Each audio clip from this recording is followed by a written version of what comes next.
Hello, and welcome to a new video. Okay, it's not a really new video, it's a supercut of my 1-month game dev challenge where I try to show you and try to teach you how to create a complete battle royale game within a month. I sat down and edited every video into this supercut, so there are no more pauses, just 6 hours of footage on how to create this battle royale game, including tactical markers, including battle royale zones, including mini-maps, including loot, treasures, multiplayer, and so on and so forth. So if you want to learn that, then stick with this video, and I hope you enjoy it. So let's get right into it.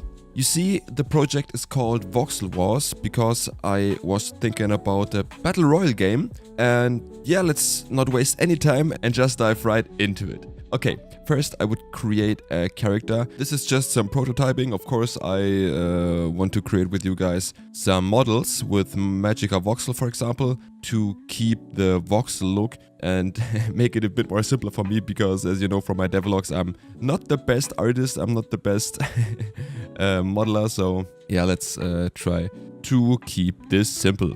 Okay, let's try to make a character first with a cube and an empty parent. So I call this player, and this is just the graphics or mesh for the player. So I call it mesh please. Thank you. And then just add a script to it. I just call it player controller, or maybe character controller is another component, but we need this also. So let's add a character controller, and then I just call it player controller. And while this is loading, I quickly add a ground for it, so we have a ground can test it on. So let's do it here, and let's say it's 16 by 16 big. And now let's try to get something done in this first episode. Is this loading? Yeah, no, it's loading. Cool.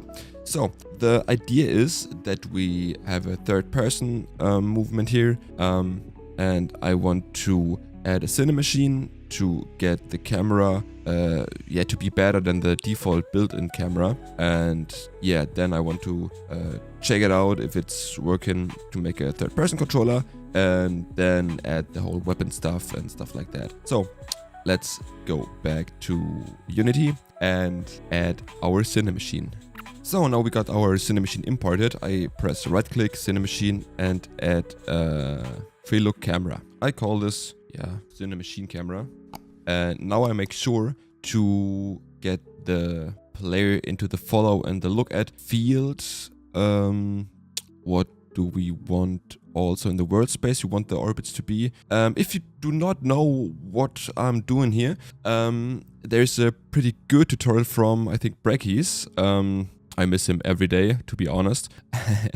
Where he explains quite good what you can do. But just in summary, you want the camera to follow a transform object. In this case, it's our player. Also, we want to look at the transform object of the player. So that's why I dragged the game object from the player into this little field from the cinemachine free look camera. And now I said that I want to have the orbits in world space. That means that these orbits are not attached to the player, so they're in the world space, and now we can just easily adjust the height and the radius of these rings. You have 3 rings like an orbit, and so we can drag this here and see how we can adjust these modifiers to have the camera looking.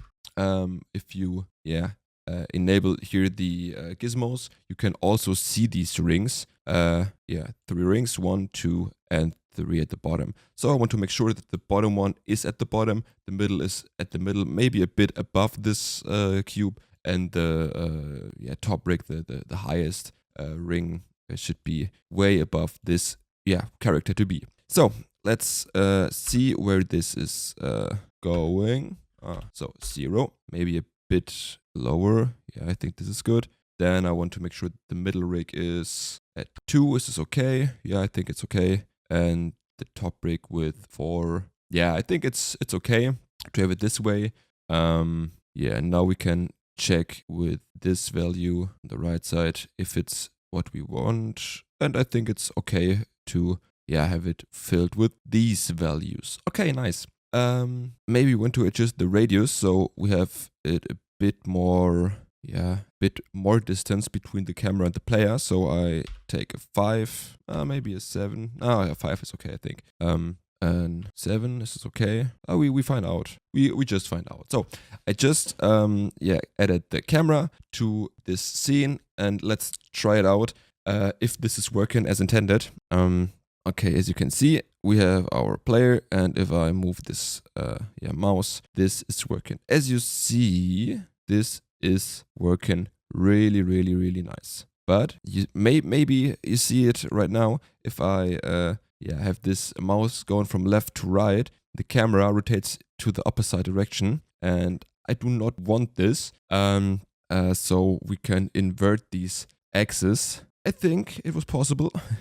There it is. And now, or not inverted, and now it should work kind of fine. Yeah, this is the way I'm wanting it. Nice. So, but this mouse is still visible, and we want to lock the mouse to the center of the screen. So, this little typo.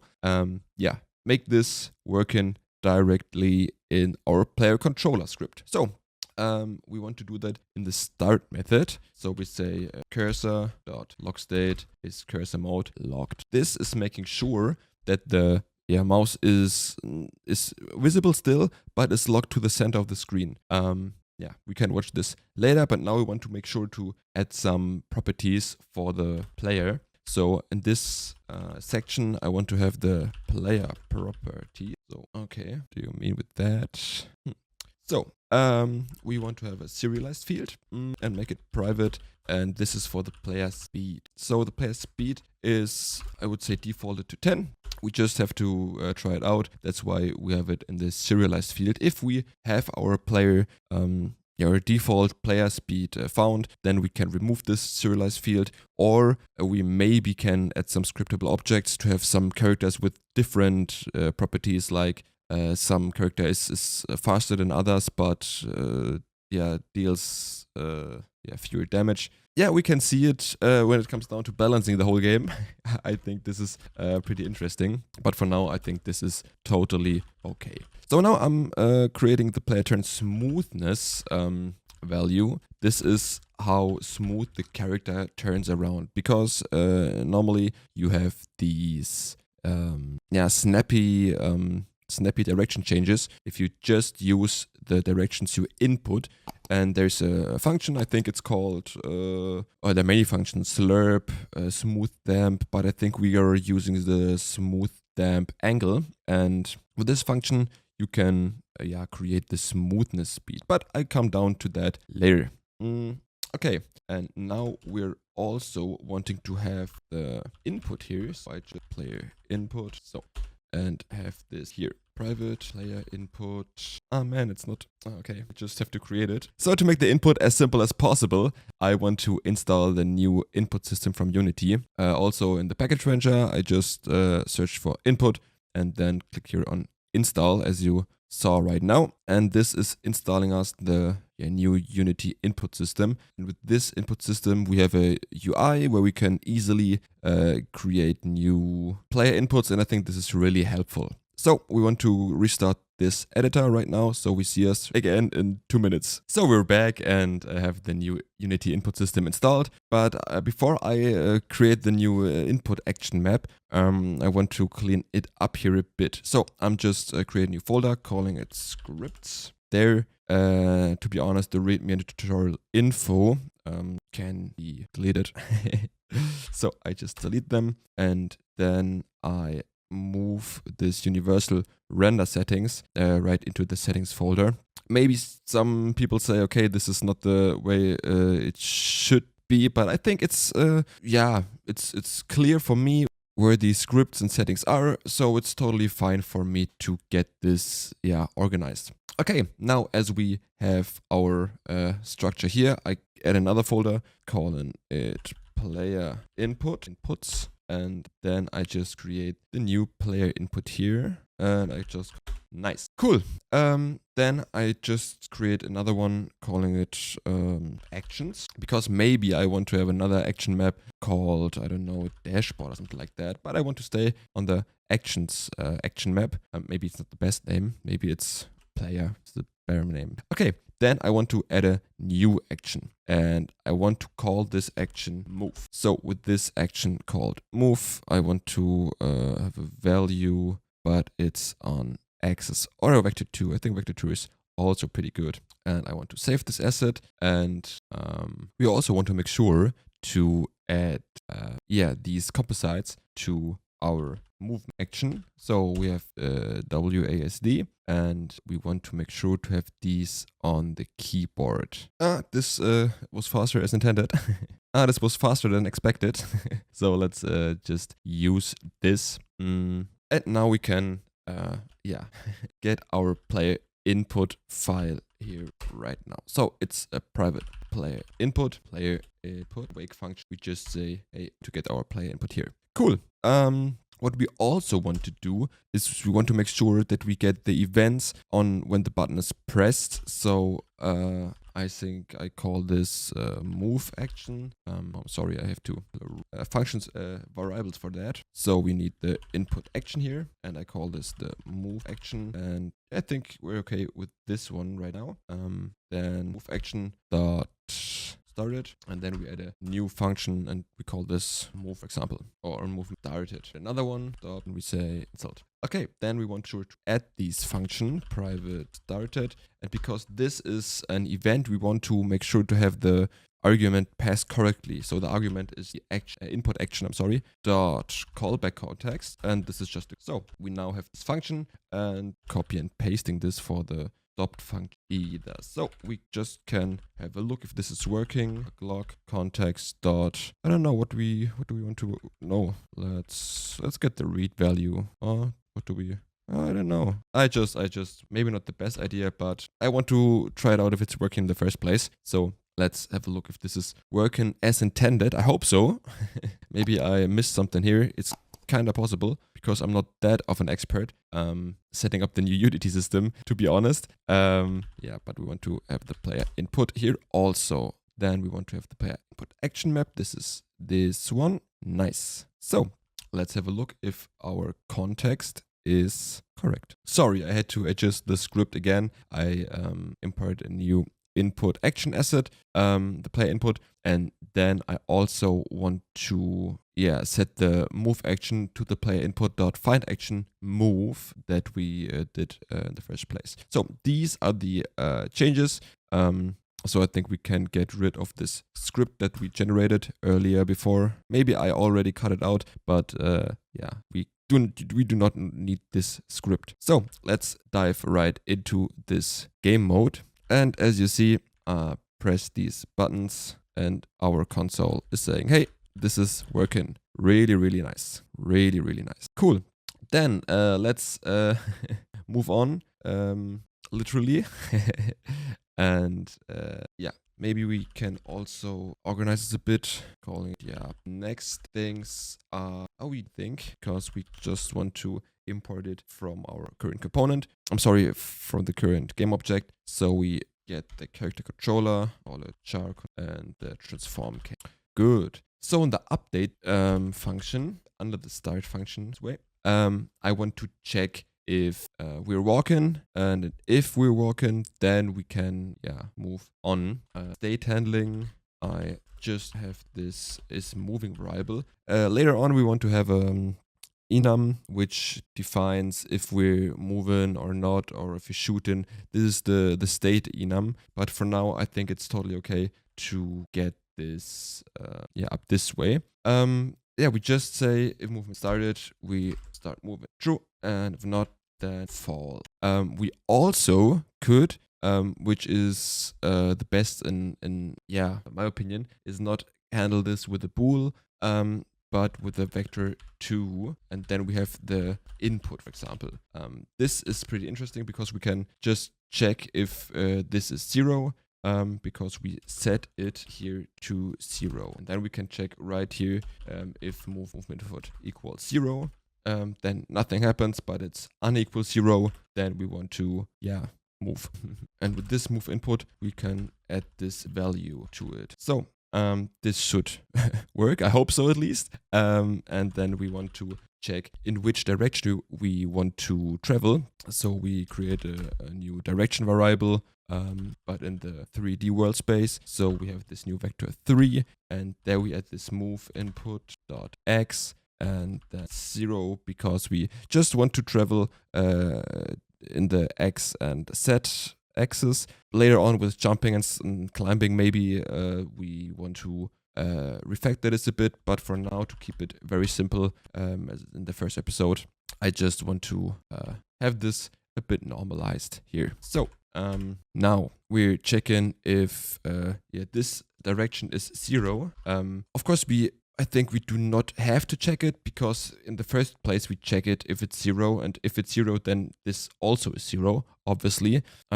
So I want to not check that here. But if you implement it other way around and not use this move input as a Boolean verifier, then you maybe want to have here a check if the direction is above a specific threshold, or is above like 0 or 0.1 or something like that. So let's create the target angle our player wants to look at. I call it, I think. This is my pretty standardized. Can you say standardized? I think I can, as a not native speaker.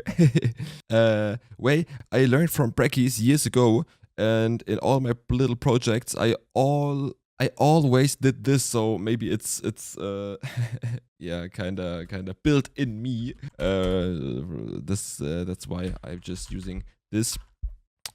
So if you want to check out how this is working exactly, I think I'll link it in the description, so you have also something to learn that way. So this is returning a radians, but we want it in degree, so we multiply it with rad to degree, and then because we want also to have the way the camera is looking at to this whole target angle, so we can move towards the direction the camera is looking. So, and also we want to calculate another angle. That's the smooth one, like angle I want to use, yes. And then we just have the transform of the player, transform angle here. Later on we want to also cache this transform on this player component or player controller component to optimize the performance a bit, but I think for the start it's totally okay to use it this way. And then we want to target angle here, and then we want to create a new float. I just use it, name it curve velocity, and create it right here and reference that here. This is not really that necessary. We never want this. I want to use this variable at all. It's just a temporary variable, I would say. Good. And then we want to have our transform rotation based on everything I just said. Transform it to Euler, and then have our there rotation. Okay, and then we want to have the movement direction in this kind of stuff. So we have the controller, char controller. Yes, this will be the executing part where we want to move later on. But I also want to have a movement direction, because this is just the rotation, but we will also want to calculate the direction where we move in the player. So I just add the Euler to it, just as above. There's another 0. There you go. And multiply it with vector 3 dot forward. And then we can easily use this move direction times speed, the player speed, travel the world. And then because we're in update, we want to have the time dot delta time. Maybe later on we're using rigid bodies, and this is done with physics. Then we might want to move this part to the fixed update, and then also want to have here fixed delta time. But I think for now it's totally okay to have it this way.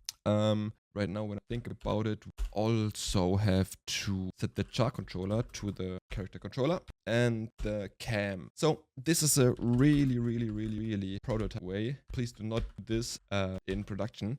We later on want to use a game manager where we store the important stuff like cameras and so on. But I think for this little prototype, it's okay to save the camera this way. So let's see if this is working. And hooray, it's working fine. It's working really fine. The play speed is a bit too much, I think. And oh my god, the turning speed is way too slow. So we might want to have it divided by 10, and the play speed, let's make it half. And as you can see, we're not having the gravity in place because as I said, we have the y-axis bound to 0, so there's nothing with jumping and stuff like that. And because this cube is at -1 and this is at 0, might look a bit odd to you. So let's give it another try. Yeah, much better. And as you see, the camera is facing in the right direction. Hooray! So thanks for watching the first episode of my 1-month game dev challenge. I want to make sure to upload every day to get this project started and have a nice battle royale game at the end of this 1-month game dev challenge. I also tried to add a GitHub repository where you can also have a look what I'm doing. Maybe I'll add it at the end of the challenge, or maybe update it during the challenge so you have something to look at. Dive in the code yourself. And yeah, that's it from my side. Thanks for watching. We see us in the next episode tomorrow, I hope so. So have a great time. See you. Bye bye. Hello and welcome back to day 2 of my 1-month game dev creation challenge. You see, we are not in Unity, we're now in Magica Voxel. We're trying to create a new character for my game. And I want to make it as simple and fast as possible to get the most progress done in the short time I have. So I just use a preset I already have from my games. As you see, I have a devlog here, a diamond, and a block human. This looks awful, but I have a quite cool archer here, and a knight, and I think a ninja is also, here it is. And you see, if I press these presets, you see that the character stays the same because this is the character base, and I think it's quite good to have a character base, and so I'm feeling free to just use this character base for my game, because as I said, it's a voxel game, and every character should have kind of this look. I think it's pretty cute, and yeah, just for a battle royale, it's I think it's a pretty good option to make it more of a voxel game, because I think Fortnite is also with its colorful style art pretty beautiful, and I think this can also be achieved with voxel art. Even it's pretty big voxels and not so small voxel in the character creation, like how it's called, Cube World. So let's just try to get this done with this big pixel art. So I just duplicate this file and name it 1-month game dev challenge, OMGDC. I think it's a pretty cool name. So we're having this character, and I think first of all I want to remove all of this stuff around the head, because I just want to have the the player head, and then color it. So let's paint this all in the head color. There you go. And we can also delete this part. Nice. Okay. We might want to attach a bit of head here. Okay, nice. This is looking quite good, I think. What I want to achieve, I want to have a separated head, a separated body, a separated left and right arm, and a separated leg. Yeah, that's the word I'm searching.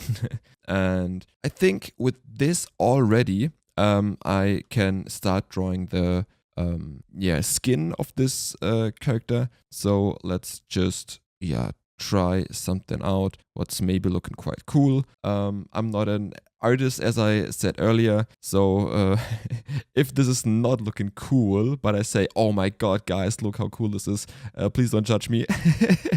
I'm really trying my best. Yeah, but I think we're getting this thing done. If it looks good, then I'm quite happy. If it does not look good, then please don't judge me. Yeah. So, what can we do to make this look a bit more cool?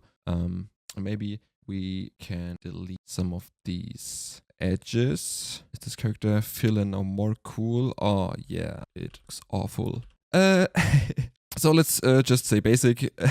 When it comes down to texturing stuff, then yeah, I think then I'm going to work harder on this. But for now, I just think that yeah, removing all of it is the best option to separate the parts I said first. So I just remove all of them. This is possible with this. I'm not the best Magica voxel artist, as you might already saw. So we're thank you. I want to have it at 0 and also 180. Then I just can select all of these and delete these.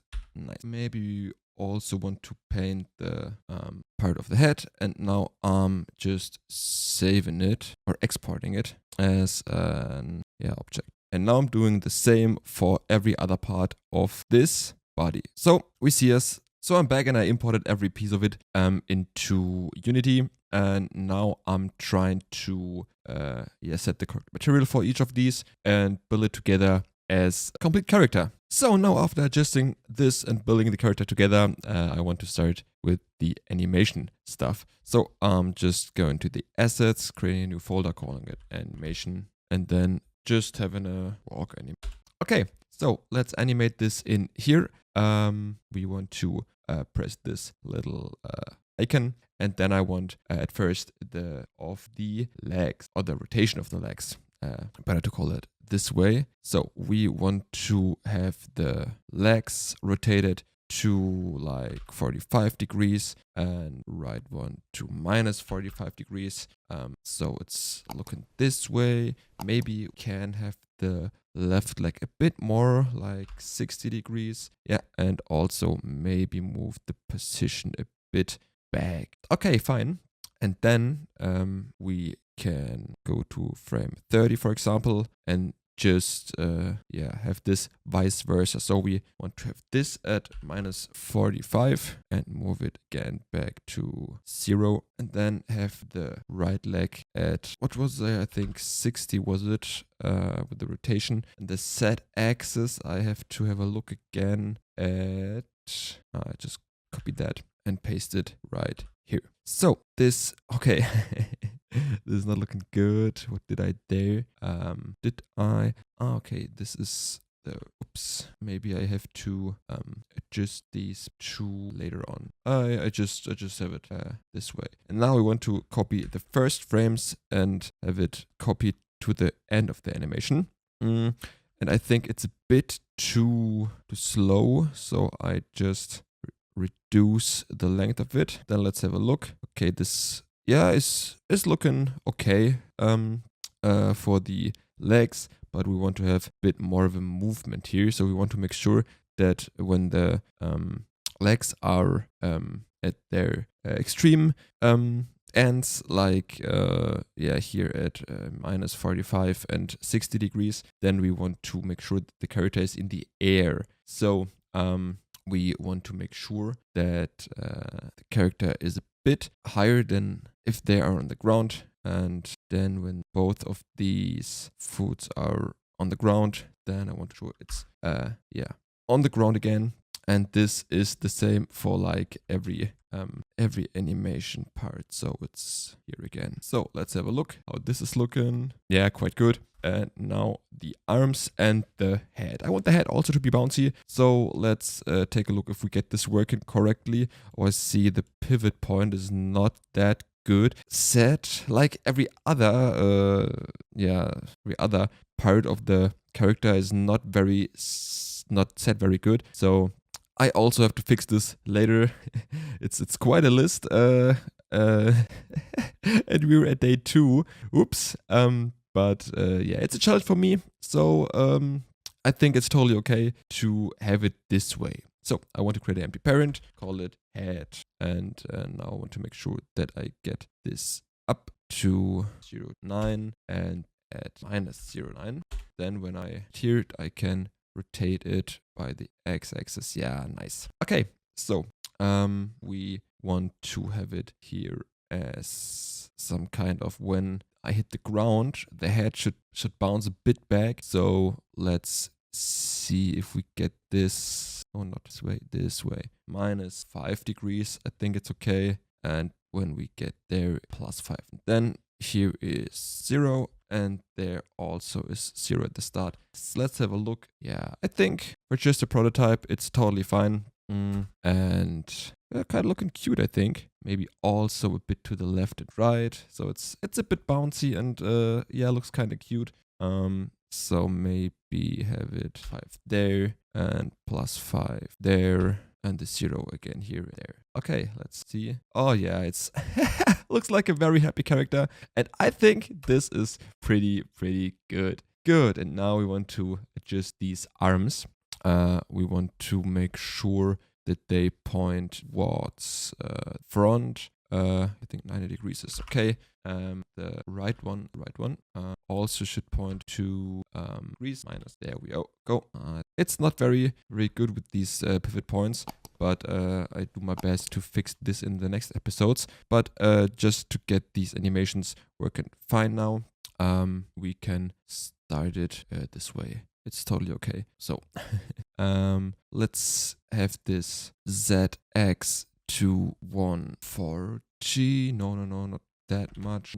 110 I think is good, and the other can stay at 90, I think. So, and then here we want to have it vice versa. We want to have this at 110 and this one at 0. I meant 0, not 90 degrees. And then we can just copy arm position and rotations back to the end. And then we can have a look at this character movement. And I think it's kind of cute. Of course, the whole body is way too high.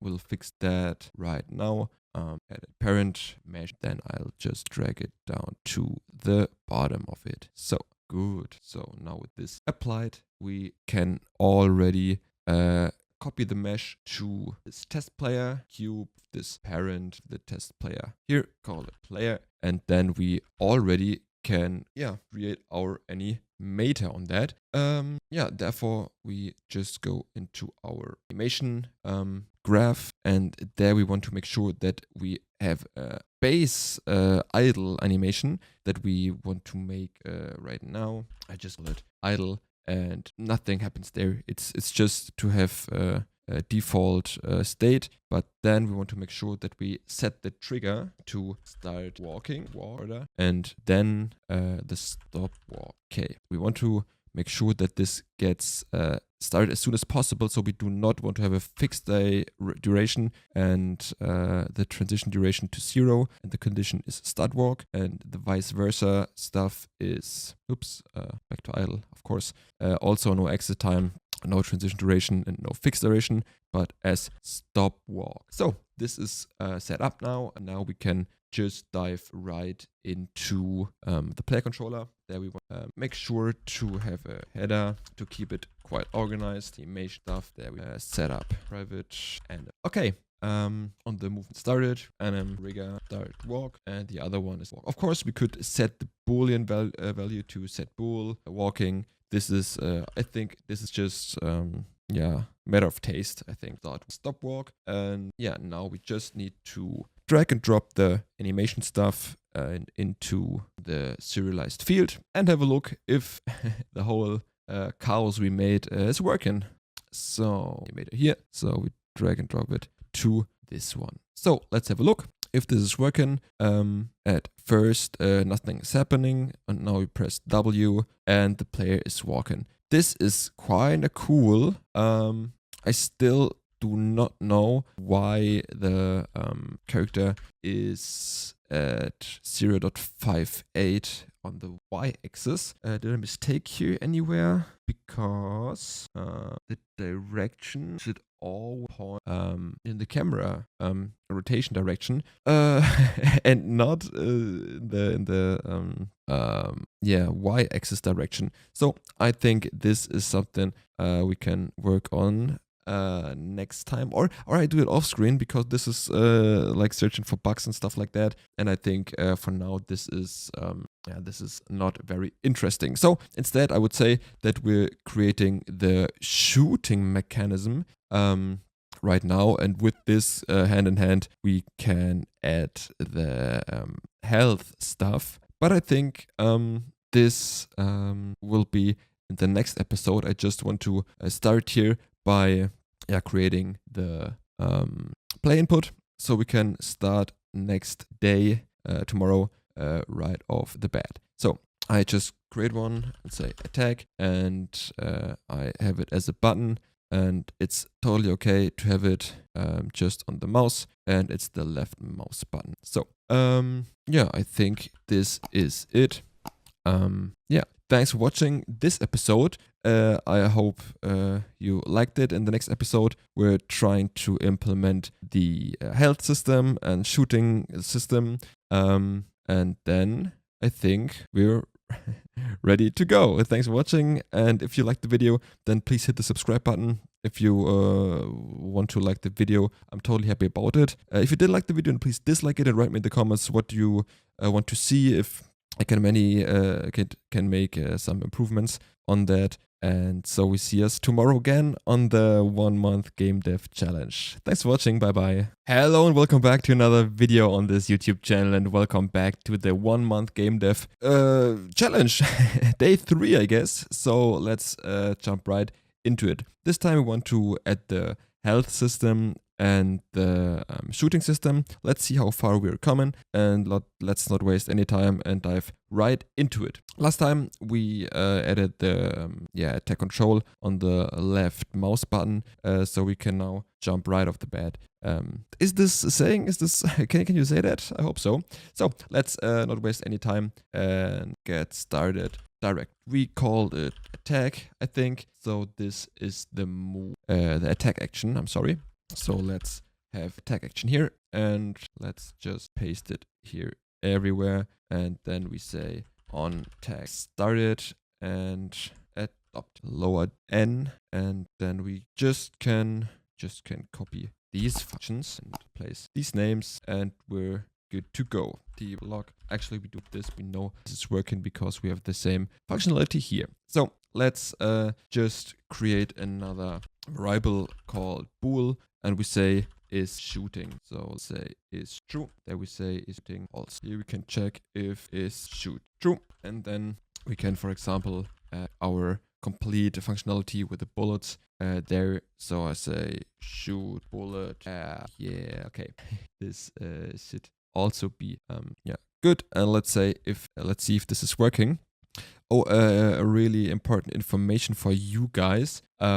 Last time I had the character controller in place, and as you see, I removed the character controller and added a rigid body for that. I use the gravity and not the kinematic control, and I also froze the rotation on the X and the Z axis, so I can just rotate around the Y axis. And here in the code, this stuff also changed, so I do not have a character controller here in place. I have a rigid body here now, and I also deleted 1 or 2 statements here, and have now this rigid body dot move function where just the direction is added to the current position we have here, and the rotation stuff, I think it was transform dot rotation equals, and then this statement here. So this is now everything in one line, and I think we're good to go with that.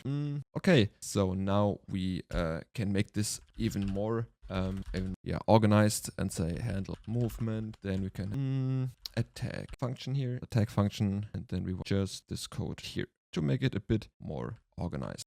So let's see if this is working as intended. Oh, console here, and we see, okay, shoot bullet, hell yeah. We now get a good amount of bullets here. That's pretty nice. Yeah, good. Now we want to create a health system, but not for our player. We want the health system for objects that we can destroy. So we want to create an interface so that we can attach this to every object we want to make destroyable. So we have this as I, and we call this I destroyable. Also, we want to make this organized and call it interfaces, the folder, of course. Here another folder for the controller. Why this is loading so long? That's not good. The controller, then we drag and drop this there. Okay, nice. So we want to have this started, and the interface should have a function called void hit. It should public void hit. Oh, can well today. I'm sorry. Pub hit, and we want to get two things. We want to get the damage. I think an integer is fine with that. Damage. And we also maybe want to get the source of where the hit came from. So we have a transform of the hit source. Okay, I think this is good. No, we want to also have a game object here, which is the destroyed prefab. Is this possible? Okay, we have now this function, and then we want to have an entity. I think I call it world entity. Let's just have cube here. Really can't spell today, I'm so sorry. And then we have a new script here, world entity. So the world entity has iDestroyable implemented. So let's see, hit, and then we can just log saying Python, sorry, from hit source. Oh, I see, it's I call it hot source. It should spell hit source. There we go. Okay, nice. So now we can check if we can hit this little entity just by shooting a raycast to it, check if the iDestroyable was found, and then execute this hit command. So let's get right to the player input, I'm sorry, to the player controller and to the handle attack. So if it's shooting, then we could check if we have a timer here and also do it. So as this is in the fixed update function, we want to check the update speed and want to wait, for example, like every second. So if we press this or hold the button down, and then every second should be shooted. So if it's shooting, then we want to this float called temp shoot duration, for example, and we want to add the fixed delta time to it. Fixed delta time and saying n. Now there it is, and then we say okay, if the temp shoot duration is bigger or equal this threshold, let's say 1 second, then we reset this and everyone's n. And also now is the important part, we shoot a raycast. So we have a raycast hit, and then we shoot a raycast if physics raycast the ray. We can set our own ray here. So we want to have the origin. The origin, I would say, is the camera dot main dot position. As I said in the first video, I guess we also want to have a game manager where it stores this main camera and stuff like that, but we do that later. And the direction is the current look direction of this camera, which should be I think the I'm so sorry. We do not make it this way. We create our own ray with ray.camera.main screen point to ray. Then we get the screen dot width divided by 2 and the screen dot height divided by 2. 3. It's a new vector 3, and with the 0 in the middle. Oops. Here we go. And then shoot the ray in this direction. So this is our code, but we can now also refactor this a bit so that we can have a constant here. Call it private to center screen. Green center is better. Then we can say it's a vector 2. Remove the 0 in the middle and this as granted, and then paste it here to the screen point to ray. Now there's 3 things we want to add here. It's the raycast length. I set it to 99,999 to get it real far. Of course, if I remove this, this is infinity, but we want to have a variable where we can change this. Also, this 1 is just 1 second, but this is the equality to weapon speed. So maybe the weapon speed could be 0.1, for example. I'll write it here. Weapon speed, reach radius. Can I say that? I think I can say that. And then the 10 is the weapon damage. And we want we want to have this in a scriptable object, but we do that then when we have some weapons in place, but we do not have them. So it's okay for now. So now we want to make sure that we have a crosshair in the middle of the screen, that we know, or that the player knows, okay, I can shoot in this direction. So I just create an empty parent object, zero this out, and then create a canvas for it. I just create an image because the canvas automatically gets created, and I say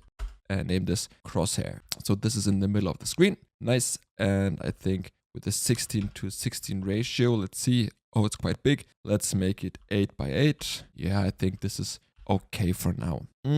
We also want to make sure that we want to have the offset from the camera a bit more to the right. I think 75 is okay to see where we are shooting, because it doesn't make much sense to aim at our current player. So let's see if this is working as intended. Yes, we shoot here and shoot at the object, and the console says 10 from player. So, and you see I have here 2, and if I shoot anywhere else, so nothing happens, and as I shoot on this object, we get the console message. That's nice.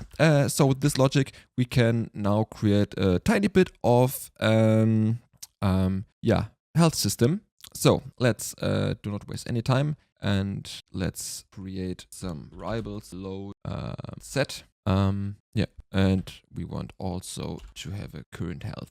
To have it more organized, this is max health and that's current health. And then we can implement these variables here, or properties in this case, and also the private variables for that, sorry. So this is max health, the getter function, where we just say, okay, we just want to return the health. For the setter, we want the exact same, say, max health equals, can't type today, I'm sorry.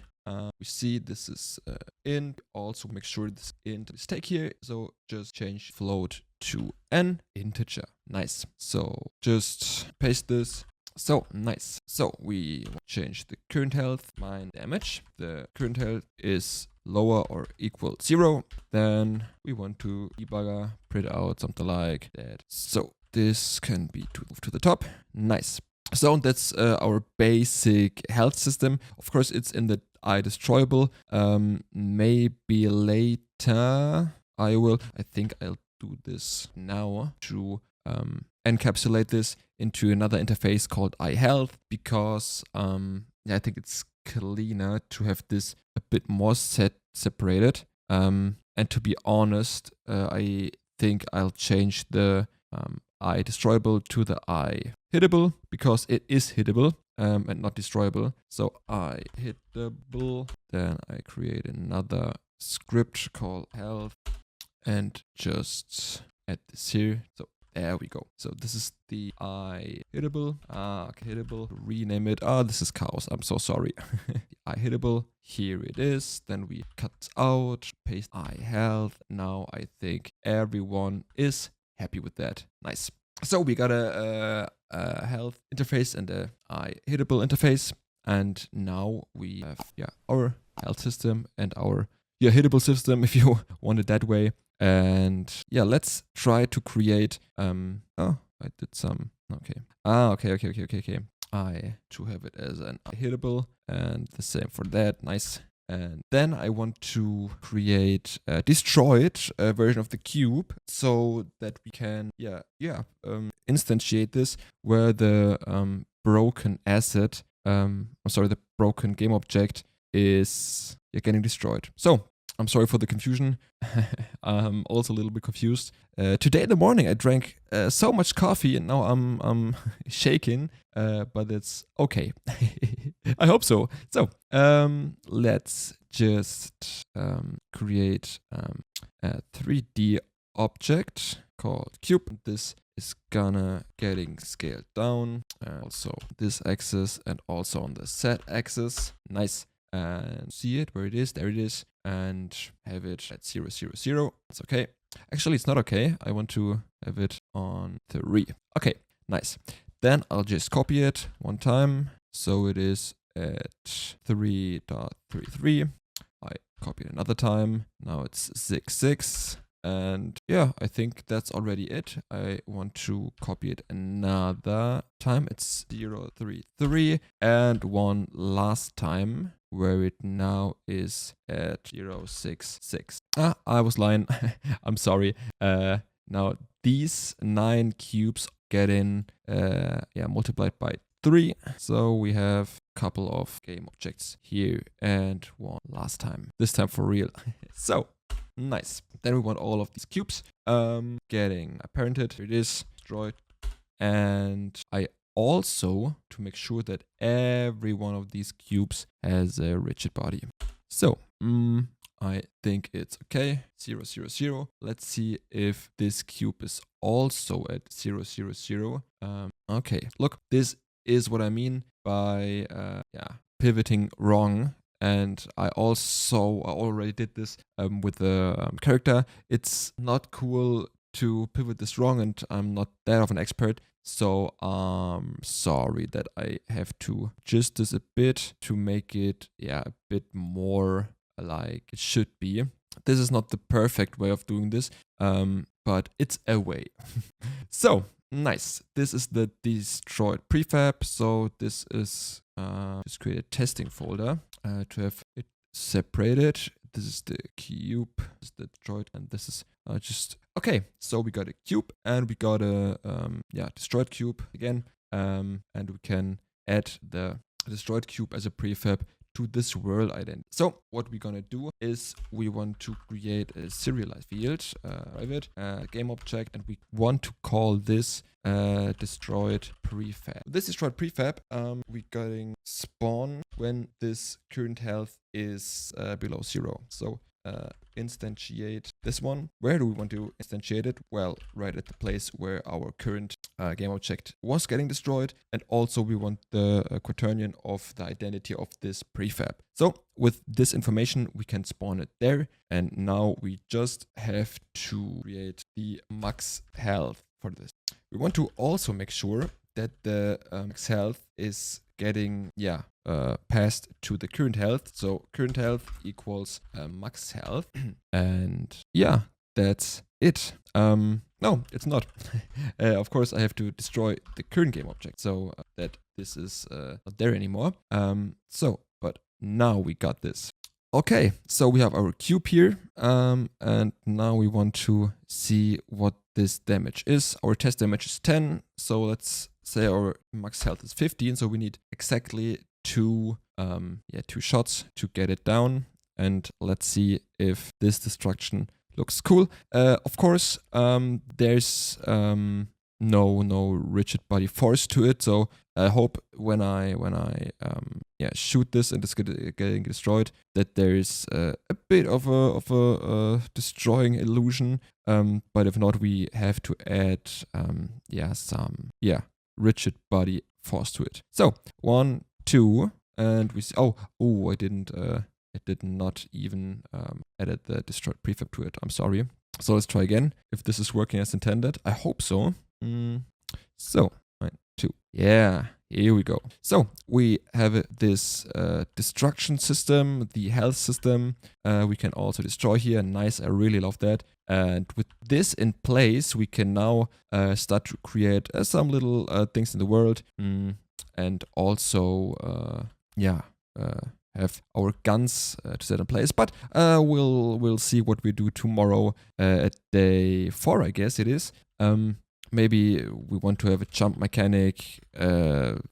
Let's see what where the journey will take us. Thanks for watching. If you liked the video, then please hit the like button. If you do not want to miss any updates on my 1-month game dev journey, then please subscribe. Or if you want to see more tutorials or my main project, Asaria, the devlogs for that, then feel free to also subscribe therefore. And yeah. Then thanks for watching and we see us in the next video. Bye. Hello, and welcome back to day 4 of this 1-month game dev challenge. So in this episode, I think the correct next step would be to create the weapons, to add to the game, and to make the attack functionality a bit more cooler and more dynamically with scriptable objects, so you have different weapon speed, different weapon attack, and so on and so forth for different weapons. So let's just try to create some cool weapons here with Magic Car Voxel. Let's start. It could be a running gag that I say in every video that I'm so bad of a designer, but I do not want to mention it this time because you guys already know. Okay, so let's just try it. That looks a bit like a weapon. Okay, to be honest, this is really, really bad, but it's okay. Oh my god, this should be my channel slogan. Looking bad, but it's okay. It's okay. So, we're done. No, of course not. I think the right approach would be to just have this 3x3, not 2x2, because then I think we have a bit more of control on how we can design these things. Let's also have here 3x3. Add here 1 layer and then 3. Nice. Add it this way. So now we can just like this. And I think it kind of looks better, I think. So, of course, we need to play around with some colors and also with some forms. So we might not want to have it so bulky as it is now. What about just this way? It's looking cool. I don't know. Honestly, it looks a bit cooler than the first one. But this doesn't have to mean anything. Oops, add this again. Oops, no, wrong color. There we go. So I think, for the first weapon, this is totally fine, I think. So let's export this. And because we want to maybe add a switch to these weapons, maybe in this episode, maybe we do it tomorrow or whenever else, I want to do another one. Maybe we can add some kind of sniper here. So how does a sniper look? I think it doesn't oh my god, I can't talk today. It is not that different. So now I got it. Then the weapon here, I just to make the how do you call it? The front of the weapon bit longer. But I don't know. Maybe it will look awful. But hey, maybe it doesn't. Maybe it will look so gorgeous. So can have it here. Oops. Can have the second part where you hold the weapon there and have a pretty long front of this weapon. I don't know. It doesn't seem to be correct. The last one looked better, but I'm no weapon designer, so I do not know if it is correct physically. Yeah, but I think it's correct. This should Oops. So now we want to remove this part. Now we're good to go, I think. So let's save it as weapon 2 and then we're good to go. Also we can add the zoom or scope strength. Yeah, anyway, just create the voxel and then we can jump right back into Unity where we can add these objects. I quickly make a folder for weapons. I didn't turn off the reloading mechanism. So each time I create anything here in the assets folder, there's a bunch of time to reload the settings. Yeah, maybe I need to adjust this. And also I want the materials, the textures, and the objects separated. But I think this is also something for next time. So we're here in the export folder where the weapons, there we go. The same for the weapons with the material, the object, and the texture. But we'll do that next time. I pretty much say that, but I think it's okay. So we might want to check if the weapons are big enough. I think half the size is totally fine. See, it's half the size. Nice. And then can create these as prefabs. This is weapon 1, weapon 2. Maybe I just call them by their name. It's sniper, and this is scar. I think it's a scar. If not, then now it is. So here are the weapon, scar, sniper. Then in the scripts folder, I create a new folder and I called that scriptables to just be pretty accurate. I call this weapon as, oh, nice. And then we jump right into the code. Hooray, finally, we can code something. So let's wait until Visual Studio is finished with loading. And we want to remove the mono behavior and make it a scriptable object. And all we want now is give weapon a name. Then we also want the damage. I like prefixing this because I want it, kind of standardized. And when I would just name the string name, then it would override or shadow something from some external object, and this is not what I want, so I call it weapon name, weapon damage. What also did I say? Public float, web scope, strength. What did we also damage? The reach radius.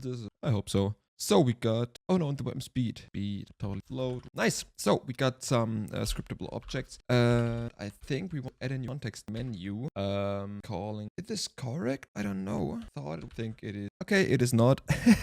I'll just have a quick look in my other side project, and then I'll come back to you guys. Hello, I'm back, and I was taking a look at my main game, not the side game, I'm sorry, the main project, Asaria, where I have a devlog on this YouTube channel, so if you're interested, please check it out. It's create asset menu and not, what is type, context menu or context menu item. This is not good. So let's have it here with the new weapon, and we can have it under custom and weapon. Hooray, this is kind of good. And now we want to create both of these weapons, the scar and the sniper, and then take a look if this is looking good. These are prefabs, so we want to create the models here. Models, and there we go with these weapons again, calling it weapon under model, and now we can create with the asset menu custom weapon the information for the weapon. So the scar, here we call it scar, damage, I know, 10, scope strength, I don't know, 2, reach radius, I would say, I don't know, 100. Maybe we will also keep this on infinity and just have something like bullet drop in there, so this can be deleted someday, but I think for now it's okay. And the weapon speed, I think, is okay with like 10 shots per minute, per second, I'm sorry. So we have the 0.1, the sniper, sniper. So it has a much higher damage, I would say 30. The scope is like 8, but the speed is like every 3 seconds a shot. And of course, I don't know if this is overpowered. We'll just take a look, and if it's not that balanced, then just rebalance it and feeling fine. Okay, so now we got the weapons and stuff. I think it's a good idea to have it rebound to the scriptable object, I'm sorry. So maybe it would be a good idea to have the weapon prefab in here so we can instantiate each other and the other way around. So we can instantiate or get the scriptable object from the weapon prefab and get the weapon prefab from the scriptable object. Ooh, that's hard to say.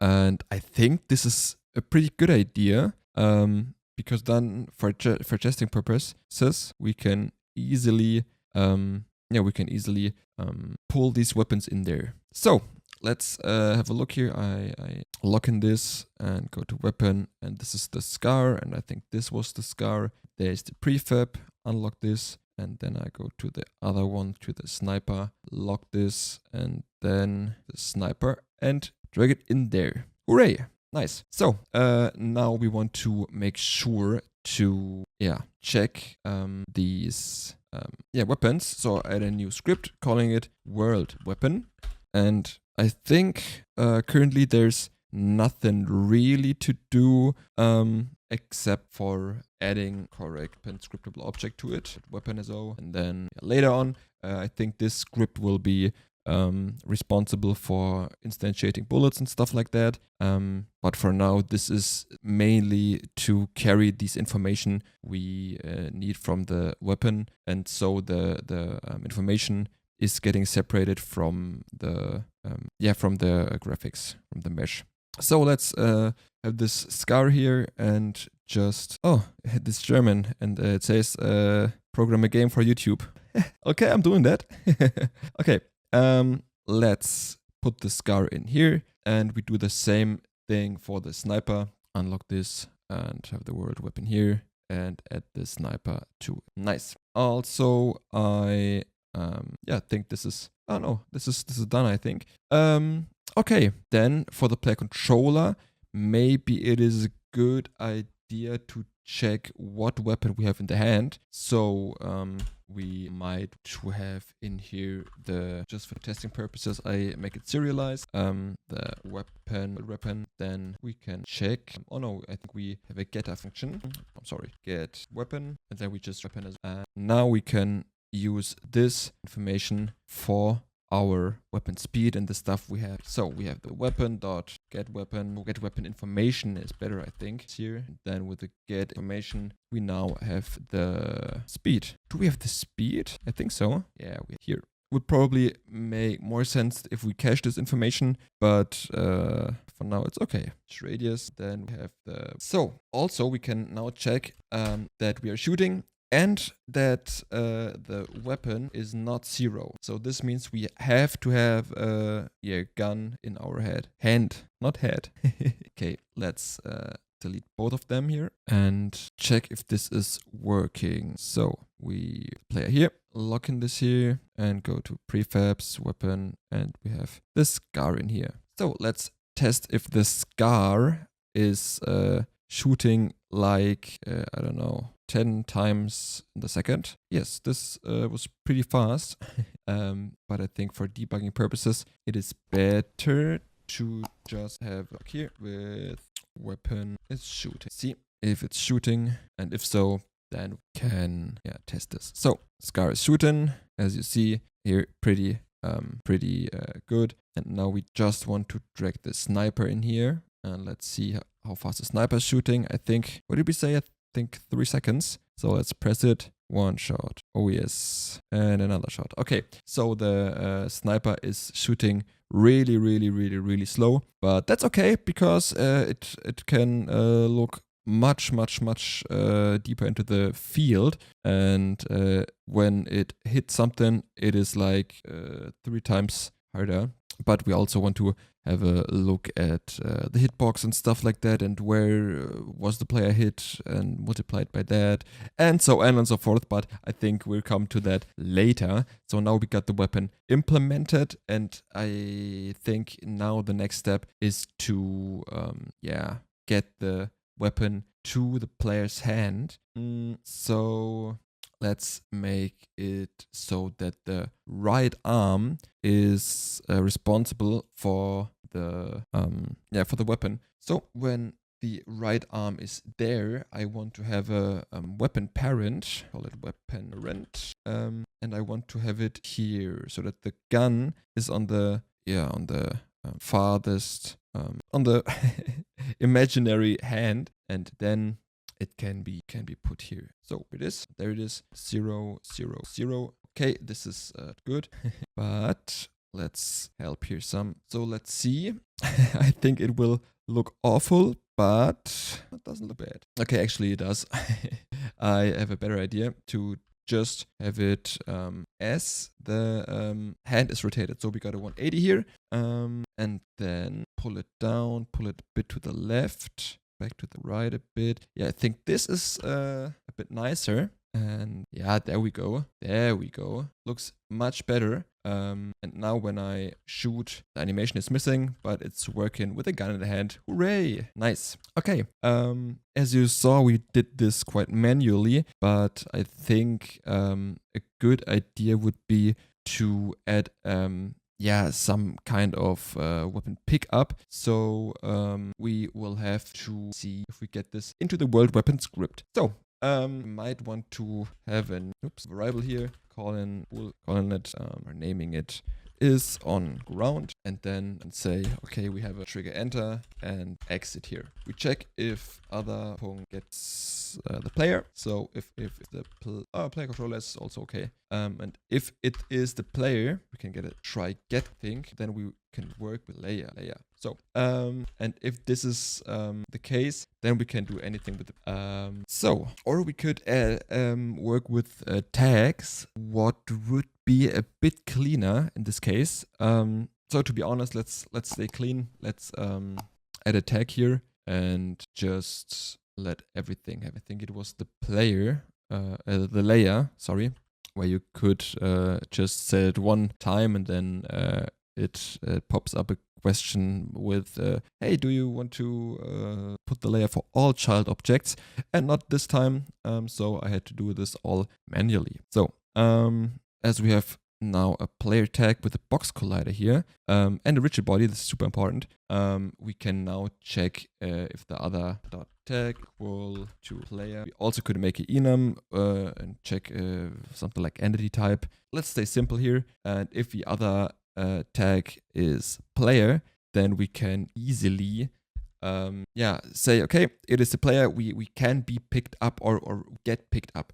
Let's make it this way, that we just say, okay, okay, super, I'm so sorry, we go with the try get component, because then I can say player controller, and then we say something like pick up this. So this would be the case, and then we can just say, okay, I want to have the weapon equal, of course, we then want to destroy this game object and make it maybe a bit better. Do tween, nope, I do not have do tween in here. Cool tweeny library, which we will work on with in the future. And yeah, now this is getting picked up. This is kind of important, but we maybe want to pull this out to another controller, like a pickup controller or something like that. But you get the gist, I think.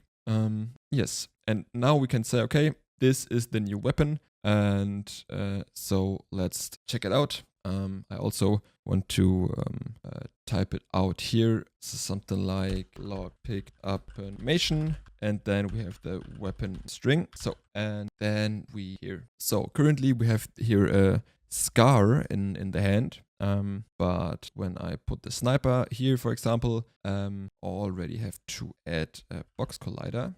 This correctly, no it is not. Maybe I just move that, put the box collider on here, because if you have a mesh on it, the box collider gets adjusted automatically. So the box collider in here, I copy this component, paste it right here, nice, and have all nice edges and boxes as I want. Nice. So important, this should be is trigger. Okay, so let's have a look if this is working as intended. So we got the console here, and as you remember, I got a scar in here, and when I walk over this, I picked up a new weapon, the sniper, and now I have the sniper, which takes like 3 seconds to shoot. So let's try it out. 1, 2, 3. It's not working. Why is this not working? Let's see. if got the player in here. Oh, the weapon is none. Ah, okay. I think it is because I destroyed the game object and okay, it makes sense. It is maybe better to just have the weapon as O in the player controller and not the world weapon. So it's sorry. So then we have the weapon here. Then we do not have to call the get weapon information every time, which is kind of yeah, cool. And then we can here have this weapon as O, okay, in here, and the weapon there. And I think then it is possible because we have this weapon as O there and not the script attached to the game object, which we will destroy in the next tick. So as you can see, we need to attach this scar. So let's have it here. Models, it's not models, these models. The scar I have in my hand. And when I pick up this one, I hopefully have a sniper in my hand and can shoot with it. So I have a sniper in here and the weapon says scar. Good. Why is this working? Did I do a mistake here? Let me see. The weapon is O, get up. Ah, yeah, okay. This is it's bad. Call it new. And oh my, that's so this is so silly, honestly. And maybe it is better to call this let's make it with a tool current weapon. I think this is a way better name than just weapon. And then I say, okay, the current weapon is a new weapon. And then I think it's okay. So this was my Alexa. I have to do laundry. But now I want to really quick check if this is working. So let's third time get the sniper. And now it says current weapon is a sniper. Nice. And if I hold down the left mouse button, you see in the bottom left corner 30 from player. We can do it again, holding up this for 3 seconds. And now it increased by 1. So this is working. We can now pick up weapons, shoot with these weapons, and have modularized these weapons. So I think this is a great achievement. So the next step would be to create the scope for the sniper, or create some targets, or we can create the game world to make things getting a bit more exciting. So if you liked the video, then please hit the like button. If you do not want to miss any updates on this 1 month game dev challenge, then please hit the subscribe button. And if you want to do not miss anything about game dev or my main project Azaria, where I have a bunch of devlogs on my channel, then please hit subscribe. And yeah, thanks for watching. See you tomorrow. Bye bye. Hello and welcome to day 5 of my 1 month game dev challenge. Today I think we're just creating some things for the world, and let's not waste any time and dive right into it. I already have some trees there. I do not know what trees they are, because these are pre-made trees I made some time ago. I think it was like last year or something like that. And yeah, I just want to check out if this is working to get these in the game, but I think they're totally okay. So let's just create the environment a bit.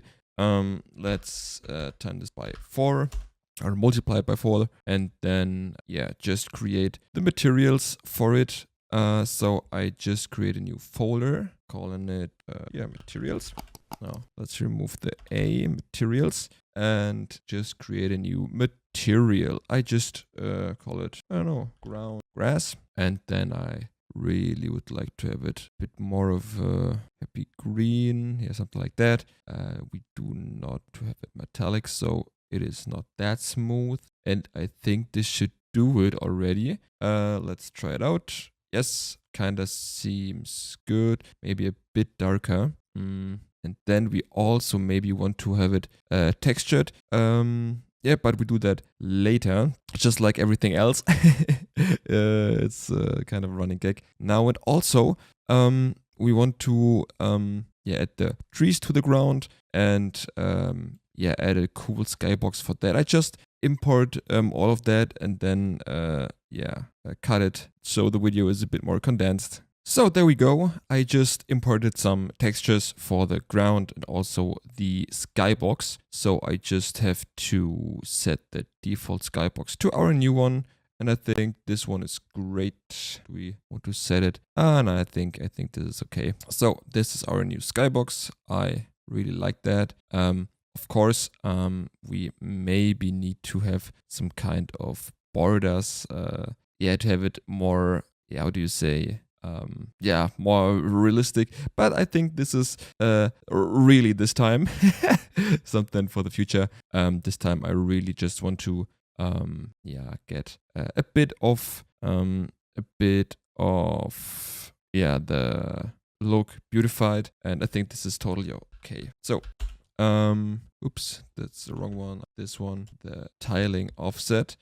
Think you can see this, that there's a pattern in it, but we might want to blend it later with other textures. But for now, I think this is okay.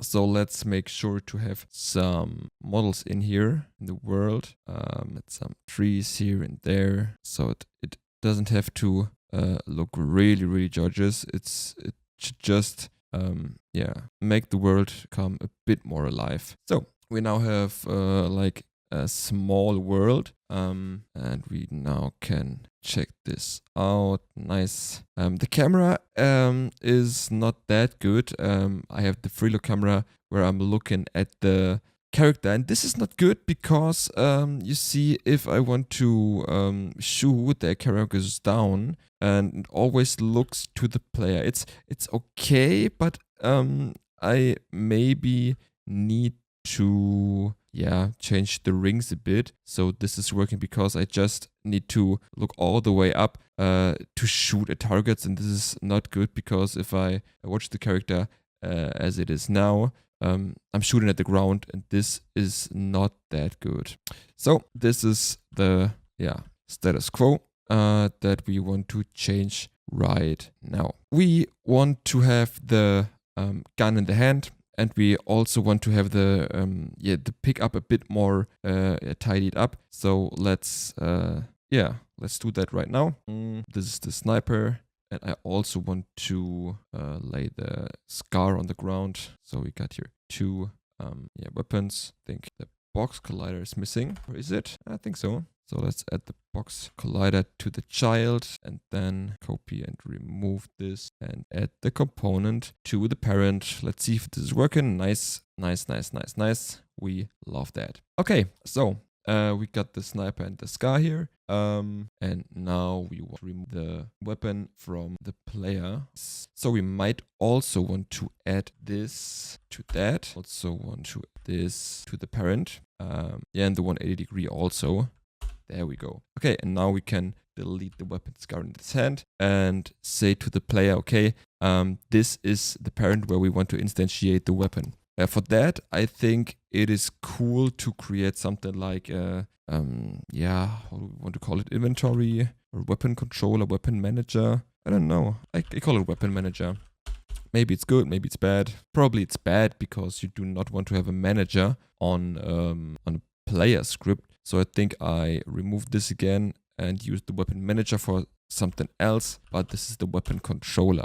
I think this is okay. So while this is loading, I just want to open up here the weapon controller and start to write some code. So we want to have a serialized field where we have the current parent. I call this the weapon parent. Then I will have a function here called equip public void weapon. This may be so. There we say, okay, I want to child of the weapon, child delete child. We want everything that is the child of the weapon parent destroyed. So we say destroy get child. So now we know that the that the transform has no children, sorry, but we want to check before that the weapon parent has children, not that we get an index error right away here. So we just check if the child count is above 0. Then we might also want to just destroy everything.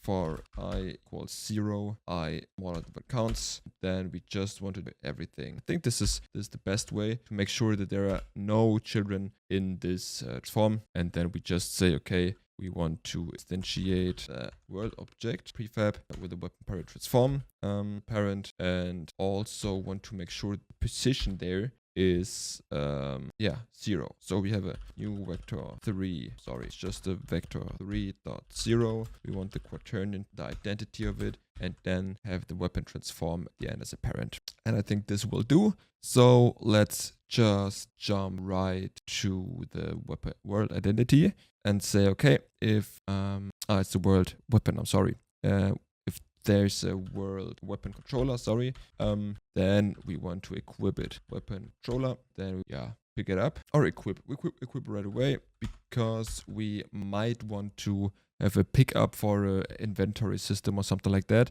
But let's just check if this is what we want. I do not think that this is working right away, because we want to have a reference, our player controller. Then we might want to have it function. We say, okay, player controller we want to get from our game object right away. And if this is instantiated, we then want to pass it as the new weapon. I say we create a new function called useWeapon and pass this weapon scriptable object to this function. Then we can delete the pickup function, in my opinion. So we just call this useWeapon and then weapon, and then we get the weapon name. So this should make sure that we pick up the weapon, equip the weapon, and have the graphics or the mesh spawned right into the arms of this character.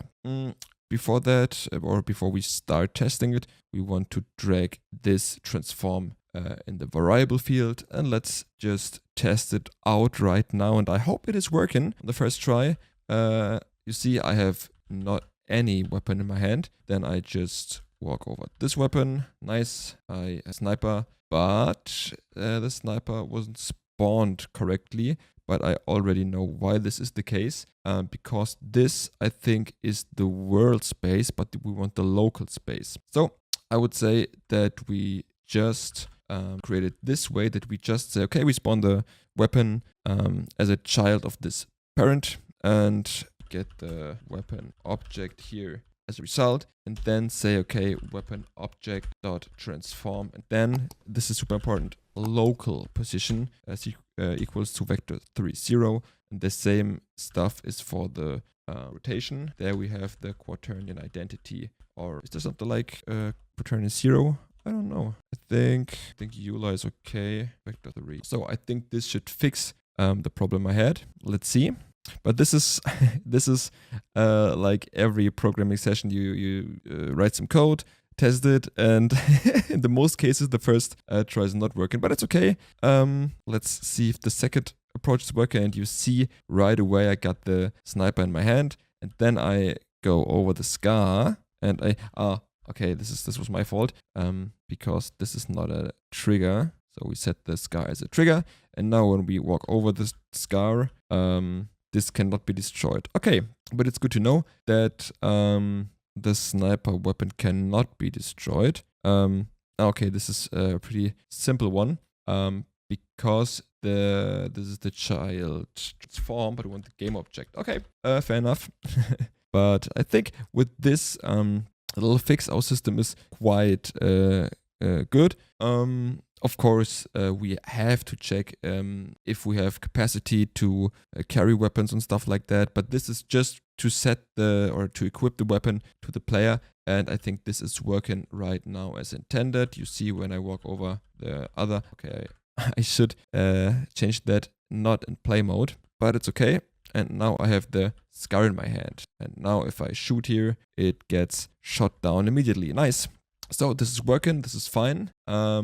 And I think this is quite good. I would really like to add something like a zoom or scope function. And yeah, I think this is what we're doing next here right away. So let's just add another Cinemachine camera, but therefore I just create an empty object and call this cameras to organize it here a bit, and also to make it a bit more organized. I have the world stuff and I put stuff here, empty game object, trees, and I just move this. Yeah, empty game object, and the ground, with the ground, there it is, to the world. And now we're a bit better to go. And now I'll just create a new game. I want to have it kind of like yeah, a zoom camera. The problem is, do we want to have it as a third-person camera? Like now, just switch between those. So when I say, okay, this is the aim cam, and then I'll just say, okay, I just want to have the radius doubled or something like that. I do not think that this is the thing we want to aim for. Pun not intended. I have a quick look how I did this long ago in other projects and be right back. Okay, I'm back, and I thought, okay, I did this a lot of different. So I just created a new camera, and I think this is a camera setup for the Cine machine. So we might want to refactor or even remove the initial camera we had here. So the the first episode from day one is yeah, obsolete, but yeah, that's it. Fast refactoring this time. So I add a new virtual camera, and I think this is the third person camera. And I say, okay, we want a follow transform. This is the player, where it is, there it is. And then we might want to have the field of view at 40. It's okay. Transitions, let's have it as none. We might want to refactor this later and want to have it as a third person camera. Yes, let's see if this is yeah, already working, or maybe we have to adjust some things like every time. Okay, I have to remove this one. So this is our new camera, and I think this looks quite similar, but I think now we have the advantage that we can use some of these yeah, super special body transforms. And so we can say, okay, we want to have the shoulder offset at 0.5 or no? Why isn't this working? Oh, the aim camera, I'm sorry. This also has to be done. And now this is, yeah, you see, this is the way I want it. You see, this is a bit, yeah, a bit wrong. But now you see I have a bit more of a free look. Of course, the body is complete bad. So let's just say it's -2, x is at 1, and then we can see something like this. And this is much better, I think. Of course, it's not perfect, but it's much better. And now we can also have a quick yeah, look on how it's maybe working with different camera settings. Okay, I still need to yeah, add some stuff, but this is much better than the old one. Hello, I'm back, and I adjusted some things. To be honest, I just copied some stuff from my yeah, project that I already had in place, but I want to show what I've done. So I deactivated the yeah, initial cameras, and I think I can delete them as well, and have a new camera. It is a virtual camera. I have now a Cine machine target, which I added to my player. It is here above the player, and then I drag and dropped it to follow this target. The body, I think I can reduce the height of the camera again, and then added some code in here. What did I do? I just added a new action called look. We can take a look here. This is just a yeah, look action with a delta pointer, and then I have two processors, the invertation of the y-axis and the scaling of both of them, that it's yeah, not that hard on this machine. So the values are not that yeah, great, and the yeah, rotation of the camera isn't that hard. And then I have in the late update where the whole camera handling stuff is just some yeah, some functionalities so that I can smoothly change the rotation of my camera. These comments are made by the Unity starter input assets. I think that's the correct name. You can find it when you go to the asset store and search for yeah, Unity starter input assets. I have struggles to spell it out correctly every time. And then you'll find something like this, and this pretty much helps to set up a quite good third-person controller. And yeah, that's already it. Let's see if this is working as intended. And you see, this is much better now. I can just shoot, not looking at the ground like last time. And now I can just get this weapon and start shooting. So now let's just implement the aim camera that we wanted to do in the first place. So I just copy my third person camera and call it aim camera. And I fixed this little typo in here. It's not a third person, it is a third person camera. Nice. So the aim camera is actually exactly the same, but we want to have this kind of a bit nearer to the player. So we want to have it like, I don't know, 20. I think 20 is enough, but we want to have this dynamically. So what I mean with that, I want to first get the body correct. So I think to shoot this, I think we're good to go to have it at the center and have it a bit nearer. Is this good? No, this is not good.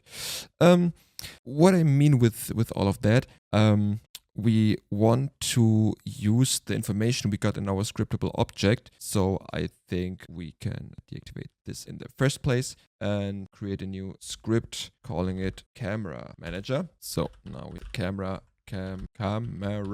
manager. Oh my god.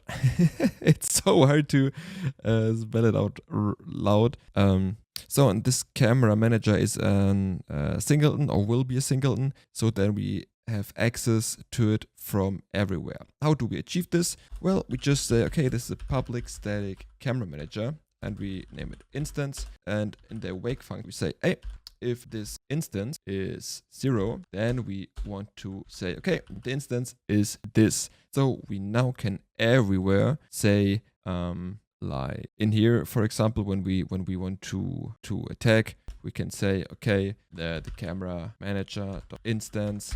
And now we can do some stuff in here. But at first we want to create a new input action. I call this aim action, and also want to create all of that again, calling this aim. Then I just stupidly paste this everywhere, and I say on aim started and on aim stopped. So let's just copy these two, and then I'm saying here aim started and then on aim stopped. Nice.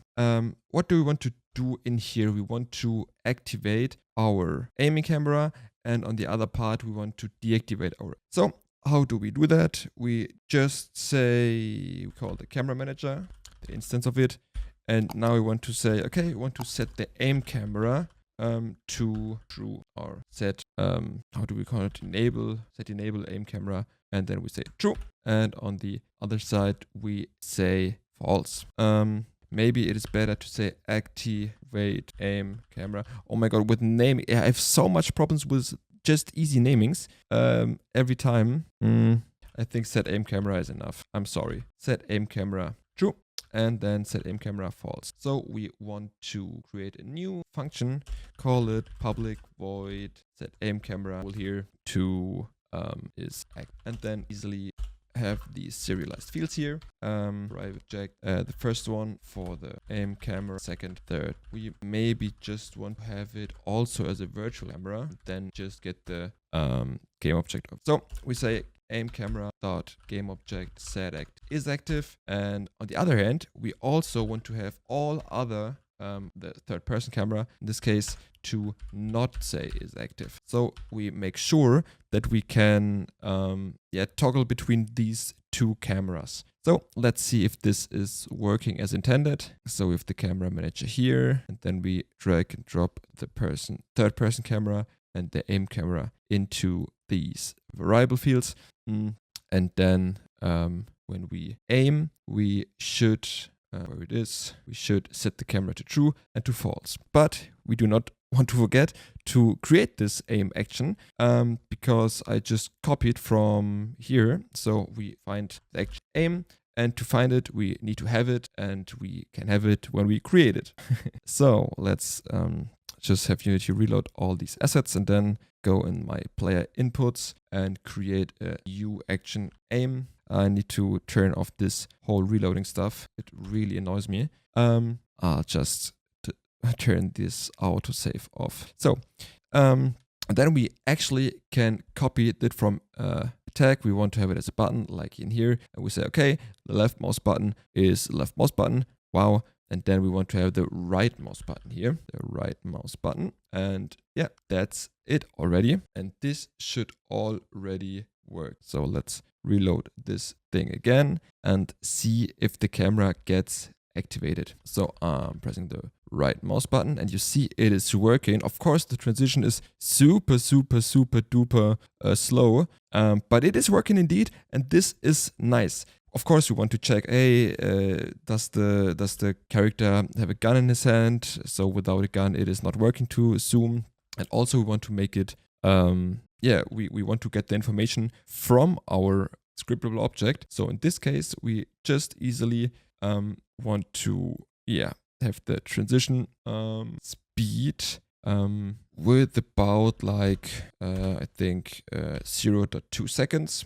Let's see if this is working or if this is too quick. I think it's good. It's good. Okay, so we have 0.2 seconds for our blending. And now in weapon controller, or it's the player controller, we want to check if we have a weapon in our hand. And if we want to, if we have a weapon, if weapon is unequal null, then this is possible. The same is for our stopping action. Nice.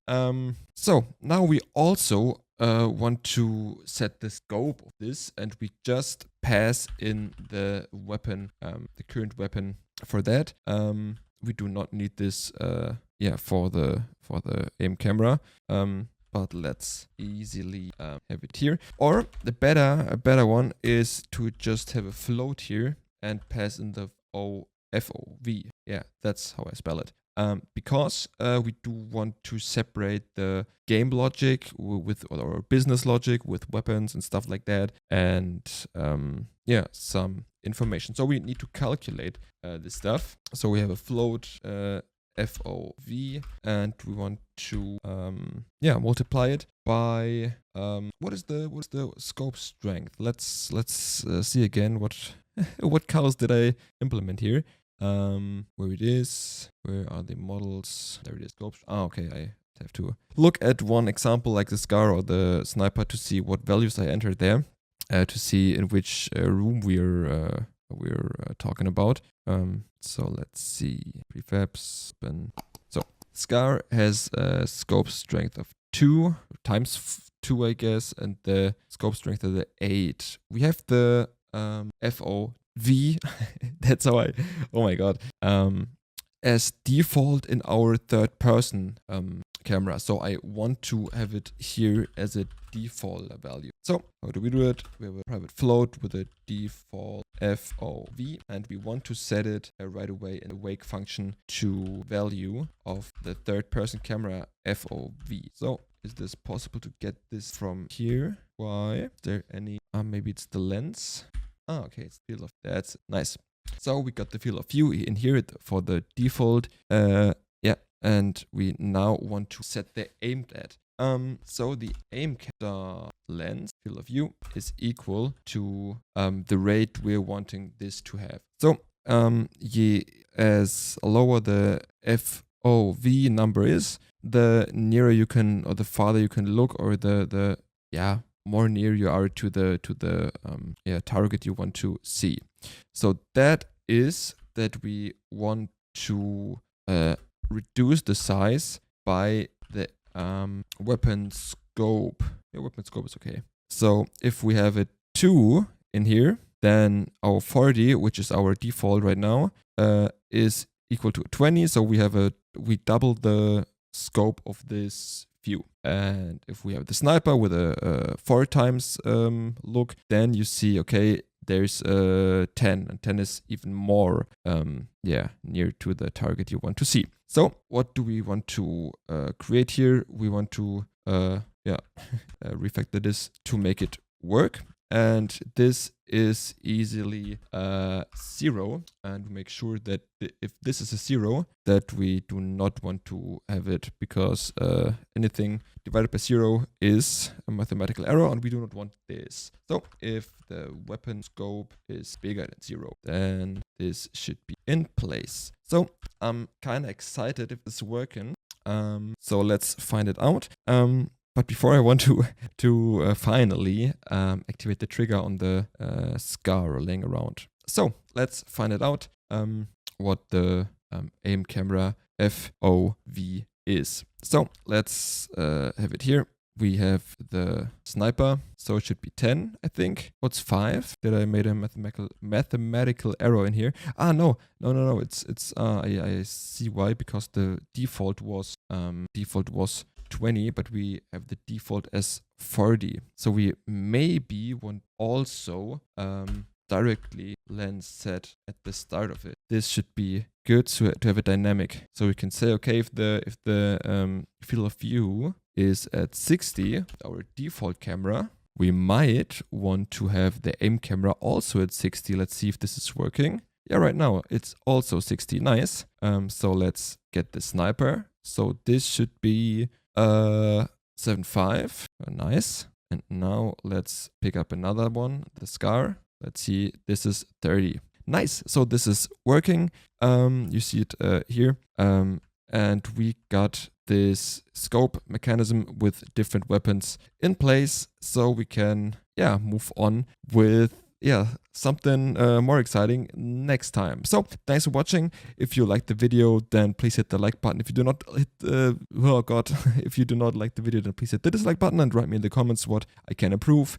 And if you do not want to miss any updates on this 1 month game dev journey or challenge, or on my game Azaria, which is my main project currently, then please hit the subscribe button, and then we'll see us next time. Thanks for watching. Bye bye. Hello and welcome back to another video on this channel. This is another day in the 1 month game dev challenge. And today I want to add some bullet shooting. Offline I did some changes. For example, I introduced some muzzle flash for the weapon, and as you see, a shooting animation, but that's it. So let's jump right into it. We want to create a bullet that is shooting towards the way we're looking, and maybe want to also update the character rotation on where we are looking. So let's not waste any time and dive right into it. I think we start with just creating the bullet. I just have a game object here, call it bullet, and I also want to do it with just a cube. I think it's totally fine to have it just as a cube and have it pretty small. So let's get it here. So we can just delete this one and have our bullet in here. And for that, I already can create a line renderer, but more of that we'll discuss later. Let's make a prefab out of it as a bullet. Nice. Then we might already want to shoot the bullet in the correct direction and have the line renderer draw some lines where the shooting is at. What's this? Oh, strange. Good. So we maybe also want to check that the camera is facing the right direction, or the player is facing the right direction. I think it's better to call it this way. And for this, we'll jump into the movement script, handle movement, and have the direction here. And I think that we can maybe export this or encapsulate this and just use it for another function. So let's export this, call it float angle, get player rotation. I hope it's correct, so I just can say get player calculate. It's better, calculate player, rotation. Then think already can private copy this. Here we go. And then just return the angle. Nice. So, and if the movement is not 0, then we rotate the player in the direction the player moves. And with the camera, yes. And then I think if the move position is not provided, so if the move input is 0, then we just rotate the player to the y-axis the camera is facing it. Let's see if this is working. There we go. There we go. We might want to add this to the fixed update, but I think it is already in the fixed update because you see a lot of jittering here. But it's not that bad. I think there are bigger problems, so we just go ahead, I would say. Yeah, as you see, we have the bullet shooting implemented with a cool muzzle flash, which is done with a, I can show it to you real quick, which is done with the particle system. So it is just firing some pixels in the correct direction where the player is facing. And yeah, that's it, honestly. It automatically destroys itself at the stop action. So our scene hierarchy here is cleaned up as soon as, the animation, the particle animation is done or has finished. So we now want to, spawn the bullet. And I think it's pretty good to implement something like pooling. So we might want to create a prefab pool in the prefab manager. So let's do that real quick. This is, I say bullets, because maybe we want to have a couple more of these bullets. Private game object to have the worlds here. We'll see what we get, and we want to have a list of it. And then world pool is a new, then we have here something like, I don't know, click bullet, get bullet from pool. And then we get a random bullet that is, let's get the first bullet that is not active. So that makes sense. I don't know, let's try.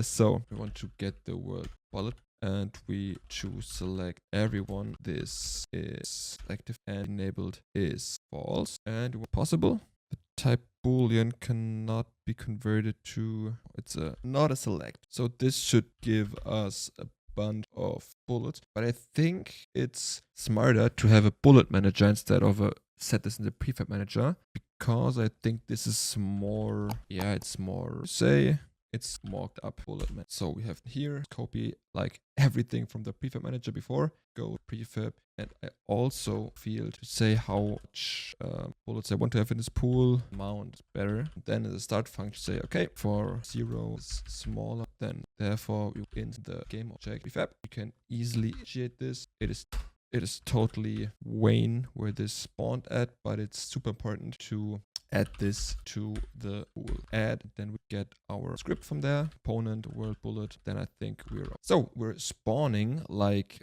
for ship 10 bullets and have it in our pool, and then we want to get the first bullet from the pool which is not active and enabled. This is kind of interesting because then we can have it a bit more performant, then instantiate the bullet every time. And then when we shoot, we can say, hey, initialize please, and then have the object getting set to active. I think it's the correct way, maybe. So let's just find it out. So let's also have another function calling it spawn bullet, and we want to have the world position, 3 pause, and we also want to have the direction. Also maybe we want to add the force, but we do it another time, I think. So get the world bullet, say bullet the position direction. This function also correct, I hope so. And with this we now can say that can work further with bullet game object set act true. And with this pooling, now we're getting a bit closer to where we want to get to. So the world bullet should also have a rigid body. So let's add this to the prefab. Rigid body. And then we will say, okay, get from opponent. Then just want to say body add, this is the direction times, I think this is the force strength, I would say like 10 just to test it. The mode is impulse, so we get this force 1 time, and that. So we now want to have the position we get, and I think that's it already. The other stuff like trigger, enter, stuff like that can add later. Oh no, let's do it now, because it's super simple, because we just want to say, okay, if it hit anything, then we'll maybe want to see if it is some object we can hit, like an hittable. Then we just say hittable dot hit, and maybe we want to also get the weapon or the damage strength, but I just, for testing purposes, will enter some default values to do get weapon, for example. And in any other case, or if this is done, we just want to set this game object false. And that's it. So let's see if this is working. We just want to spawn the bullet. Where did we have it? Ah, yeah, in the weapon controller. So we just want to shoot the bullet or spawn the bullet from where exactly? We want to have it from the current world weapon at the muzzle flash position. And the direction should be the direction from the raycast. So this is it here. And then we create some kind of, we want to have some kind of single for that. Oh, let's have it this way, as this could already work. As always, we just try things out and hope that this is working. I think we're at day 6 for our Battle Royale game. Could be possible that this will be a success or not, because the whole network stuff is also missing. But I'm pretty sure that we're getting things done, and I think this is pretty important to have a good feeling about it. So let's test it and not waste any time with talking about the future. So let's see if this is working. You see the bullets are spawned. Maybe I want to have a parent object to have it nicely organized. And then I want to get the weapon, and let's see if this is working. Okay.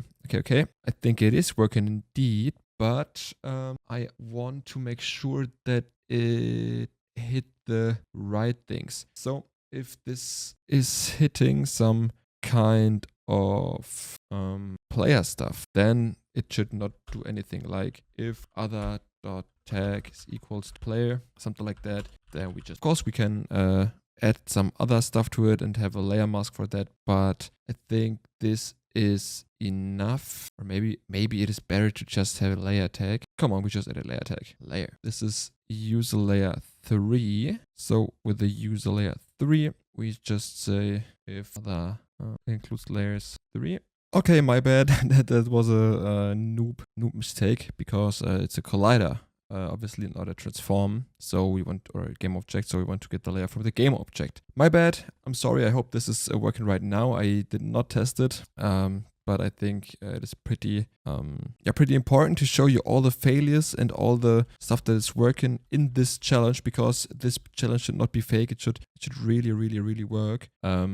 So as you see, this is pretty important. So I might want to directly disable these false, and then we want to have another try. Oh, and we might want to update our 10 bullets in the pool to like 50 or something like that. So let's see if this is working. So this is working, obviously. Nice. So we got that. But you also see that this is too fast for some physics stuff. So I think this collision will never execute. So we need to think about another way how it is possible, another way. But I just want to reduce the strength and see how far we come with that, because we can manage a really good load on that here. So let's see if this is working when we adjust this this strength, so the force isn't that hard. So then we want to see, so the bullet still has a good amount of impact. We also want to make sure that maybe we want to not have it as trigger here, but collision, how it's called. Oh god, collision enter, right. Copy here and have collision object here. So and then we just need to set the bullet to is trigger off, and then we might have a working example. Be great. And also we might want to adjust the mass of it. So let's have a look. This is looking better, but nevertheless, if it's looking better or not, I will just want to create some line renderers, because I think it's pretty important to see where the bullets are coming from. So let's have it this way. The color is, I think, should be black, or I think white is okay too, but then we need to reduce the alpha a bit, like 5 or something like that. And same for this here. And also we want to check if the material is fitting, because it is not. I think the default line is okay. And then do we have it active here? Nice. Then let's see if this is working for our super cool bullet system. But it's not, obviously, because it is falling to the ground, because the strength is too low. Let's see if, let's just make the testing. There it is. Testing. I am there. We go. Here.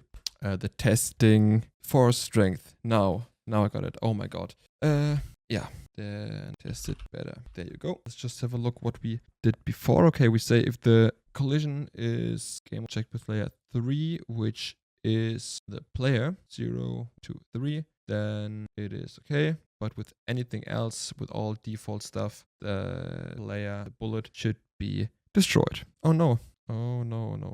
I did a mistake here. Now it gets destroyed, but I need to reload the scene again. So with this, we get hopefully the result we want, so that the bullet is getting destroyed as far it hits anything, the ground or the tree or anything like that, and a line is getting drawn to the screen. I think we have to check it. Okay, this is not working. So what I mean is the bullet stuff, the line rendering stuff. I do not know why this is working sometimes. Sometimes it does not work. But you see, some of these bullets have fallen through the ground, and yeah, you will never see them again, I think. That's why I think the strength is a bit too much. So let's have a check if it is better with 5. So the direction where the player is facing is not the direction where the bullet is getting shooted, and this is a bit sad, to be honest, but I think we'll fix that off screen. So with each initialization, we want to reset the position, reset the velocity, and add the force to it. We want to make sure that the set active for the game object is getting executed in every case. Anything gets collided with except for the player layer. And in our bullet manager, we want to make sure that we want to get the direction of the hit point or the target point we get. And with this, we maybe also want to increase the strength of the force, maybe 20 or 25. And let's have a look if this is work intended. And I think it should be. Let's see.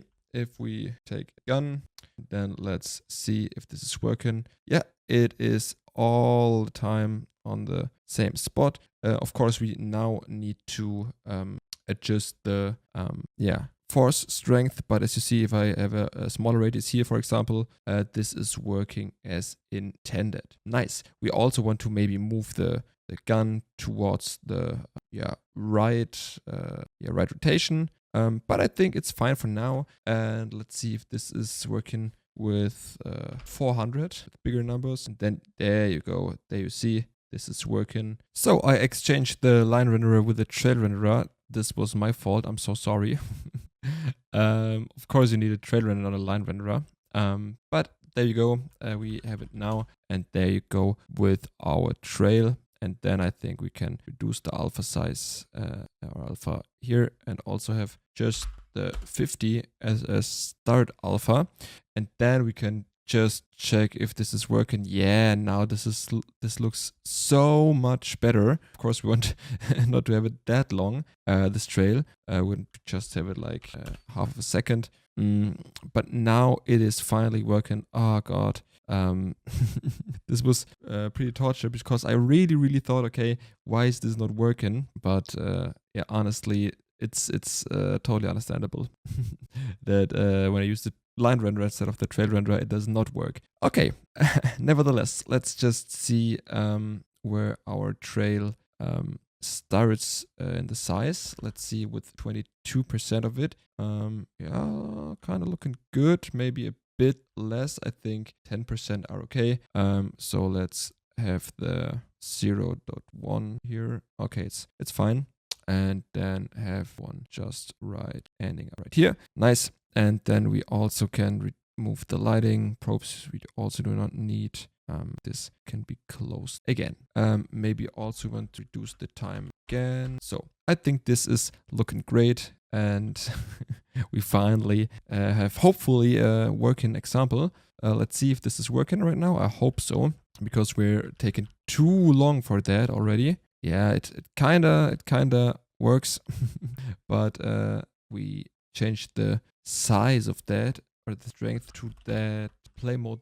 That's because it wasn't saved. So now let's just finally have, I think, a last test now, but I think it should be working right now. Yeah, now it's working. Yes, that's nice. It does not work when I shoot in the sky, because I added the raycast in our weapon controller, I guess it was. Yes, the bullet is just spawned when it hit anything, and when I shoot in the sky, nothing is hit. Of course, we could check if it hit anything, then we just use the hit point. And if not, just spawn or shoot in the direction of the ray. But I think use the point like 50. If this, so that's, yeah, working fine. I think I use it this way. Okay, when moving, this whole thing is a bit weird, and as you see on the left, not all bullets are getting collided with, so the bullet pool is still having some troubles getting refilled, I think. But we can just this later, or fix later. But before that, I want to set the bullet form as child bullet manager, that our whole scene is a bit more cleaned up. And now we just finally got the bullet that can hit anything. So the hit should not be determined by the raycast as it is now, I think. Yes, it should. We can have that. We can just say, okay, here's the hit. Therefore, we might want to bullet spawn and getting initialized with some kind of metadata like damage. So also past damage bullet, integer it is, the private in, and then just the damage here. What we also want to deliver is the transform for the source form. Then we got the source. So with this, we can identify who shot which bullet, and then in the later game we can just determine who shot who, maybe have some kind of kill camera or something like that. So this is also kinda nice. So let's also have that form here, form source. Then we have check what bullet is. There it is. There we damage 10, I think. Oh no, weapon dot weapon damage. And as a source transform, I think it is okay to have the current transform. And also we want to here. And as this is the only variable that changes, we might clean it up later with an inline if, but that's not that important, I would say. So nice. We get this to work, and now we're already on a pretty long episode. I think we just add another thing, which is the canvas on the weapon that can be picked up. So we want to have some kind of pickup radius that's showing us, okay, when can this be picked up. So let's see if, let's use a sphere collider, and with a radius of 5, I think 5 is okay, and has a trigger on it. And then we call this the world weapon pickup, and then we see if there's a on radius that there's something like I don't know, show canvas or something like that. Therefore, we also need a canvas for that. And this is a world space canvas. And this camera is getting set by script here. So we have a serialized script, serialized field canvas there. Start function it is, say camera main. Or as we now our camera manager can there, which is set at all, but the third camera. So let's have a script function, to camera return that. I think this is working because it's not a child that set. Okay, then returning the, so this set, nice. We initialize everything, name, private label, name. I think that's okay for now. Later on we will have something like rarity of those things, but I think now really important to get the information we have. So that's it. Then we want to have the panel there and the text mesh pro. So the panel image which is black but has transparency on it, and then we want to have the text mesh pro in here. It's okay. Name, it's just the panel. Good to go. Let's see if this is working. If this is looking good. No, it isn't. Just this way. Pick up radius here and this here. So then we need to check if this canvas is on the correct place, but we can check it if go to scene and just check where this is. So obviously this canvas is at a completely wrong place. So it's just this way and reduce the size dramatically. It's not working. I think this is also not working as intended. Nope. So let's just scale it down. So there it is. And best thing I could do is to always look on to the player or camera in this case. So back and just paste all this 0, 1 there, and then have the rect transform on late update, have the look camera rotation dot forward, but it should be added 80. It should look in the opposite direction, so to the camera. Nice, it's looking at the camera, but the wrong way. Maybe I did it the wrong way. Maybe, but we'll see. Yeah, now it's working fine. Nice.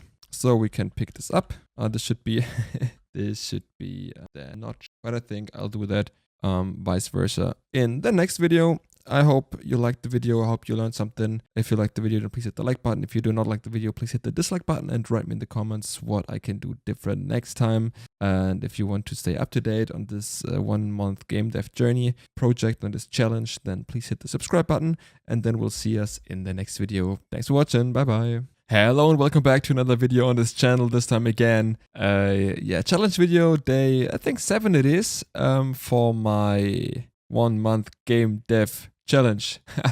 As last time I did something offline yesterday evening, where I added some do-tween effects so that this weapon on the ground is rotating, and also made the pop-up more beautiful, and also, as you see, different colors. I added some kind of rarity. We can have a quick look into that.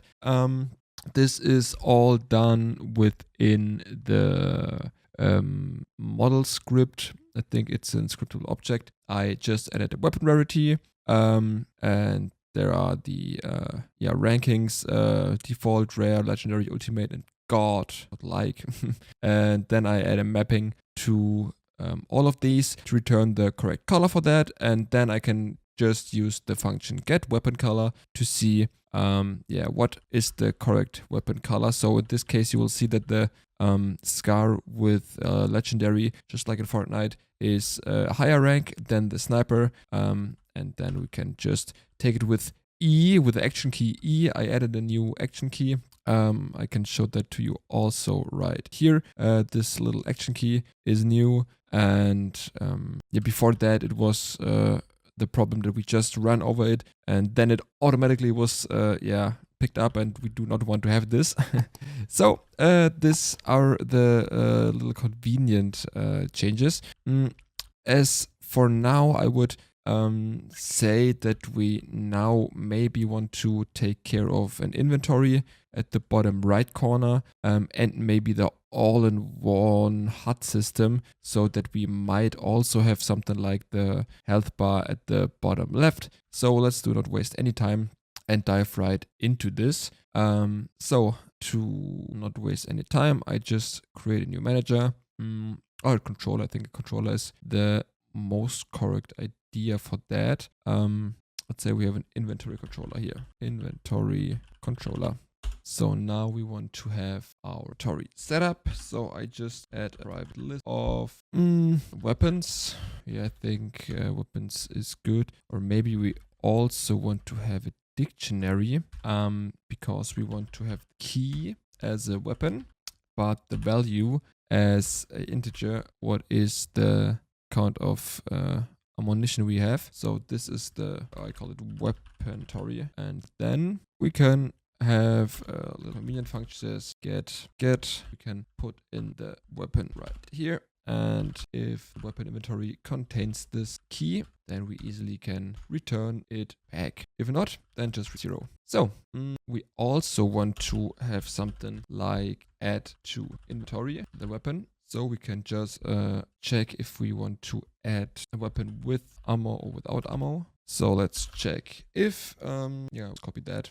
If the weapon inventory contains the key weapon, then to add the weapon, the ammo to that. Else we just want to set it. So this is the right way. We might also want to take care of the removing function. So from we check, hey, if the weapon is in the inventory, then we just want to remove it. So we just go. And yeah, if not, nothing happens because we do not have anything else. Maybe we want later something like sharing ammunition or something like that. So some kind of remove ammunition or drop ammunition is maybe good, but I think it's okay for now. So we just have this add to inventory function. We want to use this. So we check our player pickup, and I think this is the place where we want to change that old implementation here. And the new implementation would be something like inventory here. Then just can copy this. Nice. So we can add this to our inventory weapon, and we can also have this as a default action that will be done when something is getting added to the inventory. So if something new comes, then we just want to equip it. Is it good? No, that's bad. It's bad because this might change the way the player is fighting. So this is not the case. But if we can say if now the weapon inventory count bigger than 0, then we can add it. No, if it's 1, sorry. If the weapon is 1, then we can equip it because then we know, okay, this is the one and only thing. So up, nice. And then we have the weapon equip, nice. So, and also we might want to debug what is in our inventory right now. So this is working. I worked a lot with Python last weeks. So maybe I get a convenient debug log. Let's see. So okay. 2. That's not what I wanted. That's not what. But we can through this each key value pair and and that's it. And now we might want to have scar 30, and then we have a scar 30 2 times and the sniper as nice. So this is working. We got our inventory here, so we can delete this log now. And yeah, now it's time for our UI, I think. So let's go to our HUD object here we have on the left, and then create a new canvas for that. I think this is more cleaned up. So have it with a screen size scaled, and then have new empty field bottom right. I think this is so. Now we can check which is the correct size. I think this is good. Parent. And that we can have it's called grid layout group. Nope, I want a vertical, horizontal. Got it. Or maybe a grid isn't even that bad. Grid layout group, because then I can easily have some kind of slots automatically set up. So we have the middle center cell size with 100. Let's say 8. Then have a spacing 16. Then we can just this right. Is this too big? Check this real quick. Bit too big. Let's test 96. 16 is still okay to have that. Yeah, I think this is okay. I think this is okay. Nice. So this is our now. Let's also say that we want a transparent look of that. So 50%. We can say that the slot could be 50% if it's active, and like 25 if it's not active. We can see if this is working. I think it's a good idea to guide the player a bit. Which is active 1. So let's just save it really quick and directly write the code for it. So I write a code for UI inventory. That's it. This will do. And I want this system to be event driven. So I will check the inventory controller if there's anything and execute another event. So I think it's a bit of a time. I think it's a unit event on item editory. So check away, then or maybe this. Okay, nice. So we want to pass something. This is we want to pass inventory each time, and I think this will be, let me see real quick. So we want to pass the inventory with the invoke function, and now we can easily create some kind of a listener on our UI. So let's jump right into our UI inventory directly in the wake or in the start function, I guess. Probably okay. To get layer in and to get the event from. So how do we get to the inventory controller from our UI inventory? Well, there are plenty of ways. I think I will do the more sturdiest way. I love cows, and I think in this constellation it isn't even that bad that I just have some kind of function in the start that where I say, okay, I want to have something like a UI manager instance. And then have something like, register, something like that. And then I can pass myself into it. And then just have a listener here to see if this is registered, and then use the reference from that inventory controller for listening on event. It's pretty dirty, but I think that this will be a nice isolation because we have the inventory controller on our player script, right? So we would have to check if we already can achieve the UI inventory, but the UI inventory should be instantiated a bit later, that the UI can react on these changes from the business logic. I hope you understand what I mean.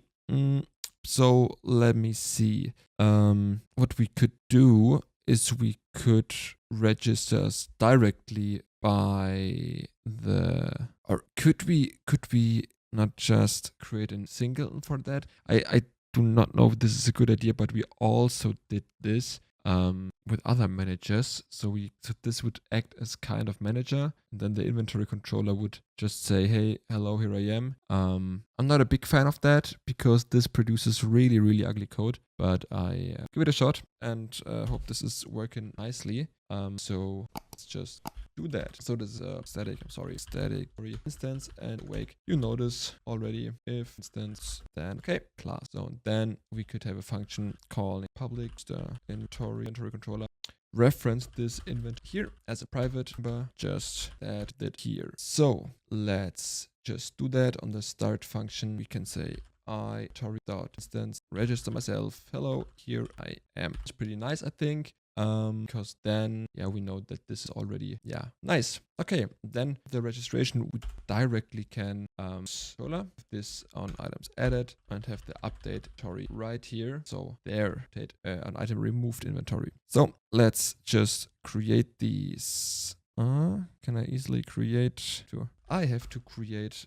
Thanks for that. Void dictionary. Nice. Called meter. Like, why isn't this working? Didn't I do well? Well, actually, it should just add this event. Well, of course, there also I'm wondering why this is in the first place, but maybe I'm just so nice. Then we can just log it out and see if this is working. I do a specific the for each loop like we did last time. But now I can see if the call comes through and if the event is registered correctly. So let's just pick something up and then we get it here in the UI inventory. Hooray! This is cool. This is really, really cool. And based on that information, we now can fill up these slots. We can now say, okay, in the first inventory slot, we have weapon X. On the second inventory slot, we got weapon Y, and so on and so forth. And then we can just, use that information.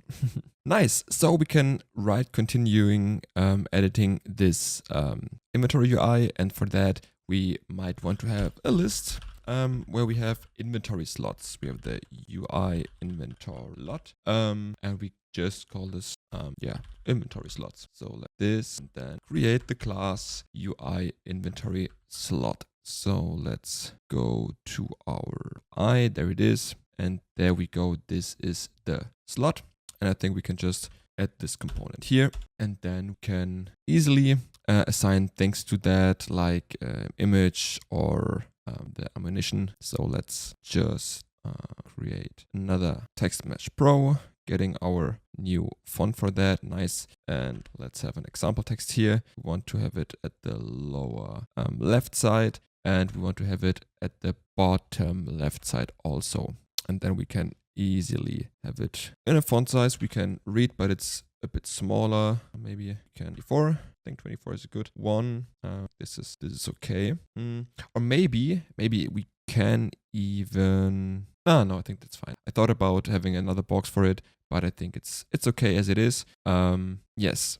So let's also maybe have a little bit of margin here. About 4. Yeah, I think good for that. Nice. So we now have also the whole label, and we also want to have image for that, but I think the width could be 96. Is original. 64 I think is a good one, and we want to have it below our ammunition thing, so let's get dark. Oh, we need to have it white, I'm sorry. So maybe we can adjust something here so we have a bit of shadow there. I think we can have it here as an outline. It's an underlay. Underlay is better. To have it a bit darker there, to have a contrast so we can read it better. Yeah, I think this is good. It can also be pretty soft. It's okay that we just have a little bit of contrast here. Yeah, I think that's cool. We might want to check if this is also good and looking good. Game view. Yeah, I think it's okay for this kind of stuff we want to do. So let's jump right in our UI inventory slot, and there we can serialized field created. We want to have the image. This is the weapon image, the pro label armor to stay clean with the other naming stuff. So then I think we just need a function it set lot data. There we have bright armor. Yeah, and with that information we can this edit. Nice. So let's see if we can use this information with our prefab. So let's drag and drop everything in these variable fields. Nice. Of course we might want to also have a private bool active slot, something like that. Then we can something like a property, which is kind of the same, where we just turning variable, and also want to toggle this one. So we function called public toggle slot, and then we just say, okay, there is active slot, not the active slot, and then return the new active slot. So we're just toggling this, and we can do this by scrolling, but we add this later. We want to check if this inventory in the UI is working. So this whole controlling of the inventory, like switching weapons and stuff like that, comes later, and that's okay.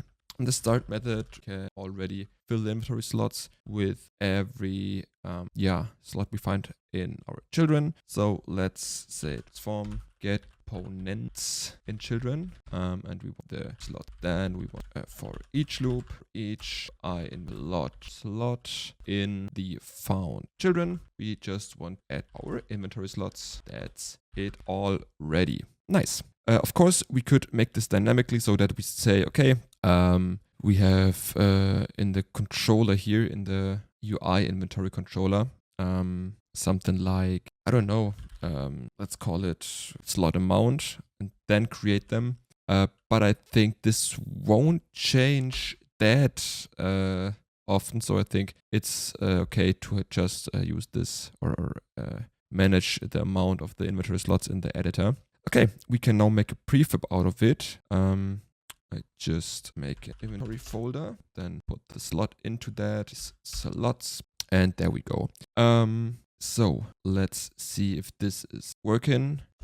Print of all our slots. So let's print slot count for that. Should be 4 if it's working correctly. Yeah, and there is a 4. There you go. Nice. So we have all the UI slots set up, and now we can just update these slots. So the inventory could manage this. So let's get the key value pass for that, value type int inventory check, and we want to set this to all inventory slots. So we might also want to check current slots and count. So we have int index at 0 and increasing these with every iteration and say, okay, the inventory slot at 0, or index in this case, dot set slot data. There we go with the ammo count. In this case, it is, I think, value. Now it comes to the sprite. As you already, think, I guess, we do not have any sprites, so we just want to get it from the asset preview. So let's see if this is working as I get it. Yes, get mini thumbnail, and we want to get this mini thumbnail from our key. There we go with our prefab, and I think at the texture 2D can convert this to a sprite. I hope so. So for testing purposes, I just exchange this image with a raw image and now want to see if this is working as intended. So it should set the slot data with each update of the inventory. So let's see if this is working. So I now want to have this way, and it's kind of working. It's just the wrong sprite. You see at the bottom right corner, and now I want to pick up another one, and the other one is getting into. Nice. Get mini type thumbnail. I don't know. I don't think this is right. But I think for just the prototype purpose is okay. So we now have the information about the picture, but we maybe now want also to show some extra stuff, like the name of it on the right or on the left side of the inventory. But I think this will be done on another day. So I think this was it. I think the switching of the inventory and the whole controlling stuff comes in another video. I think the next step I want to take is to create a health system and to create finally some battle royale stuff, something like the zone, which is getting smaller and smaller, and to get the damage to the player, and so on and so forth. And also we have to make the multiplayer stuff. So there's a couple of things to do. So I hope you enjoyed the video. Please hit the like button if you enjoyed the video, and please subscribe to this channel if you do not want to miss any updates. And then we see us in the next video tomorrow. Thank you. Bye bye. Welcome to another day in the 1 month game dev challenge. In this video you will see how you can create a world zone like in Fortnite for any battle royale game, and how it already can shrink with each steps and have a resting time and stuff like that. And if you're outside the map, you're getting damage. So let's dive right into it. So to get started, we extend our interface iHealth with the function public void add health, obviously amount of health that we want to add, and also a function called remove health. So we can now implement this anywhere. Let's just compile it and see where I have to fix this. There you go, in the world entity. Nice. And then this hit function can also now implement some function from the iHealth method, which is kind of cool, so that this is kind of modular and we can add this. So the add health is not implemented, and it's okay, but the hit function, we now want to say, okay, hit from the transform source, but we want to remove the health. So we just call the health function with the damage, and then we execute the code right here. So we know, okay, we can now remove stuff like that in here, and that's okay. That's kind of cool. And also, we now can add a player script. I think we didn't do this at the start of the implementation of our player. So let's just add the player script to it. So this will be the main player information source. So maybe we have to get the player properties or the player information, like the speed, the smoothness from the turn, get this in the player class to have it quite organized. But I think for now it is okay. So we now have the health function here. So let's or interface. So let's implement it right here. And yeah, let's also copy this from the world AT. Nice. And I think we also can get a hit interface that we might want to implement here. So let's implement this here. Nice. And also copy them. So I think max health is 100. I ever more of that. This is not an RPG where we can skill our stuff, because every player basically has 100 health at the start. With shield and stuff like that, we do not know if there's anything like that. But it's okay as it is, right? The current health is the max health at the start, pop it here. And also, copy this stuff here from the world entity to the player. I'll maybe have something called, hittable or something like that, so that any object that can be hit or can be damage removed, or every player, for example, every enemy or every entity that moves around the map inherits something like that from its parent. But as this is just a prototype, I think we're totally okay doing this here. So let's just print out log you dead boy. Maybe kind of a sad smiley. Okay, it is now the time to check if this is working. So we might want to get right into the zone. I think I want to also create the zone this episode, so we can check if the player really gets hurt when he's not in the zone. And for that, I just create a new game object calling this world zone. Also adding a new component, world zone. There we go. And I want to have a mesh renderer here. Mesh renderer, nice. And I think the mesh I want to render, the mesh filter we also need here, is just a basic sphere. It's super basic. So let's see if this is working. And we want to have a sphere collider in here, but it's a trigger. So let's just move it up a bit. And we need to have a material here. And this is interesting because we also want to have the material to be some kind of transparent and stuff like that. So maybe we'll add a custom shader later, but today or right now, I think it's okay to have the world zone as it is right now, to have it transparent here and make it kinda, I don't know, bluish. Yeah, this is what I aim for, and we want to have it from the front and the back. So we check both here, and we do not want to receive any shadows. Also no specular highlights. So let's check if this is working as I want it to work. Yeah, and it kinda looks good. So what do we do now? We kinda want to check the scale of that. Let's 20, and there we go. So when we're in the zone, it kind of looks good, and we're not in the zone, it also looks good. We might want to check the skybox so it changes when you're in and out, but that's some stuff for beautifying. So let's not waste any time and check if the sphere is working as intended. So let's do not waste any time. I want to have it in the fixed update to check if any player is with it is within the zone.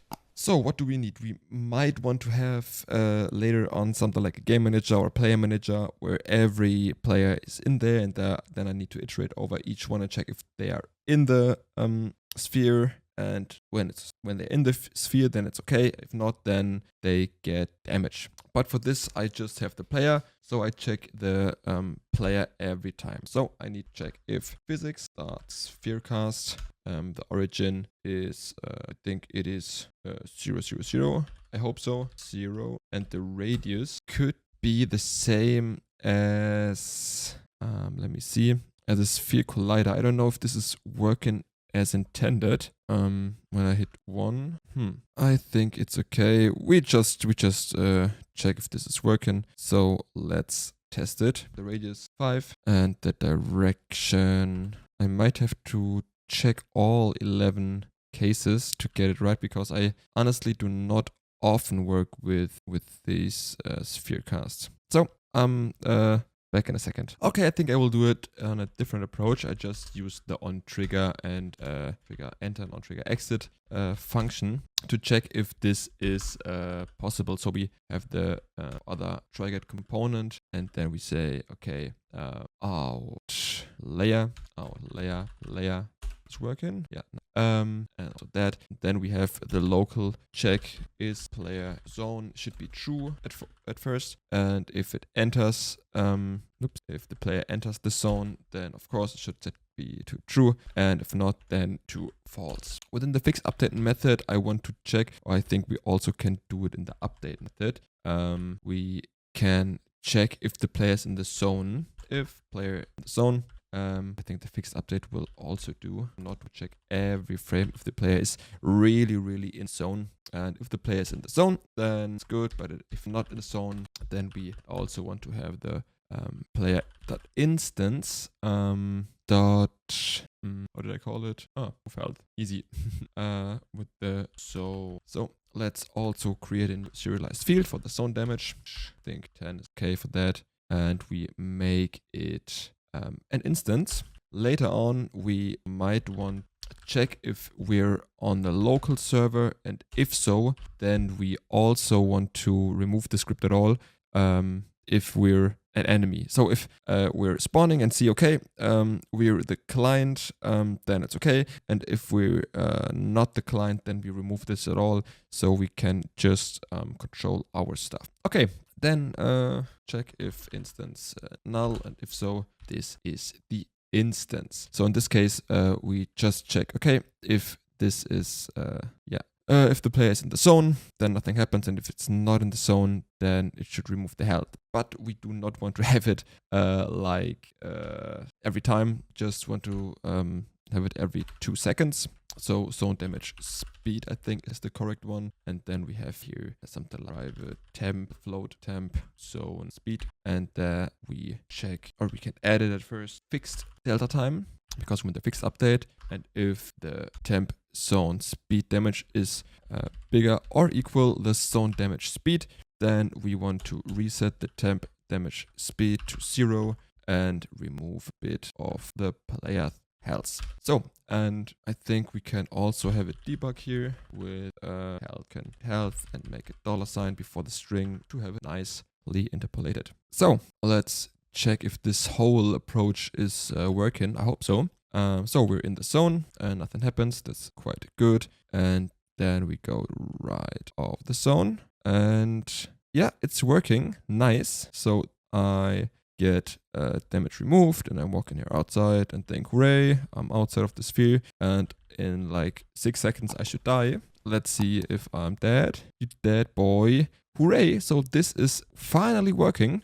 So we added the zone quite quick, I think. So this is, yeah, obviously working. We now want to maybe have it more beautified, to reset the skybox, or we maybe also want to update the UI for that. But I think that the whole world zone functionality is working, at least for the local player. We need to have a multiplayer, and then the whole thing gets more and more complicated to set it right for every other player. I think we do the basics like the zone, the UI, the health system correctly for the local player. And if these basics are there, then we can start to implement the multiplayer, because the multiplayer stuff will take a few days, because I really have not that much of a time to create everything right away.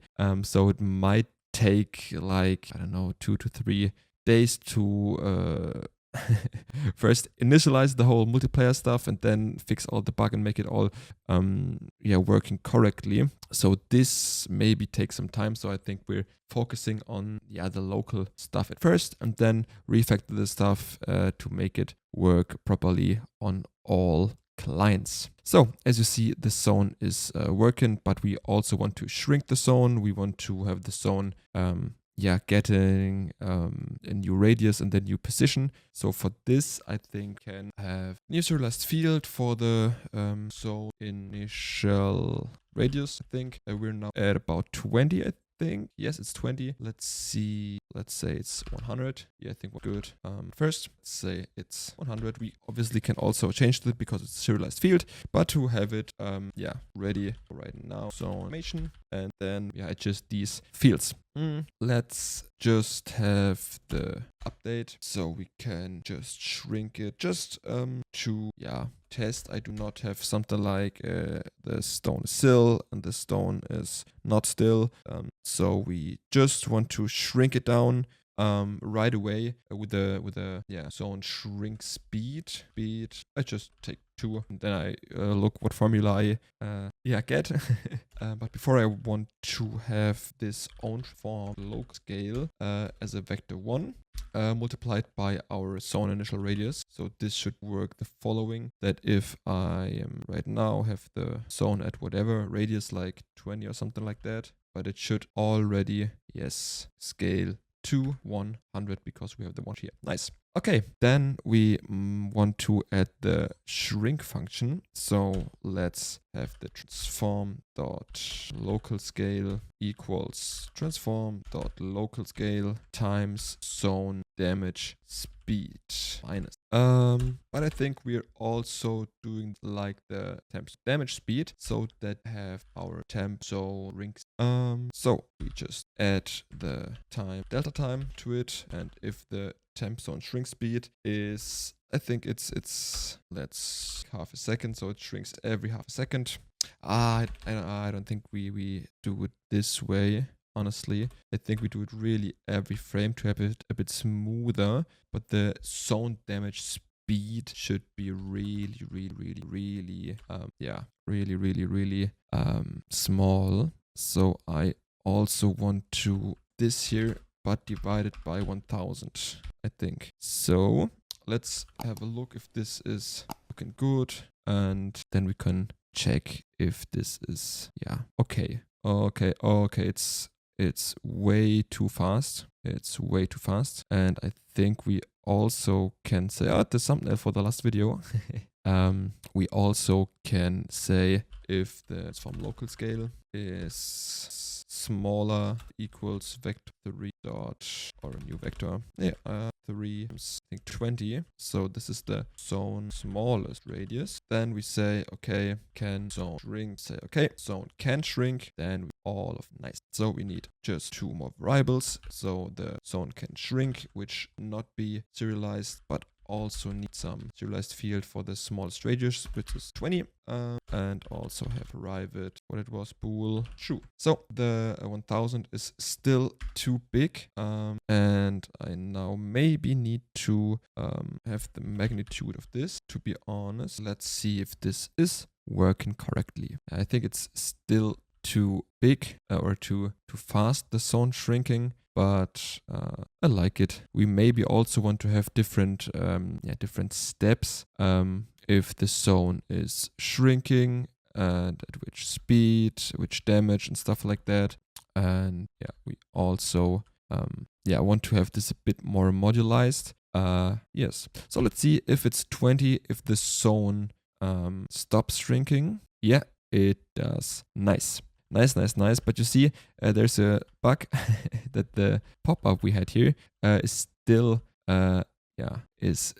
visible, but this is not a really big problem. But this is the video about the zone, so it should be not that important right now. So as you see, we have the zone shrinking and have it at the smallest radius stopped. This is pretty cool.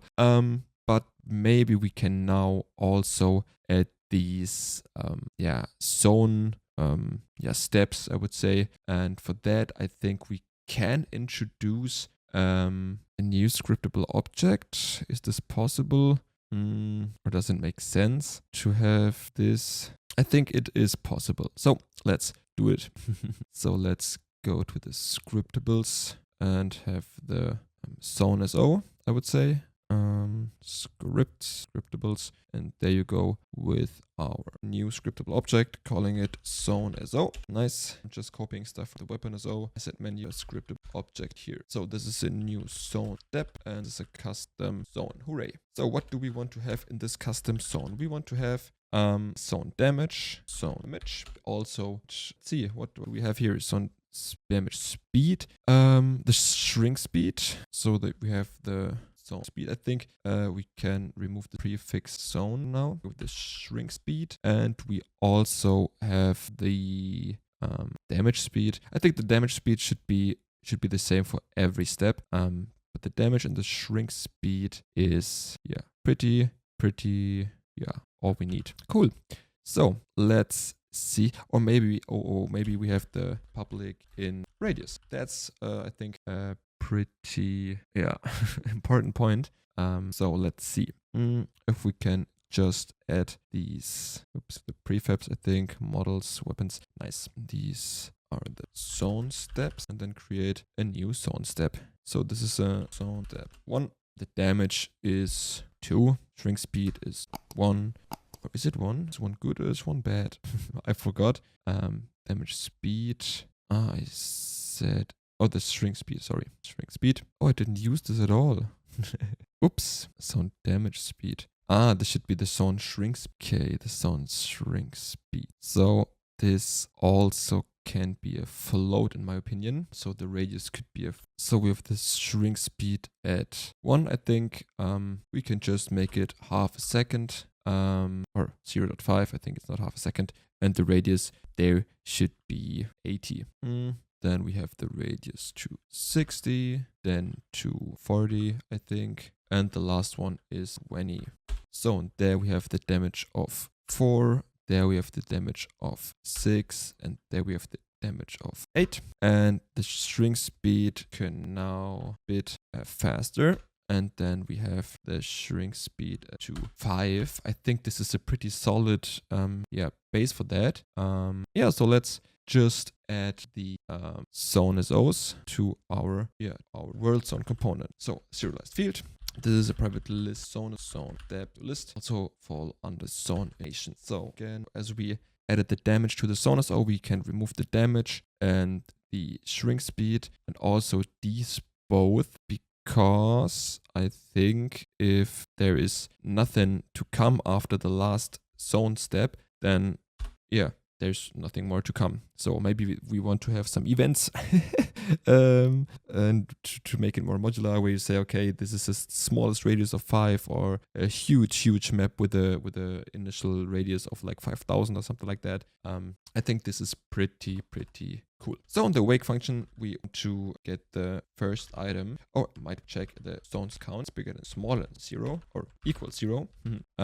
Then just want to raise your row error. We just use a return and debug log here zone provided to make sure that we really have. So zone steps 0 dot radius. So this is the first radius. Nice, hooray. And then we want to get the next one. This should be done with the current step 0. Have here the current step, and the current step also needs a variable here. So we have the variable of the current zone. This may be the better name. So nice. So, and then we also can have some refreshing time, like public float or resting time, cute. Rest time seconds. That is okay. After the first one, you get like, what did I do here? Okay. Before we have this resting zone stuff, we right now check the current zone step. So the current zone step is steps current zone step dot image. And also we have the smallest radius here, so it's the radius. Okay, this is no, this is the last one. This heißt we need to get the last one of that. In Python you can say -1. Is this also possible here? Oh my god, I hope so. I just have a quick look in the C# documentation. Oh my god. Okay, my bad. It's not a minus. It's this one. So we want to get the radius of our last one. And we want to get the zone steps, current zone step. We want to get the shrink speed of that. So I think this is working right now. So let's see. I think we have to fill up the the zone steps. Make it locked here, and then just drag and drop all these zone steps in here. Nice. And then let's have a look. It should already go to the first 80. Did I do it? The first one is 80. Ah, okay. Okay. Then I might have another one. Calling this okay. Sound step. And this is the 100. And yeah, this should be the first one. But it's working super nice, super cool. So to add one sound step, then put it at the first place of this list. So let's also check if this moves down to 20. It should, because it just slows down when it hits the last radius. But we want to check with each hit the next one. So we say, okay, this is the current sound step. When the radius hits the next radius, then we might want to cut it here and have some kind of resting time before the stone starts again. Let's see if this is working. We are going below 80. That's nice. So this will also go down to 20. Okay, cool. So let's get this resting time into account. Sound step 0 with a resting time of 90 also for the first step. And then I think we go down to 1 minute. Then we go down to 30 seconds. And with the last one, just go down to 15 seconds. And I think the last one is getting, repeated until, everyone's dead. So, let's check it here. With the sound step, we get the update. So, we check if the current sound step, so steps equals the last one. So if this is the last one, we do not want to do this. So if it's not the last one, then we check if sound steps current step plus 1, so the next one, we check what this radius is. So this is the load next radius, and we check if the magnitude of this is bigger or equal. No, I'm sorry, smaller or equal is. And if so, then we want to have a resting time. So is resting timer, is zone resting, is resting. Therefore we need another bool private. So this should be false at the beginning, and say if the zone is resting, it's here. Then we want wait at a temp resting timer, just resting timer at time delta time. And if the temp zone resting timer is bigger or equal than the current resting time that we have. So it is zone step, current zone step dot resting time in seconds. If this is true, then we want to, of course, reset our resting timer and want to say, okay, is resting zone resting is false. So we also want to say if zone can shrink. This is the main thing, but then we have another check if the zone is resting. And if the zone is resting, then we not want to get further return, because then if statement, we just encapsulate it so that we say, okay, if the zone is not resting, then we get to this. If this is the case, then also what we want to do is go to the next zone step. And that's it. I hope so. So let's test this right away. But we want to have the speed a bit adjusted so that we save a little time. So the shrink speed is 5, and there it is, also 5. So let's test it if it's working. The world zone getting smaller and smaller, but this should not be the case because we also want the zone to stop shrinking. So if the zone can't shrink, it's okay. And if the zone is not resting, which should be true because this is not set, so it's false. We can also say explicitly this is false. Then it should move, blah, blah, blah. But if the zone resting is true, what do we do with this? Okay, this should be the next radius, I think, multiplied by vector. Yes, so maybe this is the fix.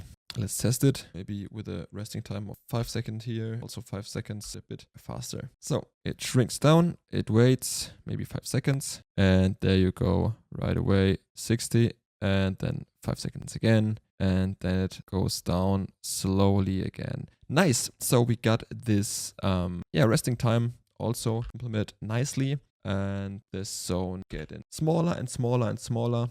And if we're outside the world zone, then we get damage. And if we're inside the zone, then everything is okay. And I think this is it for the video. Thanks for watching. If you liked the video, then please hit the like button. And if you want to not miss any updates on my 1 month game dev journey or challenge, then please hit the subscribe button. And if you do not like the video, then please hit the dislike button and write me in the comments what I can improve. And yeah, thanks for watching. See you in the next video. Bye bye. Hello and welcome back to another day in the 1 month game dev challenge. In this video, I'll show you how I managed to get the item selector working, like you see on the bottom right part, and also if we shoot with a weapon that the ammunition counter gets reduced. So let's jump right into it. So let's dive right into it. So at first we just want to create the action for our weapon switch.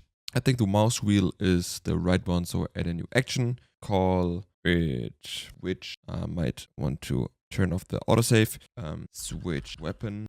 I think that's good. And yeah, button is will do for that. So the path will be the mouse called scroll wheel. How it's called? Let's see, mouse. And then let's see if we got some kind of middle button. Nope, that's not the one. So scroll Y mouse it is. It's a value and an axis right here. So I'm gonna save that. Save asset. Nice. And then add this to my player controller. Maybe I refactor the name a bit so it's called something like, I don't know, input controller or something like that.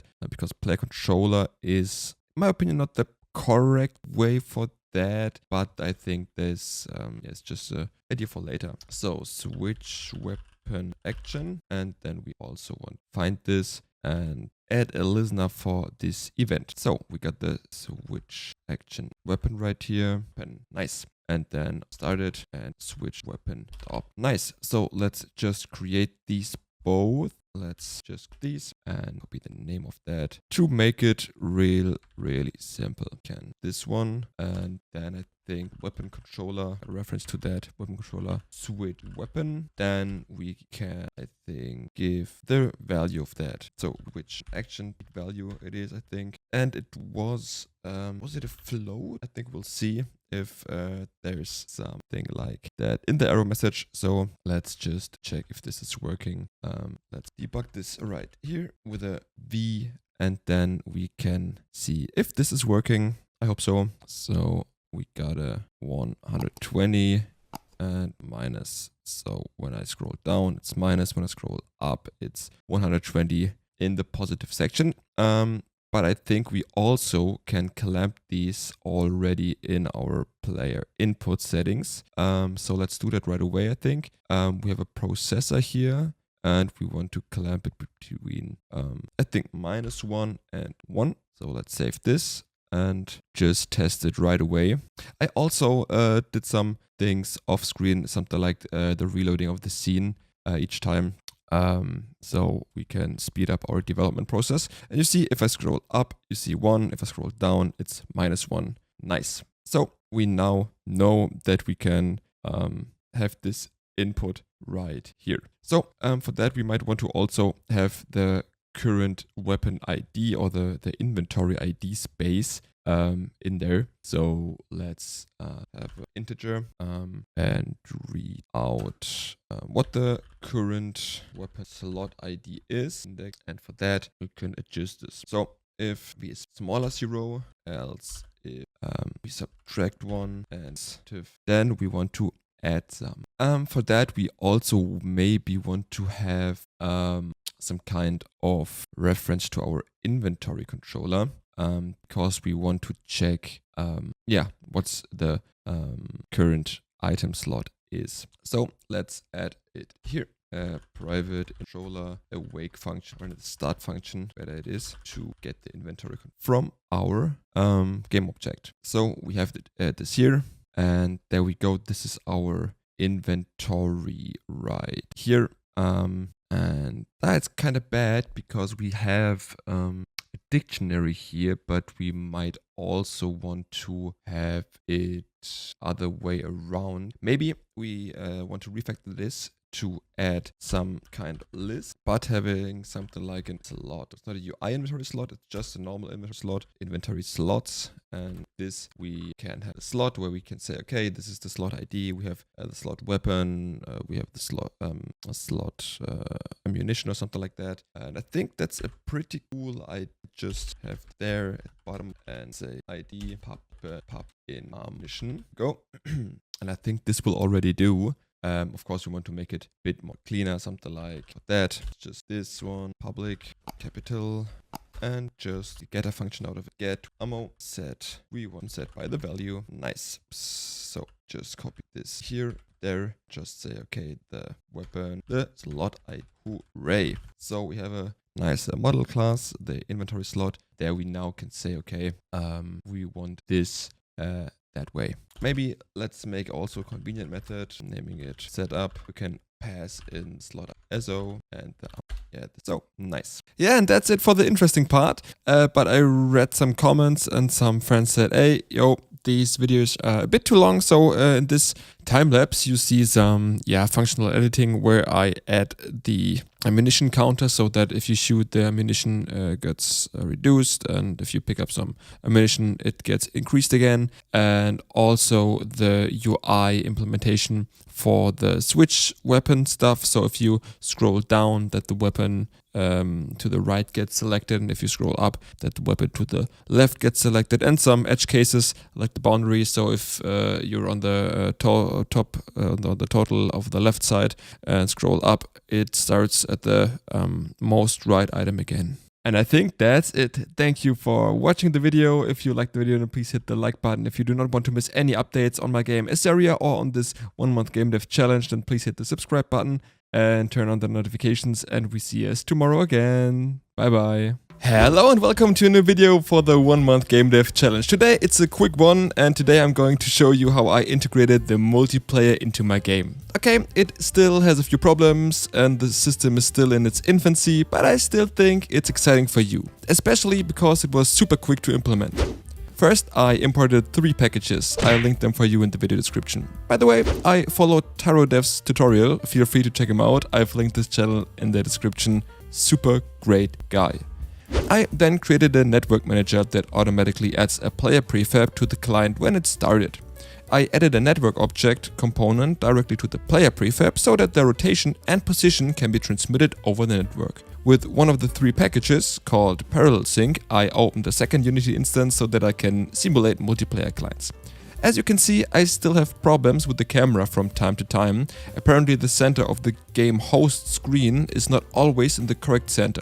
So my host player will never shoot in the correct direction, and I have to dig around and see what's the problem of that. I then made sure that all scripts that a player can control are disabled as soon as the client is not the owner of that object. This happens in the on-network spawn function.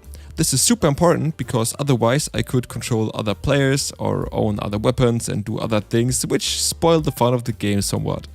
The play is basically finished with that, and of course there's still a lot of things to do, like inventory management and especially animations that are sent over the network. But it's great for the base, and especially since we've scheduled the whole project for a single month. And after that I took care of objects that are also present in the game world. I'm talking about things like trees or bullets or bullet trails or particles that are spawned when a certain action has been performed.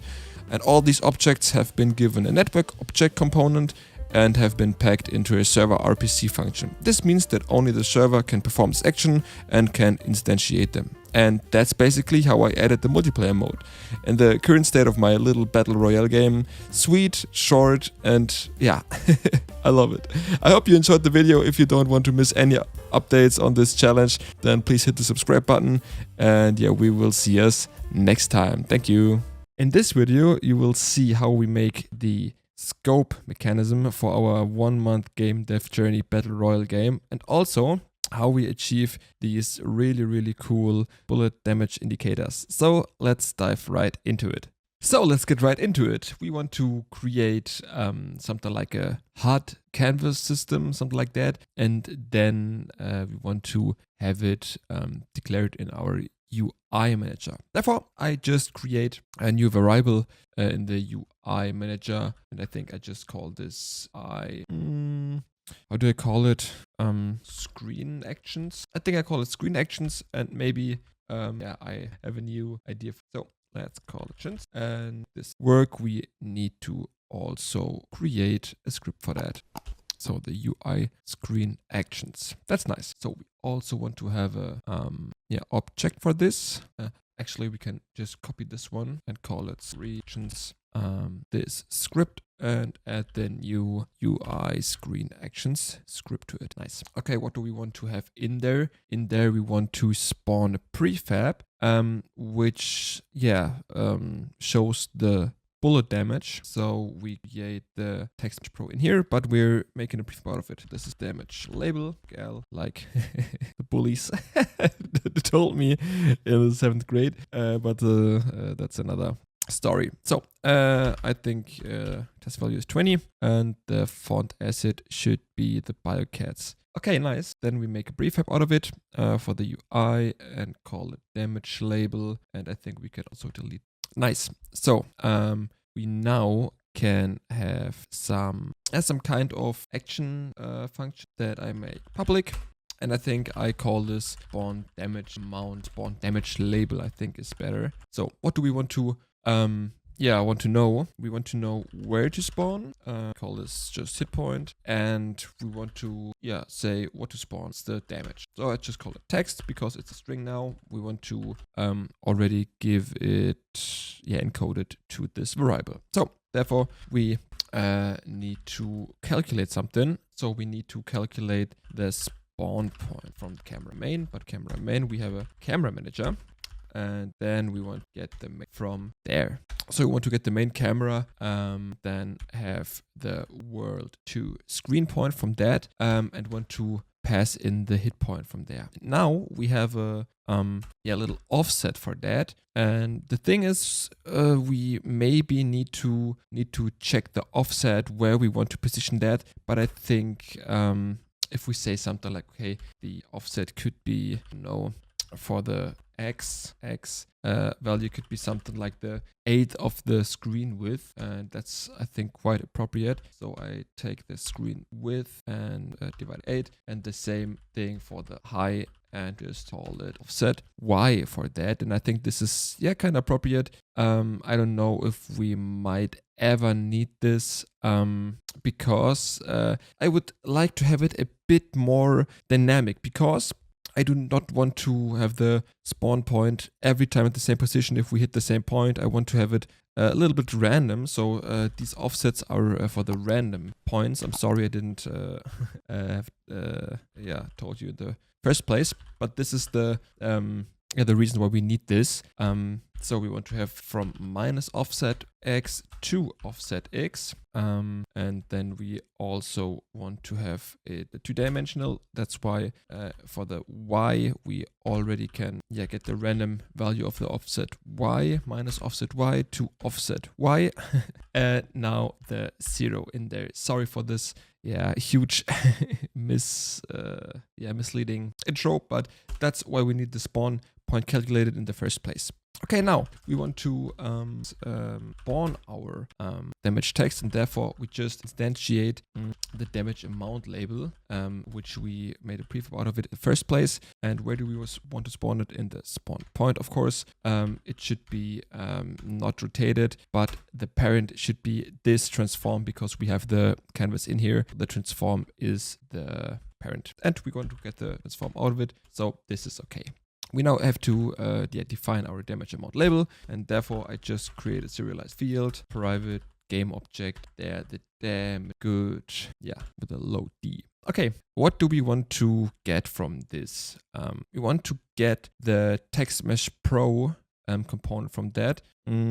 So maybe the better idea is to just get the text mesh pro component from there. So we have the text pro UI there, and just have it at the variable, and then just get the transform out of it time. So we do not need to fetch the get component every time we spawn this thing. So we want to set the text to text, obviously, and then it's becoming interesting because we want to create some kind of animation for that. And that's why we should create another transform, this time called T, and then we get the label. So we want to plop this or pop this thing out. So the local scale of this transform should be 0 to start. Then we want to use something like the doTween library to make it scale over time. Therefore, I just use the t.scale function, and we want to scale it to 1. So everything has 1, 1, 1 with a vector 3, and with a duration. I have the duration here, so I can change time, how long this should go. And in previous projects, I had a 0.2, and I think this was good all over the place. So I'm pretty fine with this. And what is an ease type? The ease type is how this animation looks. If we have the out back, then it's a bit more bouncy. So it's pretty slow in the first place, but then bounces off and pops out. And I think this is a more beautiful look. So I want to get the center of where we want to move, because I think it's cooler to have the center of our hit point and then move from that center to another place out of this the center. So the animation is kind of radial to the player or the hit point we hit, and I think this will look kind of cool. We just try out, and if it's looking cool, then we have another 20 days to fix this. So let's just check it out. So we get the center of the screen. It's screen width times 2, divided by 2, I'm sorry, and the screen height divided by 2, and it's vector 3, have 0 at the end. Of course, we could make a vector 2 of it, but I just go with a vector 3 to have it, everything, how do you call it? Standardized? I don't know, to make it more the same. Okay, and now we come to the animation part. We want to move to a point where we want to move. We want to have the obviously spawn point, and then we want to subtract the center from the spawn point and normalize this, because this will be the direction we go for. So we normalize that and multiply this by some randomness to just get a bit of randomness, radial randomness, where it should move. And the duration, we already know that, but we time it by 2 because it should move longer than it pops out. So then we also want to scale it, but we want to scale it back to 0. That's why we press 0 here. And then we have the delay, set delay, because we want to have this animation a bit later, so that it can delete itself if you want so, and the label gets destroyed again, and you do not see it anymore, and it should play after the pop out animation. So that's why we want to have the delay set to the current duration. The ease type is the in bag. It's the same as the out bag, but we want to have it now stick out at first and then shrink down to 0. So the in bag is the correct one that we.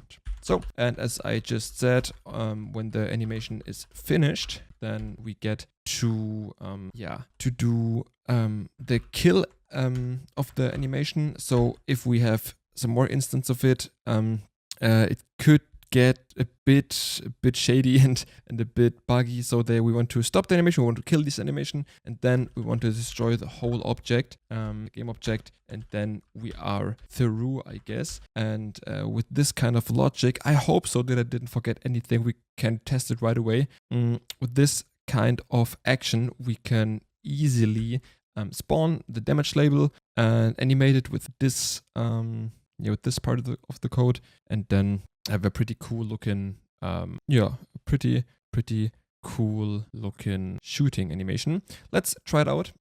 So we have here screen action are there. Do we need this? Yes, we need this, because to make a property out of it, to say, okay, screen action, everybody can have them, but please use this for that. Okay, and then we can just spawn the damage label. So it gets interesting when it gets to the hittables, and this is the case when we have in the player controller. Oh no, not the player controller, I'm sorry. It should be the player actions controller. Is that correct? Like weapon controller? The weapon controller. Nice. It's when we hit something, because we want to yeah, we want to make sure to spawn this stuff when we hit something. So the UI manager, we get the instance from that. Then we want to get the, how do I call it, screen actions. Yeah, and therefore we got the spawn damage label. And this is cool because we can just have the hit point in there, and then we can have the damage amount. What is the damage amount? The current weapon damage, and then we do not want to get to make a string out of it. And I think that's it already. Let's see in our editor if there are any errors. I hope there are not. Nice. So we now want to drag and drop our prefab we made before into this variable slot right here. Where it is, UI, there it is, the damage label. So let's see if I made any mistakes, and yeah, let's grab this scar, and now we destroyed everything. No ammo. Current slot is empty. Okay, that's another mistake. Okay, I know it from the last time. There was an error that we need to handle the switch weapon stuff. So at first, when we take a new weapon, it does not have a weapon slot in there. We might fix that later, but I already also forgot to put the screen actions script into our UI manager stuff. So this should be the case now. So this is now the first one, and let's see if this is working. And you see the damage indicator gets spawned right in here, and we do not got any ammo, but it's okay. You saw this is working. We might want to fix that it's looking a bit cooler, that it's not a radial view, but something like that. It's popping up and also moves a bit from the center to the top. I think would look a bit cooler than this stuff. So maybe it could be the spawn point. Yeah, this could be the spawn point plus some other stuff like new vector 3 or just super plump vector 3 dot, oh, not one up, I think it is. Let's see. I think this will look a bit cooler. So I changed some variables so that we have the 32 in here, kind of static, and also added the 8 of the screen high to the target position where it should move. And now with this setup, you see we have a kind cool of animation for the bullet stuff. Nice. What we might also add is something like a scope for that, or a scope image. For that, we just want to have the UI manager instance and have it called like, let's call it just scope. And there we want to set the scope image. I think the scope image could be with the weapon controller, and then we want to have the weapon scope in here. So what we need to do for that, we need to go to our scriptables, the weapon arrow, just have right here, right and scope image, that's okay. And then we might want to go back to our UI manager and have something called weapon scope, better I think, the weapon scope. And then we just put it down there, be honest. To have it as a weapon scope, just scope. We might need to rename other stuff later. Where did I had it? It's kind of a mess here. To be honest, it should be the play controller, right? So this should be the weapon scope. So we just need to create a new script called the weapon scope. I just created in here. I just duplicate this, copy, and I paste it in here. And I renamed that, calling it UI weapon scope. And so right here, UI weapon scope. That's cool. Delete everything and copy I weapon. Yeah, there we go. And then I think it was the show scope, right? Yeah, that's why we create the show scope function. And also we want to have like the height scope function, so we can easily have this toggled. So let's get right into it with the serialized field of the private image UI package. And that's the weapon scope image. There we just say, okay, the sprite for that. And then make sure that the weapon scope image gets enabled. So with the image game object, this object set act true. And here we just want to set it to false, right? Then we also want to create another canvas. So as you already, I think we just copy paste this and call it, how do we call it? Yeah, weapon scope, I think is the clearest name. And remove this and have the weapon scope script in there and have the weapon scope image. Therefore, we create a child image, call it weapon scope image, and then just it's set to fit everything. Yeah, to make it good. So we can paste it or drag and drop it in here. And for the sniper, I think, we also would need to check if we got a weapon scope at all, weapon scope image. But I think that's some thoughts we have to take another time, because we want to just have the sniper having a cool looking scope. So let's search our sniper model where it is. There it is. And get the weapon scope image. I think the weapon scope image I prepared for this video also need to be, as I thought, the correct texture type. But now we can easily paste this information to our sniper, weapon scope, and then this could be working. Oh, but we maybe want to add also the height scope functionality, because I think we didn't add this to our player controller. So as I thought, I forget that too. So can use the height scope function, delete this parameter in here, and see if this looks good. I'm pretty sure it doesn't look good because there's no animation, no fading, no blending. So it's just a hard cut to this image, and I think it will look really, really, really, really bad, to be honest. But I think it's a way to find it out. So sniper, and let's have a look. And it doesn't work. Why does it not work? There's a null reference exception. Or did I forget anything again? That's also good possible. So we have a sniper in here, this guy here, and with the weapon scope right here.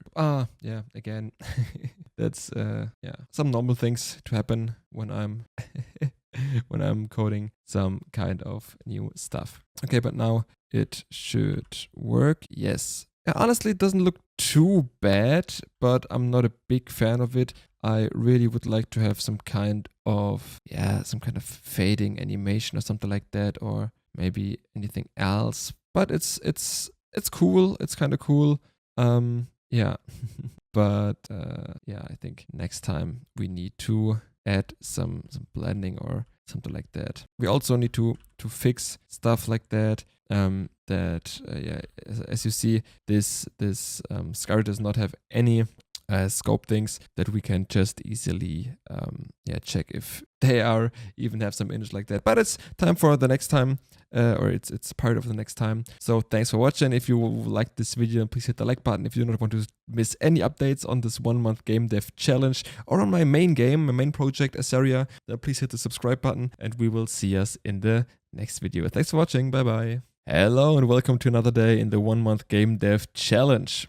Today in this video you will see how I refactor some stuff like the more generic actionable testing, and also a new implementation of our new chest that is getting opened. Really, really cool. So let's dive right into it. You see here I got a error message because I just started to implement an actionable, because we want to have it more generic, to have the same button, in this case E, for picking up stuff, for opening treasures, for, I don't know, do any action, because it's more convenient to have it more generic. So that's why I created an actionable interface and added a execute action to it. So we want to create or fix this arrow at first. Let's see where it is. Easy. We want to just implement this function, and then everything's good. So we need to refactor the code so that we pick it up from this execute action, and also then create some kind of treasure chest and do the looting system. So let's test how we can get to this point. We have the player controller, and we see, okay, if we hit the action key, it's the player pickup. That's not what we want. We want to have the some kind of generic thing that we say, okay, it's the action object, for example, then execute action, and in this the pickup will happen. So in this case we want to have our, let me see, pick up object. It is the weapon, I think, world weapon. There we go. And there we can do some things like pick it up. So we might want to check the current function where we have it in. It is a big mess here, like all the time. The player pickup, then get the player pickup. There we go. This is the pickup function, and we might want to refactor this in this way that it's not the player pickup function. It's more like the action controller, I would say, because we then can see if there is something like actionable stuff or something like that. So this will be kind of a refactoring episode. And in addition with some looting system implementation. So let's hope that we not break anything. I'm pretty sure we do. Okay, let's get right into it. So this probably will be the renaming this to execute action function, and then we can see, okay, and pickupables I would rename to actionables.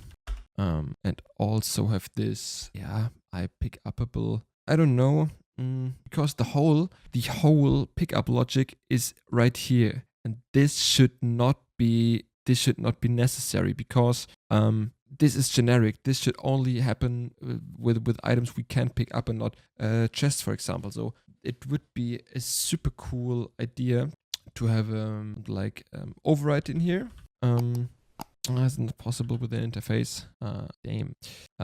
To just pick it up in this little function here. So let's just remove everything right here to have it a bit more clean. There we go. And then have it right here.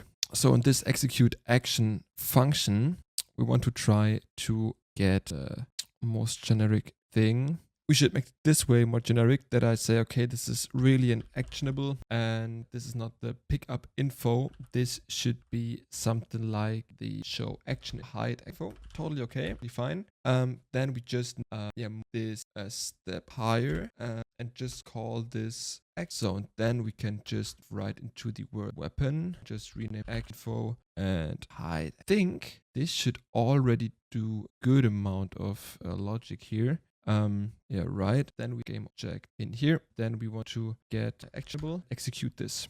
Nice. And then we can destroy the, or do we want to destroy it? No, this is just the logic we want to, handle in our exit function. This is the logic of the pick up stuff. So we go right into the world weapon and do this with the execute action. Nice. In this case, we do not know, okay, what do we really want to,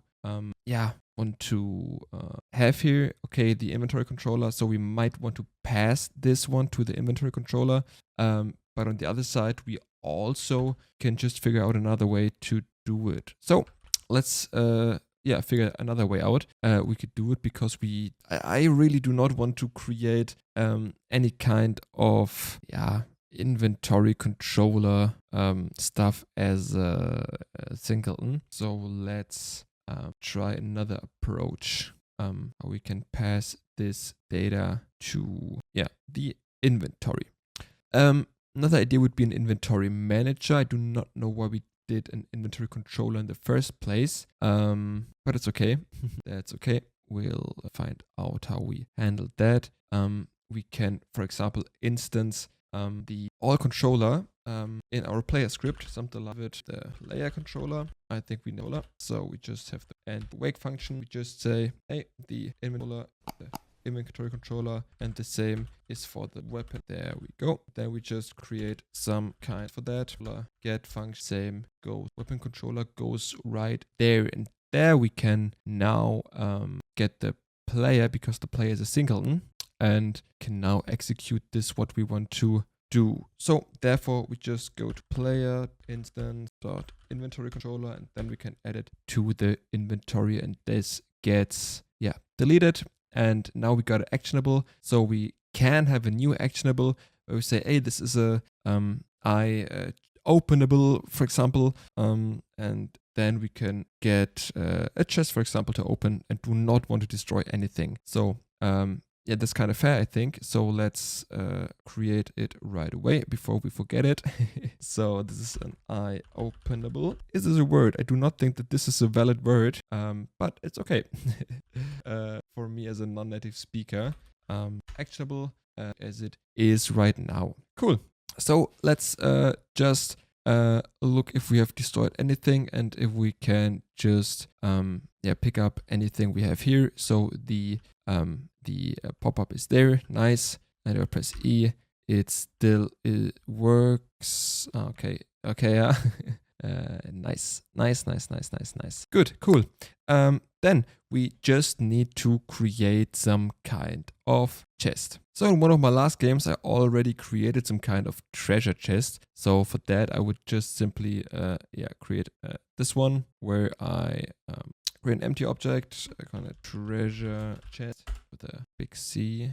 Then I want to have the bottom of the chest in here, and also I want to have the top of the chest in here. Nice. So this should be 0. Let's see if this is good. Yeah, really, really nice. This looks like a nice treasure chest. Love it. More viewable. So there it is.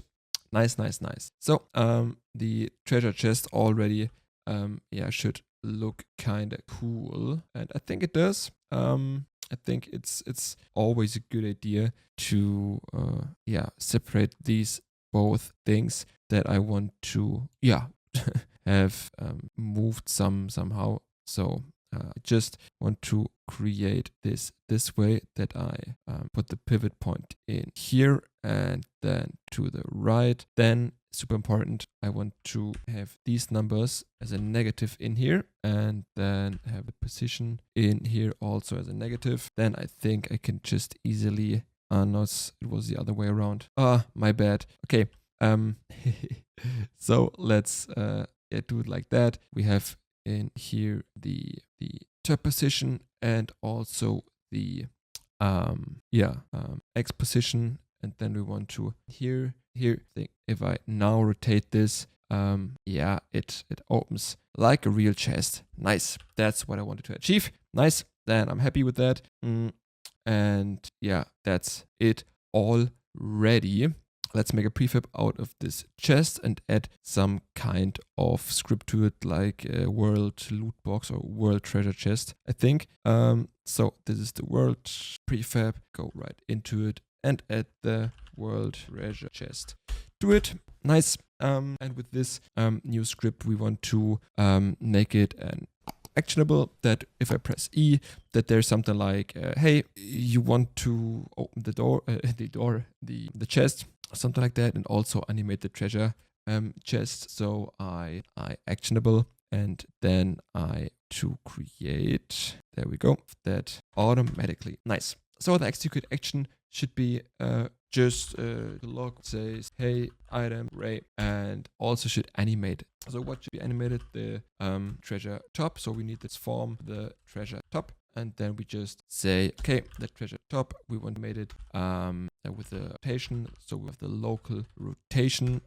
changed with the winner vector 3 space. And I think the, if you say 90 degrees is the vertical axis of this, I would say we get 50, I'm sorry, added to that. We have 180, so minus 140. Minus 140 is okay for that. And I think 1 second to open this chest is also pretty okay for that. And to make it a bit more bouncy, we use this out bag or outbounce type. And to make this all a bit more dynamic, I have float here for the open rotation 40. This is one thing. With this, we're kind of off. Work done with this. So I'm actually pretty, pretty thrilled to see this. If this is working on the first try, would be super great. I would be really happy if this is working directly, because you know me. It's hard to get it right on the first try. Yeah, but it's okay. That's why we do this challenge, to make it or to learn more within a short period of time. So I think so. Let's try it. If this is working. So we got the treasure chest here without any collider. Nice. But if I press E, nothing happens. That's bad. But why did I do anything wrong? Because an actionable, the execute action was already in. Yeah, of course. Yeah, that's pretty dumb for me. I need the collider. Yeah, sure. So otherwise there will be no check if this really is working. So yeah, that was pretty dumb. Let's just add this box collider to this prefab, and pretty accurate. I do not want to work with the mesh collider. Of course, it's the most accurate, I think, but it also is the most expensive, and I want to have it a bit performant at least. Yeah, I'm not the perfect performance dude, but I think where I can save some stuff, I will save some stuff. So yeah, that's it. This again, try it again. If this is working now, where it is, there it is. And now there's a collider on it. Nice. And if we press E, nice, it gets open. Pretty nice. I think it looked really cool. Yeah, let's just drag in another one into the scene, so we can open a bunch of more treasure chests. I think this looked pretty cool, this animation. Yeah, nice. I really like the style of this, actually. Yeah, so we get this chest animated, nice. And now we want to also need to spawn these weapons, and also get a whole loot system behind all of that. And yeah, that will be pretty interesting, but I think this is a bigger task for the next time, I think. I think it was the main part of this video to refactor the action system and add the treasure chest itself, but not the whole looting system, because I think therefore we need much more items to get it a bit more tested out, if this is working and stuff like that. And yeah, that's it. If you liked the video, then please hit the subscribe button, or if you do not want to miss anything else, like my main project Azaria. And then, thanks for watching. We see you in the next video. Bye bye. Hello and welcome to another day in the 1 month game dev challenge. In today's video, you will learn, or you will see, how we get the inventory get animated really cool, and also use this ranked system. You see it's a yellow legendary and a god mode purple scar in here, and also adjust the damage so we get the correct damage provided for our shots. So let's jump right into it. I have here 2 sprites I created with Magica Voxel, the software where I also model my voxel models. And yeah, we use these sprites for our inventory stuff. So let's apply these changes, and then let's have a look where our scriptable objects are. Should be in the prefabs, but I think we should move them to resources, because this naming is not good. Okay, cool. So let's see. This is the scar. Is this a scar yet? That's a scar, and this one is the sniper one. Nice. So let's see if this is working. I need to refactor the code a bit, because I I thought I could export the little thumbnail from Unity. These little, let me show you. These little images here into our game, but I think I will just use these ones I just created with that. So I need to refactor this a bit. How did I do it? I think I have to look for asset, because I didn't have so much asset game. At least I hope so. Yeah, this should be it. Yeah, nice. So the slot weapon, and then from the weapon the image, right? Did I call it image? Okay, yeah. And because this is a sprite and we need raw text. Okay, I see. So this is right, and this should be a normal image. Yeah, nice. Then I need to refactor these inventory slots, and then I think we're happy. So let's just have a quick look on that one. Inventory slot, is it this? And this the image. Yeah, this is the okay, need to delete this one first. And this is normal image. I think this is correct in this case. Oh, I need to assign that again. And then I hope that this is working, and I hope I didn't destroy anything. Yeah, nice, there it is. Looking quite good. Of course, we could, let's test how this is looking if we size this a bit up. So let's go to the scene view. Then we go to our 2D view. Okay, I can select it here. Let's just get in the inventory and do it by hand. And let's see if 64 is a good one. Let's see the 128. What about rotating this a bit? Is this looking good? I don't know. I don't think so. I don't think so, to be honest. But let's have it like the parents. No, that's also not a good idea.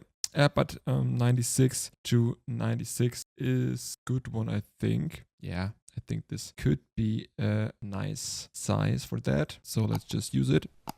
And then we want to take care of the background, because we maybe also want to have some kind of information. What is this weapon? Is this a god weapon? Is this a normal weapon, a rare weapon? So let's just call this background, and we get the color for that from our weapon information. So let's get in our UI inventory script and also declare image. Nice. Then we could actually use a weapon O here and get so we just can have the weapon image in here. Then for our background image, we could just set the color from our weapon.get weapon color. There it is.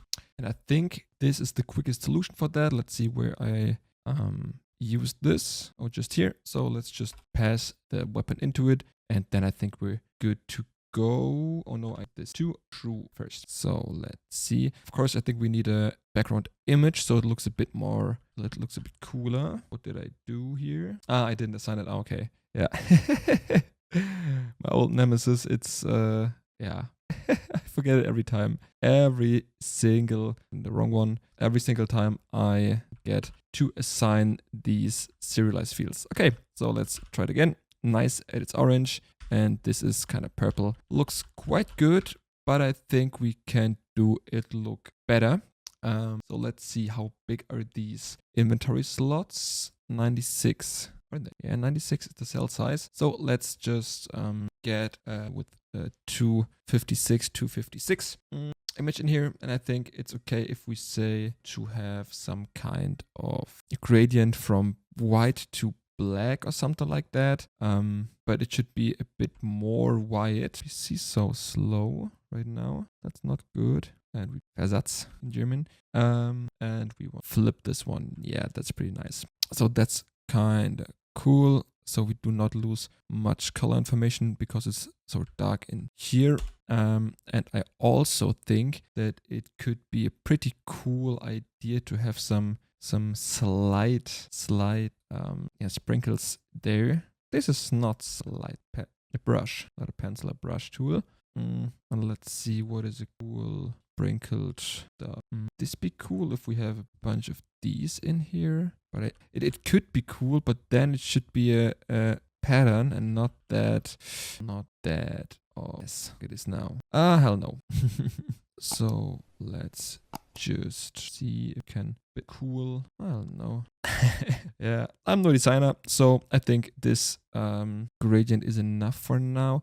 Or maybe some cool lines. Let's try some cool lines. So let's take an 8 for that approach. And let's see if we can be cool here and there. Is this the way?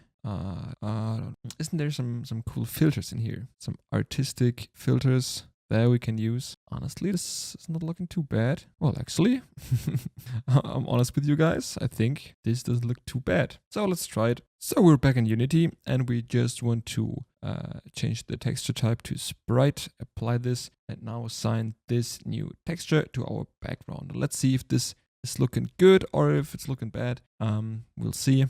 So let's use the scar. And honestly, I think this is looking pretty cool. But I also want the weapon inside of the image get to be moved. Grammatically correct? I hope so. Yeah, therefore we need another do tween. And for that we just go into the inventory slot UI. Do we? Or there it is. And then we can check a toggle active slot if it is active. So if it is active, then we call the animate weapon image, and we have this as a private method here right now. And there we go. This is then image dot. Oh, well, do actually not need to check if this is true, because we should also change it back. Not need this at all, because we're setting this here. Sorry for the mess. So now we can check tween, and we want this to, or we do scale to vector 3 dot time 2. Duration still is 0.2, but this number is based on whether it's active or not. So if it's active, then we want the 1.2, and if it's not, then it's just a 1. All happy with that. But at first we want to kill all animations on this transform. So we have called do kill, so it does not get interrupted whenever another animation is getting triggered. So let's try if this is looking awesome or not. So let's see. I think this is not work. Of course this is not working because toggle active slot is, where is it called? Well, nice. It isn't called at all. So where is it called? Okay, on the inventory slot changed. So is there a listener for it anywhere? I hope so. Yeah, there it is. iManager, and then the inventory update inventory slots is getting called. Okay, just as I have thought. Okay, and then we just say your inventory slot, toggle slot, true. Of course, this isn't the case of the toggle function, so I set it set and then true. This is happening in there, just can't delete it. Just set active slot with a bool. Now is active. It's active, of course, anyway. And then we have the transform to scale. But we have also the slot. So we have slot. This is kind of the same as this one. Return anything. Just avoid. We have it here, the animate slot, and there we get this from, and set the active slot to false. So it's okay, I think, to just have a one-liner here, because it does really the same, but we want to check, okay, if it's 1 or just 1. For that we use the same logic as down below. So it's active slot, then it's 1, and else it's just. So nice, we can do this, and then I think I didn't destroy our whole UI. So let's see if this is finally working. So I'm just grabbing this scar, and yeah, you see it just looks a bit more bouncy, and I think that's the look I want to go for. Of course, we could also add some rotation to make it feel a bit better, but I think it's already looking pretty good. Oops, what's that? Oh. Oh my god. No, okay. Okay. I see what I did there. I used the scope, not the preview image. I'm sorry for that. Yeah, so it is the preview image we want to set, not the scope image. Yeah, well, this is, where was it? Was it in the update?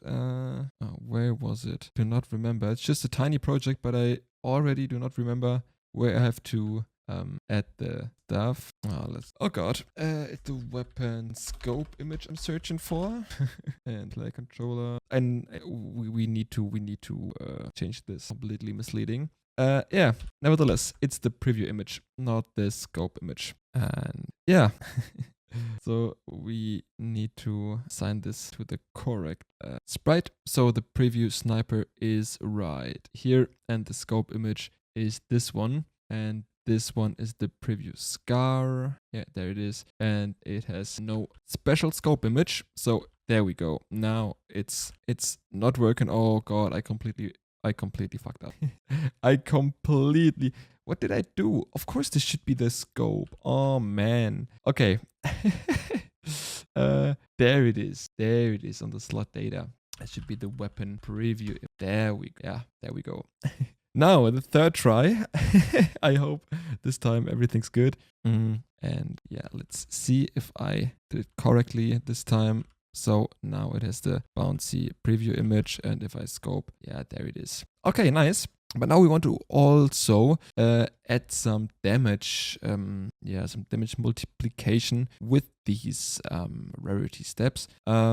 I think it is okay to put some kind of multiplication stuff into the weapon as O. There we go. There we can just get some multiplication. So let's have a switch right here and call on function, call get weapon dash. I think is good because we want to multiply the damage, the integer, with a float variable. And then round it to the, or get the integer value from that. So what does this mean? The default weapon should just, deal the normal damage. The rare weapon should deal it, but times 1.2. Of course, we see, okay, this is a float value, but cast to an integer. And I think we just copy this one for every line. Now it's just about balancing stuff, because I do not know how strong enemies are, how the gameplay at all is. But I would just assume that we can take a 0.4 here, a 0.75 for the ultimate and for the god weapon. We just, do it times 2 and multiplicate by 2. There we go. And think also change the type of damage we deal, because we also want to maybe land a critical damage hit, and then also show it with some kind of red number or something like that. So let's use the weapon controller, where we also want to get the weapon damage from. There we go. Also, now here's the tricky part, because we want to assign it once. This is the bool where we check is critical hit, and then calculate critical hit. This is just a random function, and then we say, okay, if this is a critical hit, we want to time damage equals the current weapon, and we time it by, if it is a critical hit, then we want to time it by, say 20%. Is 20% a good amount? I don't know. I hope so. And else just a 1, because this is now integer. We also want to cast this again, integer. Oops, to have this in brackets. Yeah, there we go. So we got the damage in here. And also, what's pretty cool is we now can pass if it is a critical hit, and then also check the text color of that. So it's critical hit here. If it is a critical hit, then say something like labeled color equals color white if it's a normal hit, but if it's not a normal hit, we use red. Or it's say yellow, because red is too hard of a attention killer for this kind of approach. So I want to calculate the critical hit, which is actually just a number, where we say, okay, we have a random d add random in here, and we say, okay, or we say unit and range. There we go. And we say, okay, we have 0 in here, 1000, for example, and then just say, okay, what is the crit amount? Crit amount could be like 2%. Is 2% high? I don't know. If crit number is lower than 25, it's like 2.5%. Is it? Yeah, I think so. Then it's true, and otherwise it is false. So we return this one. Nice. So for testing purposes, I just do it to 50% to see if it's working, and if it's working nicely, then I just pull it down to like 2.5%. So let's see. Yeah, seems to be equal 50%. Nice. So let's just use the 2.5%, and I think this is cool. But I didn't check the damage amount. I just looked at the color. Was the damage amount also good? No, it wasn't, I think, because here I just passed in the normal damage, and I do not want this. I just the correct damage to pass. And if it's critical, then timed 1, 2. So we might have to increase our damage to like 300 to see the correct calculations, and maybe then I need to increase the life of a tree, for example. Let's see. Let's use scar 175, 175. Then I need to adjust the current ammunition. So let's see, player, there it is. There's the weapon. I cannot change the. Okay, that's bad. I also need to fix this weapon this bullet problem, but that's just for another time. Let's say sure.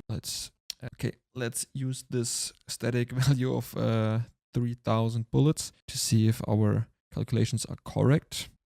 Yes, you saw the higher number of that, 200 and somewhat. Nice, cool. This is working, and yeah, I really like that. So we added a cool legendary or ranked system for our weapons, adjusted the damage, added cool animations for that in the inventory, and I think that's it for today. Thank you really for watching this video. If you liked the video, then please hit the subscribe button. Also, do not forget or miss something that comes in the future regarding this 1 month game dev challenge, or my main project Azaria, which having a company with some game devlogs on this YouTube channel. Thanks for watching. We see us tomorrow. Bye bye.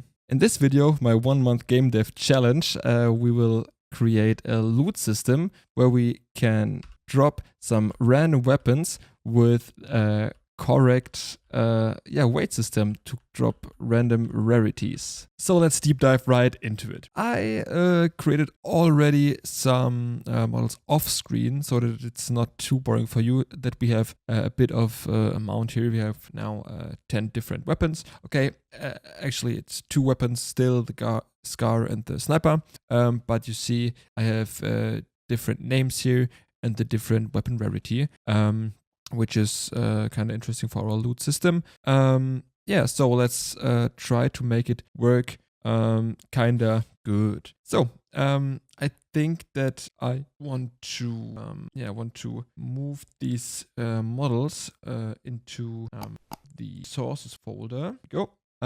Because then we can have something called item manager, for example, and pick all the items in here. So therefore I just create a new folder, call it items, and move the weapons in here. And now I just create also a new object calling it item manager, and I attach a new script to it calling it item manager. There we go. Cool. So this item manager is like every manager a singleton. So let's make a public static item instance and wait. We check if we have this already, and if not, instance is equal to nice. Okay, and in the start function, we want to load everything we got in our resources or items folder. I think I have it here calling it just private list O's, and this is just and want to read all. So I think we can load these with resources.load all. Then the path, I think it should be in the resources folder, items / weapons, all the kind. So I think this should work already. So let's see if the weapon list, the resources loaded all is working. Nope. There is an error that says, the string, okay, it's an array. We need to, check this. And then I can say debug state and load, count these weapons. We can see if we could load 10 weapons. It should say that it loaded 10 weapons at the start of the game. So let's see. Loaded 0 weapons. Okay, I think this is a path problem. I think we need to check resources. Models items. Okay, that was my fault. I completely missed that. So items weapons. So let's give it another shot if this is working now after this little fix. And there we go. It says loaded 10 weapons. Nice. And now we have a pretty cool item manager where we can say, okay, please give me all weapons that I have. So therefore a new public function, weapon is O, where I say get all, return the weapon list. Nice. And with this one, we can also say, okay, give me some special weapons, give me some weapons with type, and so on and so forth. And I think we can do that already here. So I think the most important one is that we just get it by rarity. So get all weapons by rarity. Then we just can pass in some rarity in there and then filter it. So how do we filter that? With the link expression. So we choose the weapon list dot where, and then we can easily say where the weapon rarity equals this weapon rarity. And then we want, return it with two. Oh, it should be a double equal. So there we go. And then we just can return all of this. So now we can just return all the weapons by this rarity. This is pretty cool because I think the loot system should work the following. That we say, okay, we have a weight of each rarity and then pick a random number. If the random number is higher than the rarity, then we subtract the weight of the lowest rarity by the amount of the random number, and then we step down the next step and check if the next one is in the range, and therefore we can get the rarity stuff. So let's see if this is working. Let's see. There we go. Therefore, we would need a loot system, or do we make a loot manager out of it? I think I just call it loot manager. Could also be a loot system and attach that to all chests, but maybe we later have some other kind of stuff. I think it's more modular to have a loot manager. So let's also create a manager. Therefore, there we go. There it is. And then also we make it a single. So this is the loot manager instant, and then we check if this instant is 0, and so then assign this script to the instance. Nice. Okay, so let's check where we get the rarity from.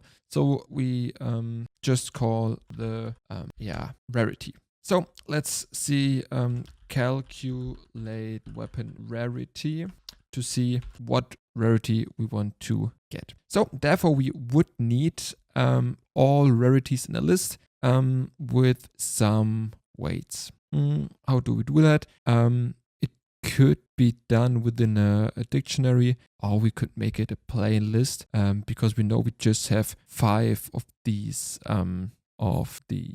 values, but also could do what is I think also a good idea is to just go to our weapon SO and have some public enum weapon rarity chances, or weights, it's better I think, weight, and then we just copy these, and then we just say, okay, what are the chances you get something like that? It should add up to 1,000, I guess. Of course, it can add up to any number, but I think 1,000 is pretty cool. So let's just say that you get by 50% default weapon, 25% rare weapon, 12.5% a legendary weapon, and I think if you say, okay, the ultimate could be 100 or 10%, this adds up to 800, 975. I think this could be let's say 5% is God mode, just 70 or 7.5% is ultimate. I think this will add up to 1,000, 125, 250, 500. Yeah, I think this could be working. Nice. So, how do we do that? Well, we might want to get all the values first we just declared. So we have the list of weapon rarity weight. Let's just call it weights. And then get these from our enum. How? I just get the values and I want these of the type I just created. So it's the weapon rarity weight. There we go. And then I want to cast it to the type we had here. This one. And the most important thing about this is that this list is sorted because we want to get the highest value at the first and then want to subtract it. Then it gets down deeper and deeper and deeper until the smallest value is there and gets selected, and the user gets the most rare item. So we need to have this ordered, but ordered by descending in this case. So we want to just check the X value, so the current item, and we want to make it a list so we can iterate through it. Nice. And then we just go to the for each loop and check if this is working. But at first we can debug log this thing right here. Let's see if this is working as intended. Compile errors has been right. This should be a void for testing purposes, and we want to execute this function. So in this case, we just have to put this in the awake function, and then let's see if this is working. So let's see. So the first one's default, rare, legendary, ultimate, and then the god comes into place. This is pretty nice. So we know this is the correct order of how we want to have it. So we now want to get the random value. So we want to have the random range, engine range, and what is the amount? Okay, we want to have the range between weights and the total amount of the weights. So therefore we might want to use another link functionality called select, and then to select the value of that. But I think the x already is the value, and therefore we want it to be summed up. So how we do it, we want to just check or get the sum of that. So what is the error rate here? Okay, this is not working, but then we can also have a loop here calling this the integer random number, and then go with a for each loop all the way through these weights. So the weapon rarity weight, this I just could copy it from below, but it's okay. So weight is added to the random number, cast it to n. Okay, the 0. There we go. And number, this is the total weight of this. But I think now when I think over it, it might also work if we just had casted it. So let's just have another one. I'm sorry, but I think this is also pretty useful to make it as small as possible. There we go. Okay, nice. Then we have this random function here. The random in and delete everything right here. Pretty nice. A bit more cleaned up, I think. And we have this random number here.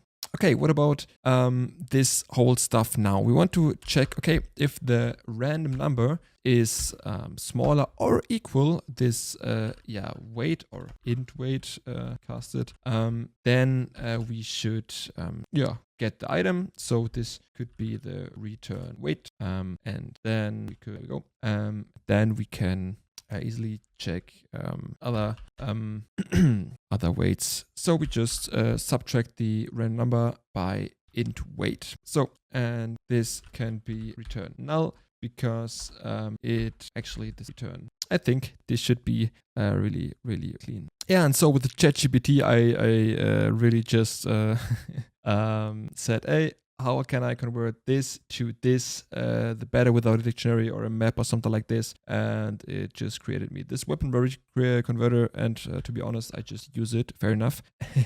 So let's return the weapon rarity based on this. So we have the weapon rarity converter dot weight, and there we go. There's the weight, and the same is just for that. Oh no, we can just the default. And I think this is pretty cool. And now we're just returning the weapon rarity based on our results. This is pretty cool.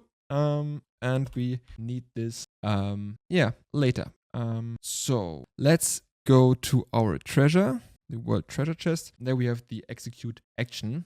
And there we want to say, okay, we want to check if we can open this, and if so, then let's can open, or we do it with the state is open. So if it's not open, or it's open, then we just returning right away, and we do not want to have any kind of interaction with that. So we have the bool is open set false. So, and if not, then it gets rotated, and then we want to check, okay, with the loop manager, what could be in this treasure. So let's calculate the weapon rarity. We could name it different, like I don't know, something like calculate randomness or get loot or something like that. But I think it's okay for the approach. And then we get the weapon rarity, and then we pass this weapon rarity in the item manager, where we say get weapons by rarity. So this will get us all weapons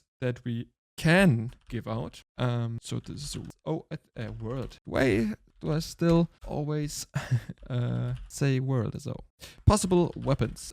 Nevertheless, will be the outcome of that. And then we say, okay, just for debugging purposes, we loop through the weapons and just giving out the name, what we could drop. So we just say debug log dot, there we go. So let's see if this is working. I want, and I think for that case, I just duplicate some of these treasure chests. So one, here's another one, and another one, and another one, and another one. So let's see what we can get. So let's open this one. We get the ultimate, oh nice, ultimate sniper. We get the rare scar, we get the god sniper, we get normal, pretty good loot.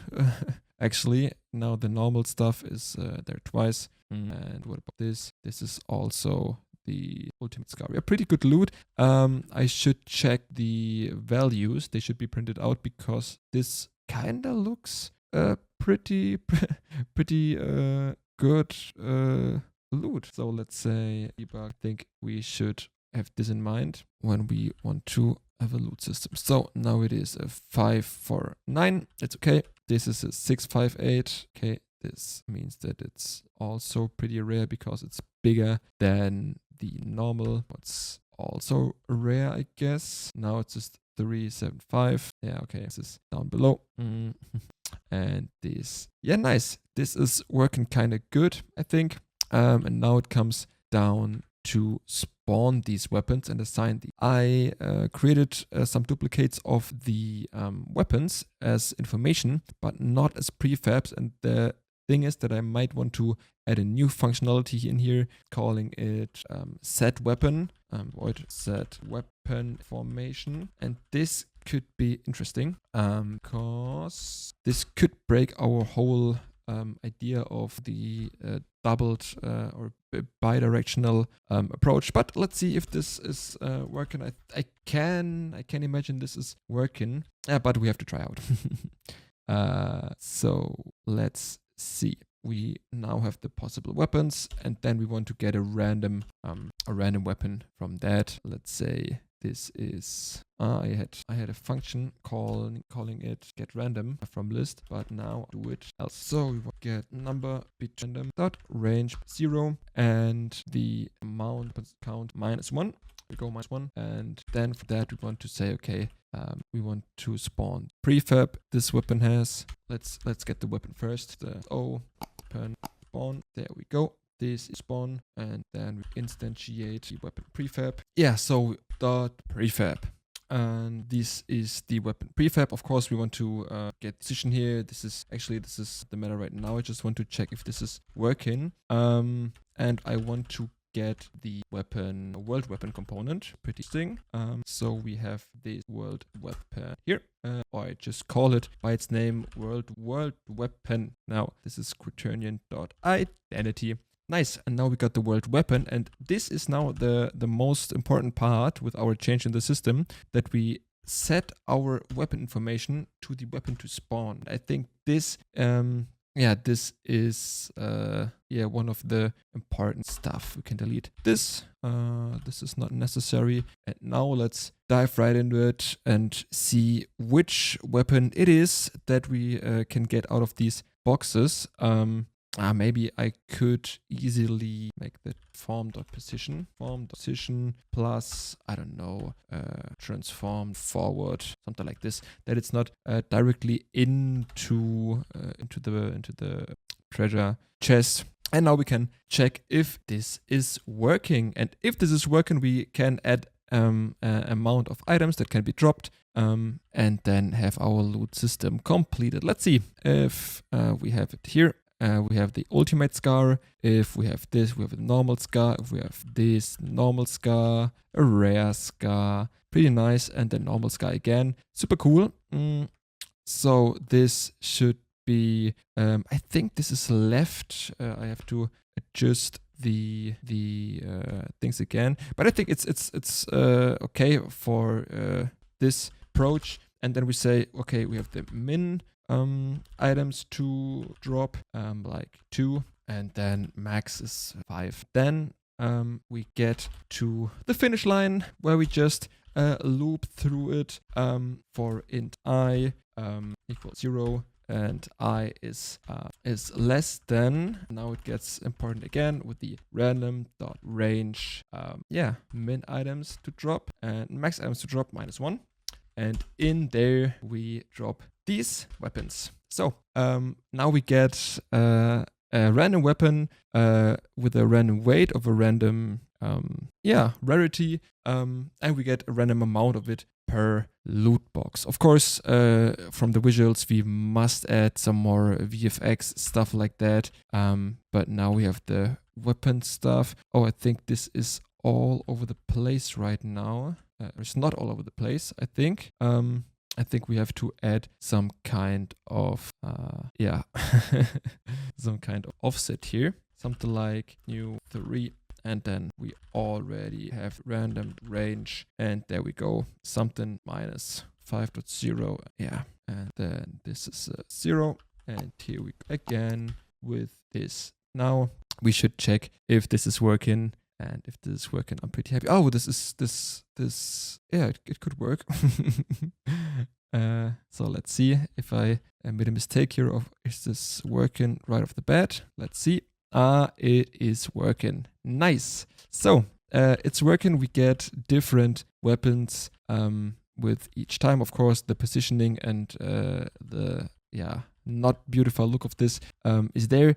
But this is working, and now with this approach we can take it to the next level. So thanks for watching. If you liked the video, please hit the like button, and if you do not want to miss any updates on this 1 month game dev challenge or on my game area, which is my main project I'm doing devlogs about on this YouTube channel, then please hit the subscribe button, and we will see us in the next video. Bye bye. Hello and welcome back to a new video on my 1 month game dev challenge. In this video we will see how we can create these tactical markers where we can just shoot a raycast towards a point in the map and see where it's going, and then head right to it and see that the tactical marker is there, and with another click on the third mouse button, with a click on the mouse wheel, it's gone, and we can create another new tactical marker. So let's dive right into it. So at first we're just creating some new actions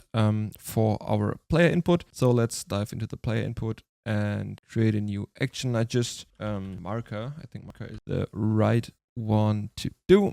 And for the path, I'll just use the mouse scroll wheel. So this is kind of the third mouse button. I hope this is okay. It's called middle button. Nice. And then I'll just save that. And as I know this is the marker, I step into my player controller and add a new input action for that. So let's dive right into this script controller, player controller.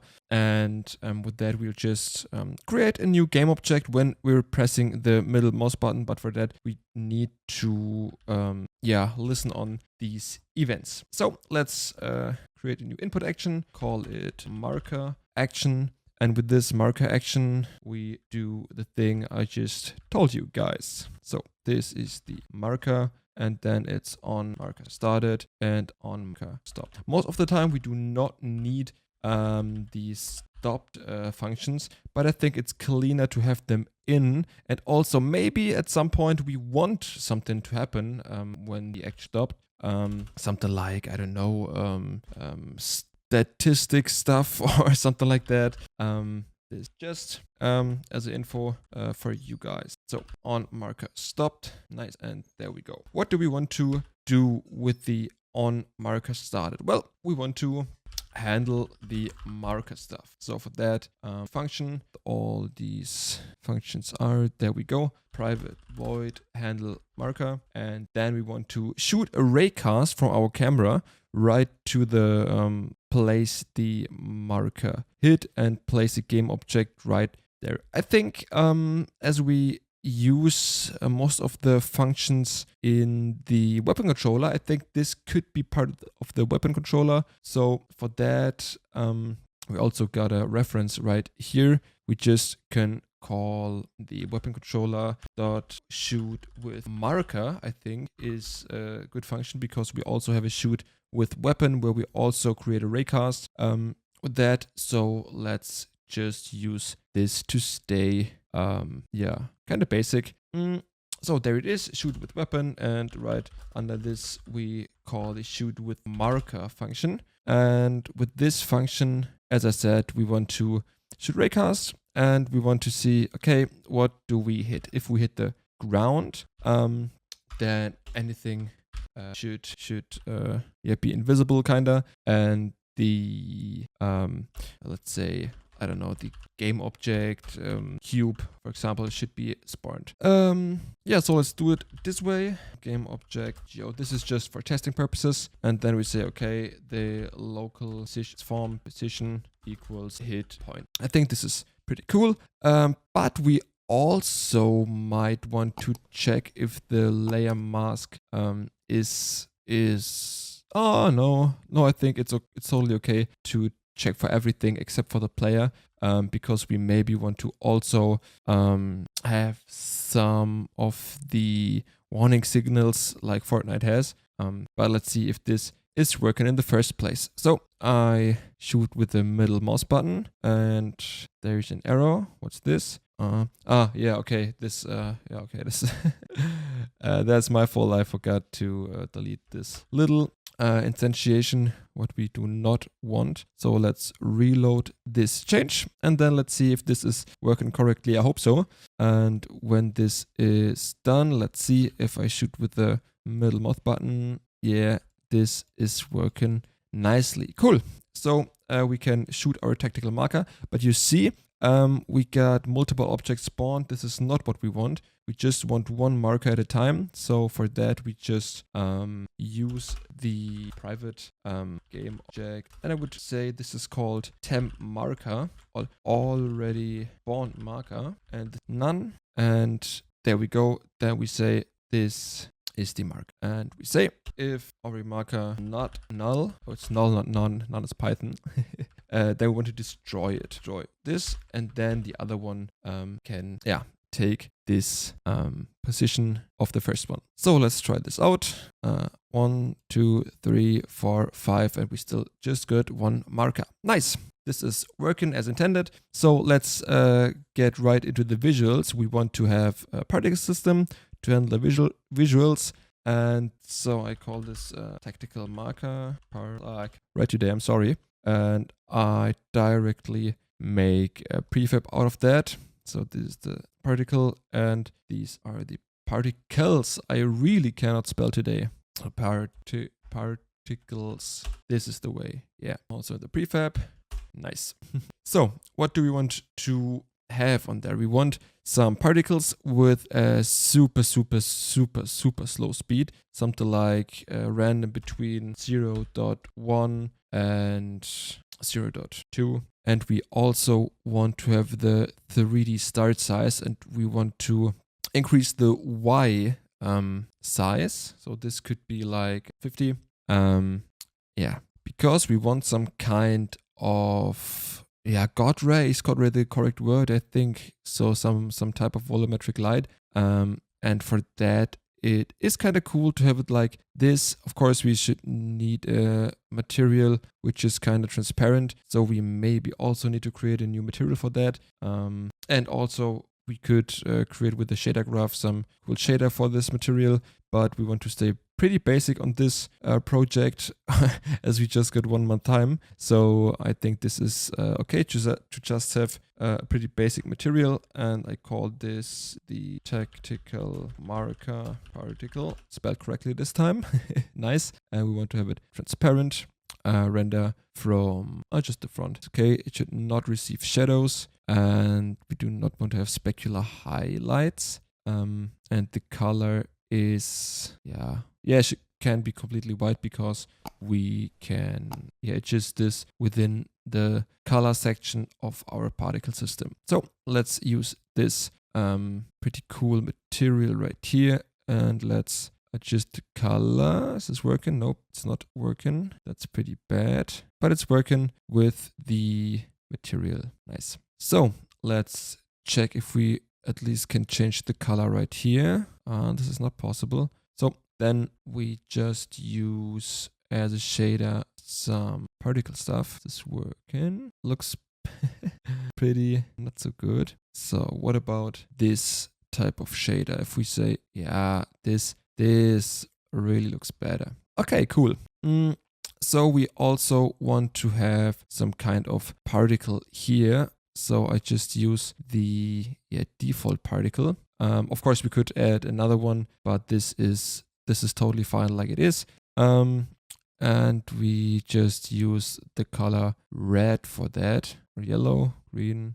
This is also not that important because we also want to keep this dynamic and have some kind of input, input color to check if this is looking okay or not. Also, we want to not have this black border like you see here if you look closely. But it's okay for the first place. In the first place, I mean, and also want to adjust the radius of this particle system. I think this one is right as it is. Nice. So as we got a prefab right here, I think we can add a field to our prefab manager. And where it is, there it is, the prefab manager within the particle section. And we just say, okay, this is the particle tactical marker. Nice. And we want to spawn this tactical marker right away. So let's just instantiate it right. So instantiate the prefab manager.instance.particle tactical marker. And we want to have the position. So position is the hit point. And the quaternion is just the identity of this one. So this is pretty basic stuff. We have to check if this quaternion identity is okay. Because with particle systems, we might want to check to rotate it around, I think, 90 degrees to have it correct. So let's see if this is working in the first place. So let's press the as like every time I forgot to drag it into the variable field. So let's get it done quickly. Tactical marker right in here, and let's go. So okay, pretty cool. This is working, but it is also creating two of them. This is not what we want. Why is this? Why do we have two of these? I don't know. So see, now we got three of them. And if I hit again, it is 4. Yeah, it is 4. So I think there is a problem with this mechanism. So let's see if we can fix this. So maybe the best idea would be to have a marker for each player and then enable and disable it by clicking on the mouse wheel, so that we not have to instantiate and destroy it again, which takes a lot of performance time. So it would be pretty cool to have it that way. But honestly, I do not get why this is getting instantiated a bunch of time.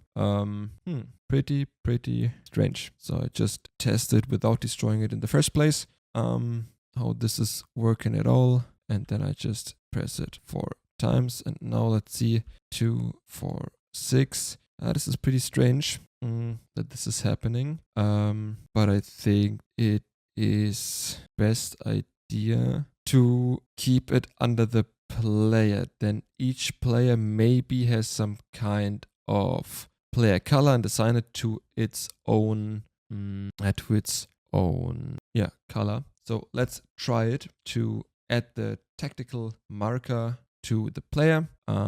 disable the object and get the marker in the weapon controller. So this is the tactical particles, and we make a serialized field with that one, and then we just enable or disable it. So we just select true, then set the position to hit dot. So we do not spawn anything new, we just use the current one, and I think this is a bit more performant. Of course, we maybe need to clean it up later so that we do not have it under the player character, because I'm pretty sure if we are working around that this is not working anymore, because it's, as I said, it's bound to the parent. So this was a pretty bad idea.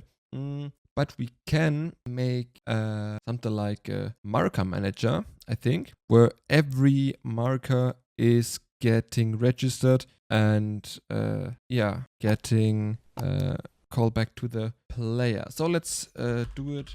Marker. Nope, it's the marker manager. So let's use here like public layer. Then we have the function layer. Then have check marker is the initiation of the prefab stand dot marker, and it's transformed. So this is okay, and then we just return the mark. This is everything and there we have just a private dictionary player and check as player map. Make it new. Just add the player marker, I think. And with this logic, we create a marker for each player on the start. Call it open function. Nope, this should be on the player. So let's go to the player, and in the start function we also register on manage tier instant register player. This one, and then as a static instance 0 play a instance is this. Nice. So we register our player right when it gets instantiated, and then we get a marker back, and with this marker we can easily get things done with the weapon controller. So let's move this not player, but we move this to the weapon controller. I think this is okay because we here. So here we got our this already, and then I think it should work pretty damn well. We also need to remove the technical marker from our prefab right here. Delete this, save it, and let's test it if it's working. So here you got the first marker, and now if I hit the middle mouse button, it should move. Nice. This is working really nicely. So now I need to make sure that all of them are set to false. Set to false. And the cool thing about this, we can toggle this one right now. So we can now check, or we can get the state of the game object every time. So we just say it is shoot with marker. We just say if tactical itself, then we just say should set false, return, and if not, the tactical marker gets set to active, and the hit point is getting refreshed. So let's see if this is working. There's no tactical marker in here, but if I press the middle mouse button, there it is, and I press it again, it should be deleted, and there it is. And now I can press the marker right here, or right here, or right here, but I can every time remove the tactical marker. Nice. And with that, we also see this tactical marker within a big range. Of course, we could also create the better sprite. So let's try it right away to make it a bit more cooler, because right now there's a lot of black borders, and on the distance it doesn't look that good. So if we hit none, for example, it should be a really bright green laser beam. And I crashed it. Oh, is this crashing the... Should have nothing to do with it. Right. This is a problem because it is maybe not even registered. But why? It should be registered right away. Missing reference. What did I do? Okay. I have to check if this is 0, null, tag equal null, then I want to set it. So let's check now working. There we go. Now this is a really good and seeable stuff. Of course, we could also reduce the transparency to make it a bit more visible and add some kind of sparkles or something like that. But I think it's already pretty cool. yeah, to have it that way. And yeah, this mark can, yeah, already can mark some things tactically, and also maybe the next video will be about a minimap, and then we can see in the minimap where we want to go and where we want to head. Nice. Then I really thank you for watching this video. If you do not want to miss anything regarding this 1 month game dev challenge or my main project, this area, what I'm doing mainly on this channel, some devlogs about my game, then please hit the subscribe button, and then we see us in the next video. Thanks for watching. Bye bye. Hello and welcome back to another video for my 1 month game dev challenge. In this video, you'll see on the top right corner, we create a little minimap so that we can see where other players at and where my player is at and what the whole environment is, in our near distance. So let's jump right into it. I just created a little icon for the player symbol for the minimap. And we want to also create a minimap on the top right corner of the HUD. So let's just create an empty game object, call it minimap, and then switch to the 2D mode and then create a new raw image there. So we want to check how big should it be. I think, is this too big? I don't know if this is the correct size, or is it big? Yeah, maybe we'll find out later. Let's say we should have 32 padding right here and a 32 padding right there. And then just let's say it's 224. I think it's okay. And that, so then we just need, let me see if I find it, render texture. There it is. For the minimap, I just map right here. We can clean it up later by dragging it into the correct directory or folder and for the Linux users.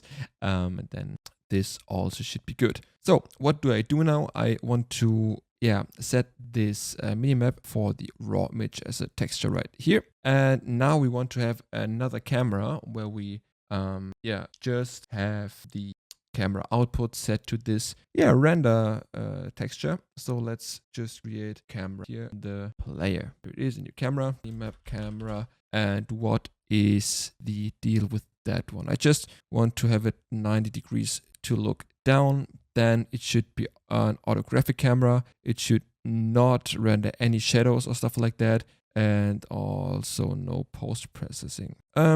The size of it, I don't know, let's take 25 for the first tests, and then I think it's good. We could use a solid color here because we might also want to have the environment completely rebuilt, so that's kind of okay. And then we also want, as I just said, have the render texture as an output texture for the camera. And then right here you just see the output right here in the top right corner where our raw image is. I just renamed this to minimap image. And then maybe we can also use a smaller size for that.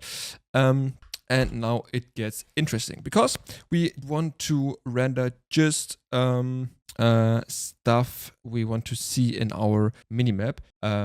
For example, for the player, I want to create a new sprite, where it is. So I'll just create a new empty object, calling it minimap icon or symbol, and then I add a sprite to it, and I set it to 0, 0, 0, the player object. Cool. And then I'll just use the player sprite. And the color is okay. We have to take red because I think this is the current one. And this is the layer for our minimap. So I just call it minimap layer, and then I'll assign it right to it. So we want to make sure that this layer, minimap camera, renders all layers. We see here it renders everything, but we want to make sure that our main camera does not render everything. So we do not want to have the minimap stuff rendered by the main camera. And so like this, it should now have the minimap with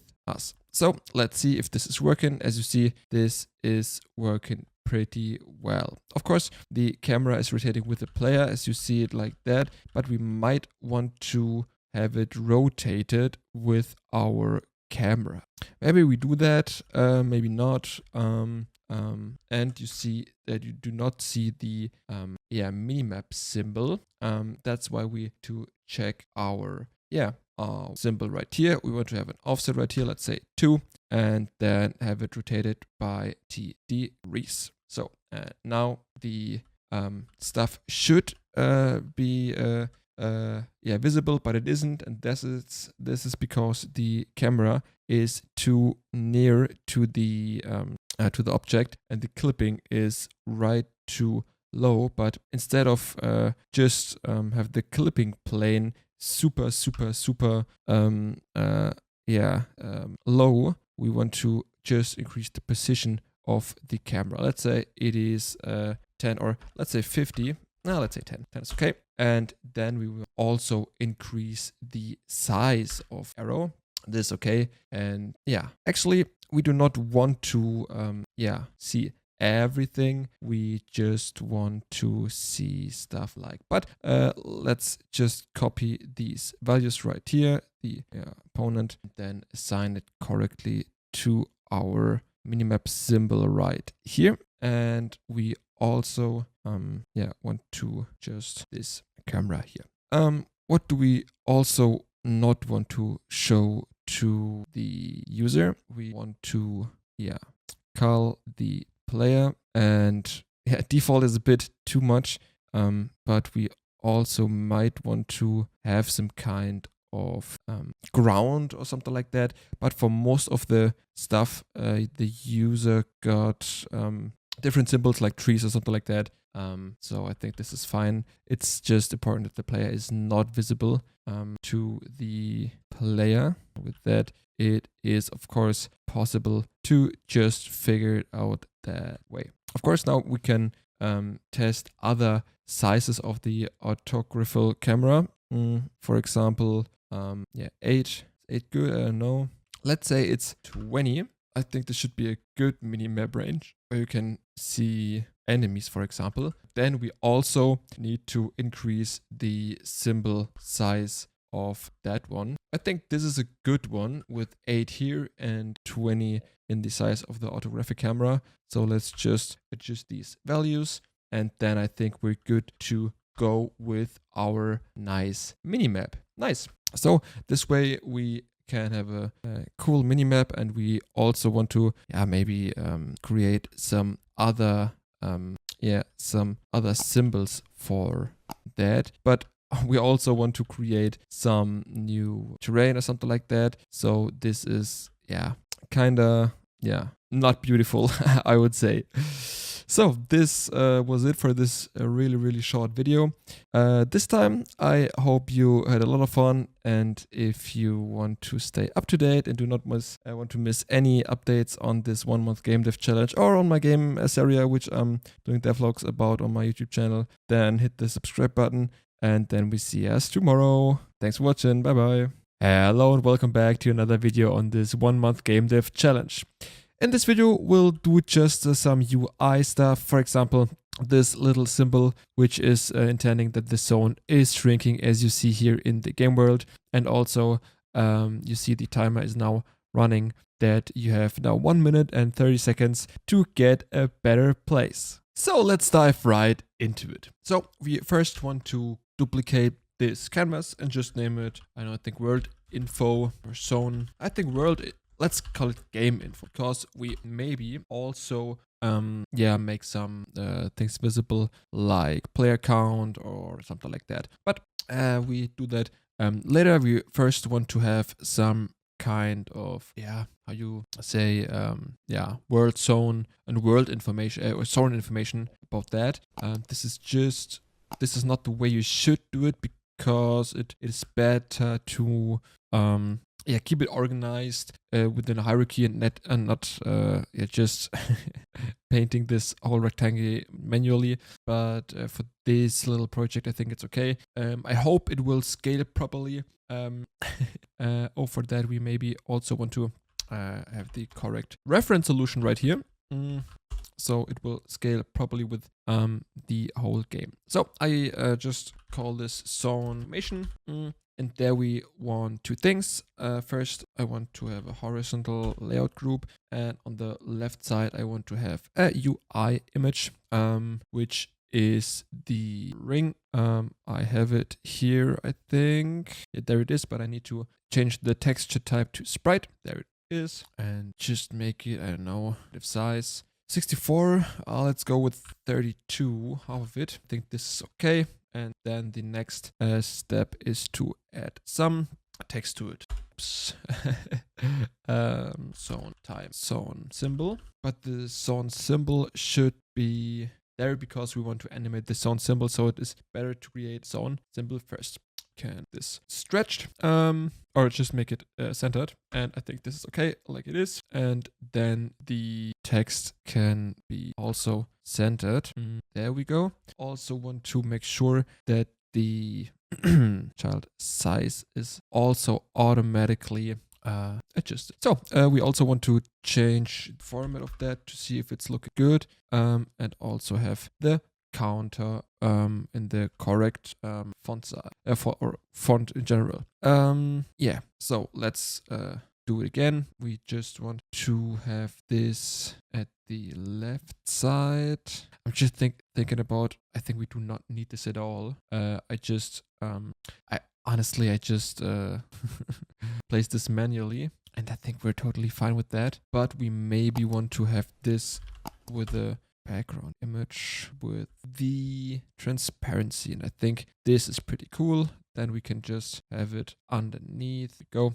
Yeah, I think this is good this way. And then we just can say, okay, this is at the left. We want to have it with the correct width, 32 with 32, and then have a X padding with, say, okay. And the inner one could be also 16. Is this the good one? And timer also can have a bit more or a bit less font size. I'm sorry. So I think this is the way.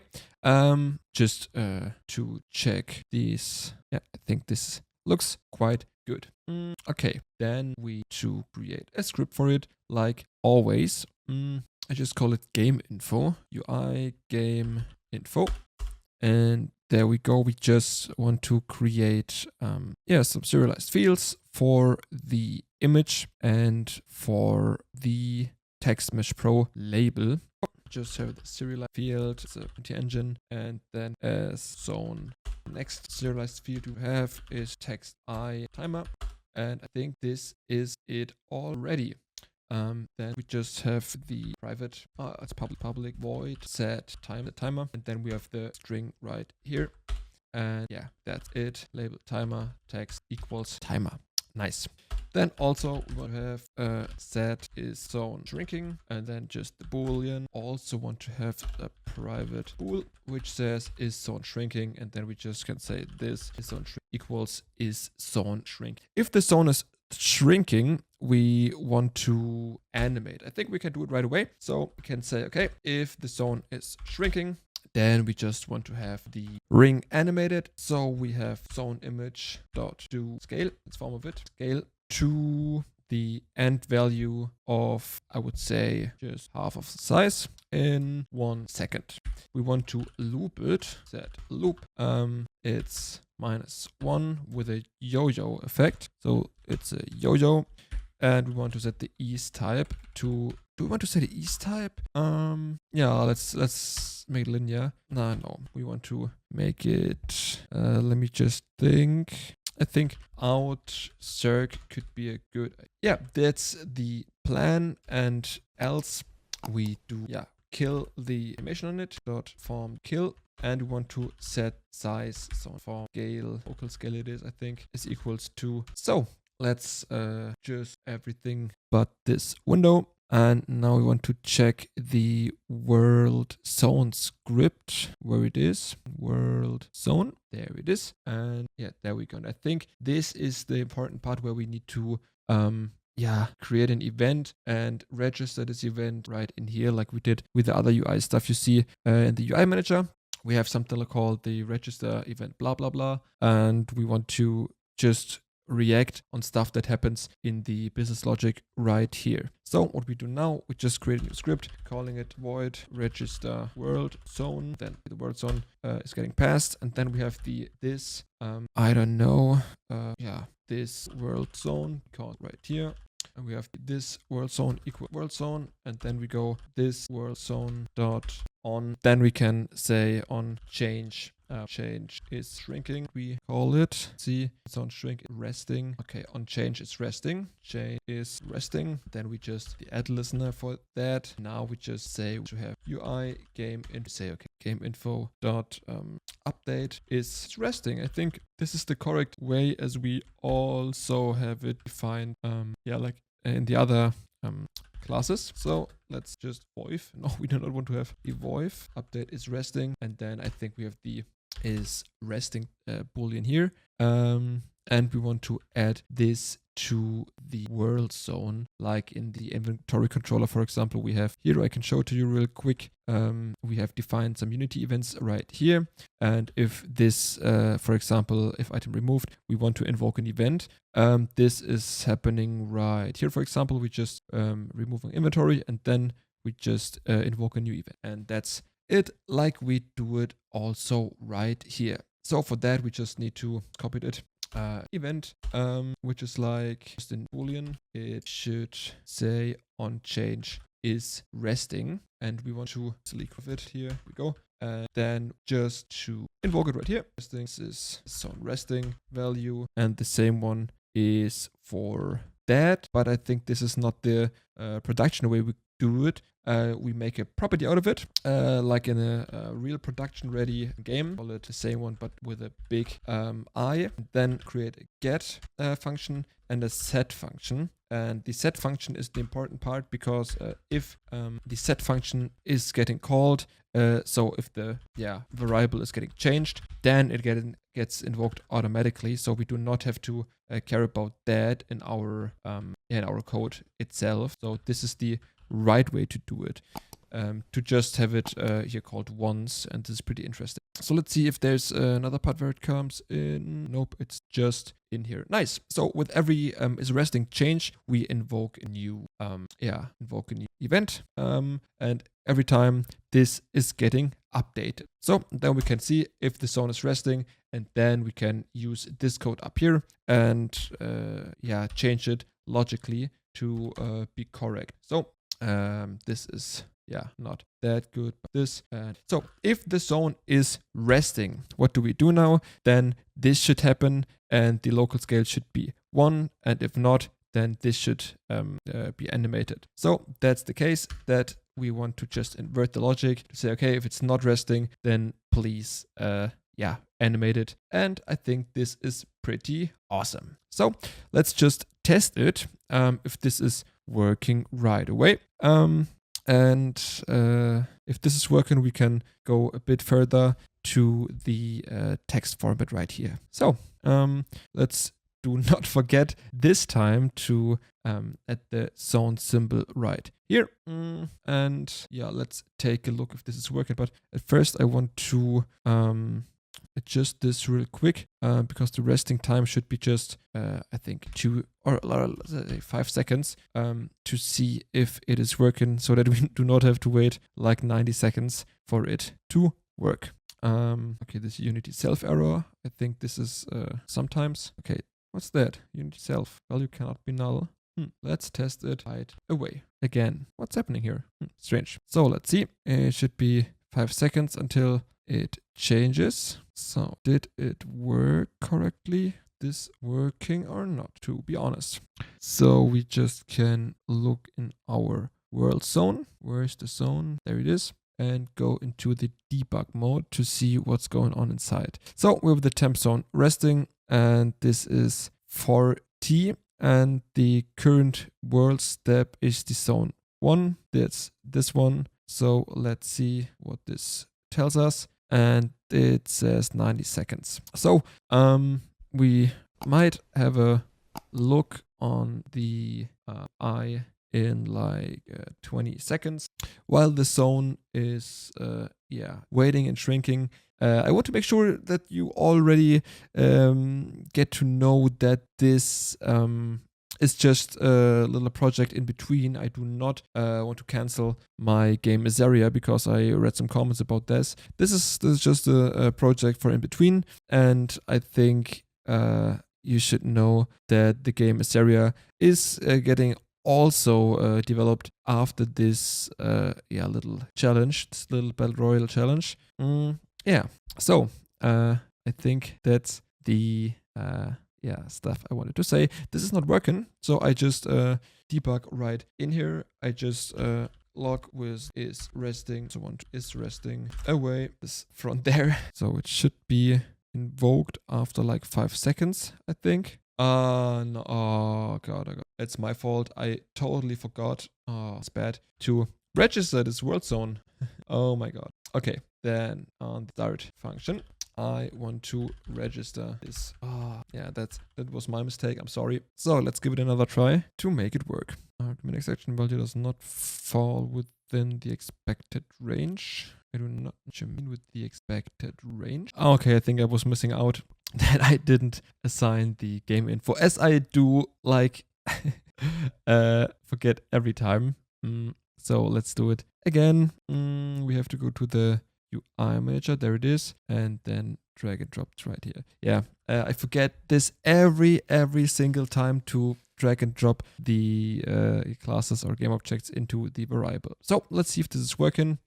There you go, it is working. You see it right away here, and because the shrinking was that fast, it stopped, and you see it is the normal size of it. So that's pretty nice. Yeah, and it's working. So now it's time for us to create the formatting of the timer. So now we just can update the timer and do the same one for that. So we just add a new listener here, and we call this on change timer, and we just say update timer. I think this is a pretty good one, and I think that can pass over a float and have it all calculated within the UI function. So let's call it just update timer, and this is just float. This calculation done later, or formatting stuff, I think. But first we want to add the world zone to this timer. So we want to do this in the update value, update function, I'm sorry. And we want to pass in the temp zone resting timer. And I think we want to calculate this on how much the shrinking speed goes down to the radius. So there's a lot of mathematics right here, I think. So I think this will be the most interesting thing. So let's just copy this one, and we do the same stuff like below. We getter, and we have a setter, temp zone resting timer, and then for the setter we just have the temp zone resting timer value, but we also want to the change timer and pass the current value, so the temp zone resting. Nice. So let's see where this is ready. Yeah, and there it is. Okay. Then I think this is it for the temp zone resting timer, but we also, as I just said, want to calculate how much or how long it will take from the current local scale to shrink down to the radius. And I think I'll just cut the video here and do the mathematics stuff on my own. So let's see now if this is working as intended. You will find the GitHub or the code on GitHub, and then you can, I think, get you see 5 seconds we have there, and 3, 2, 1, 0. Nice. And now the zone is pretty nice. So that's it for this video. If you liked the video, then please hit the like button. If you do not want to miss any updates on this 1 month game dev challenge or on my main game Azaria, then please hit the subscribe button, and we will see us in the next video. Bye bye. Hello and welcome back to another day in the 1 month game dev challenge. In this video, we'll try to create the game world or update the game world to this point, and we will do that within, I think, 3 parts to make the game world feel good. So let's dive right into it. So I got here some objects from Kenny, some models, and I really like them. And then I would say we just start by, tackling the area where we want to start. I think I'd like to have some kind of, say, parent object, calling it game world. And below this game world, or in this game world object, I would like to have a cube. Which represents the rough size of the whole, the whole idea of having a game world. Let's say it's 64 times 64, and want to have it at 0, 0, 0. So this is kinda the same size as the current world. We do not want it. We want to have it a bit bigger. So I think 265, is this big enough? I don't know. Let's take half the size of it. And I think this is quite good for this game world with the trees in the ground. I think I just disable this for a moment to see how this is working and if this is what we want to have is possible at all. So let's just see how far we are coming with the idea of having a nice game world. So there we go with the dirt. I'm pretty sure, let me just go nearer to this object, that this can be our ground. So I'll just take this as 0, 0, 0 and then have it as 128 by 128. Delete our cube, and then we have our dirt here. This is pretty nice, but I think I really have to reduce it again. Just for testing purposes. It does not should be a really big game. It honestly should just be some little fun game, some battle royale. And if this is working nicely as I wanted it to be, then we can think about having something like a cool bigger map. So let's have a box collider in here that we do not fall through the ground. And then I think we can already have some things for our game world. Here is the stairs. And that's it. Thanks for watching. Of course not. I think it's good if we make sure that our game world has a border. So I would just assume that this border can be something like wall, or the most common thing is something like water, but I do not think that the water is good for this environment. Like we have a dungeon here or something like that. So I think this is not the best idea. And also I would like to see if the stuff is good or in the correct size for our player, because I do not think it is. Let me just see where it is. Player 1. I think this is a bit too small. Then I would like to get all of these items and just double the scaling factor. And then we can move the box collider and add it again. And also then we can just reduce the size or the position to something that we want. And I think this is a good proportion. But then we also can use the 32 by 32. And I think that's the way we can go. Is it possible to stretch this in the, should be the Z direction? Okay, it looks awful. So we'll just use this another time. This, so then we make them or mark them as static to regain some of the performance again. So this is 8 now, making the border nice. So let's do another one. Then I think we're through. Yes, at least for one side. It doesn't look that good, I think, but I think it's the best solution we can have right here. So and then we change the pivot to center.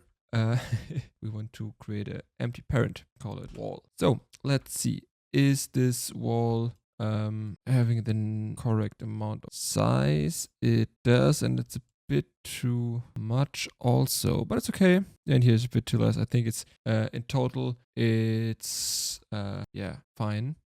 So let's just assign it correctly. See, therefore can make this a bit deeper and put it the right, and I think that's the way we want to go. Instead of making a bunch of colliders, I just make one big box collider for that. So let's also assign this one. It's also possible with the isometric view to see how this is working. So we want to have it this way. I think we could already also can make it a bit higher and a bit lower to make sure that there's no room for getting through it. So, and also a bit more to the left and to the right. And I think this should make us safe from people who want to break out.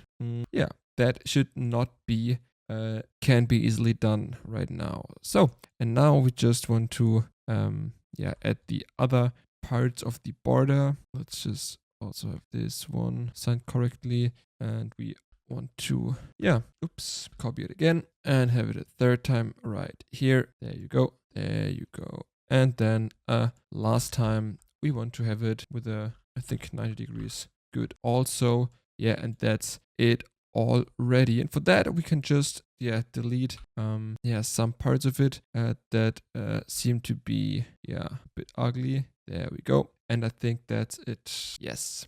So nice. Let's just check if this is working as intended. Let me see. We can walk around and we can not go through the walls. Okay, it is a bit buggy, I see, but in general it is working. It's a bit small, I think. So we might want to yeah, double it another time to make it 4 times as big as it should be. Not the best idea, having in mind that we just created the walls with a bunch of wall objects, but I think we can maintain it anyway. This dirt block. So let's again bit smaller here. Where's the player? Where it is? There he is. Box collider should be also a bit bigger.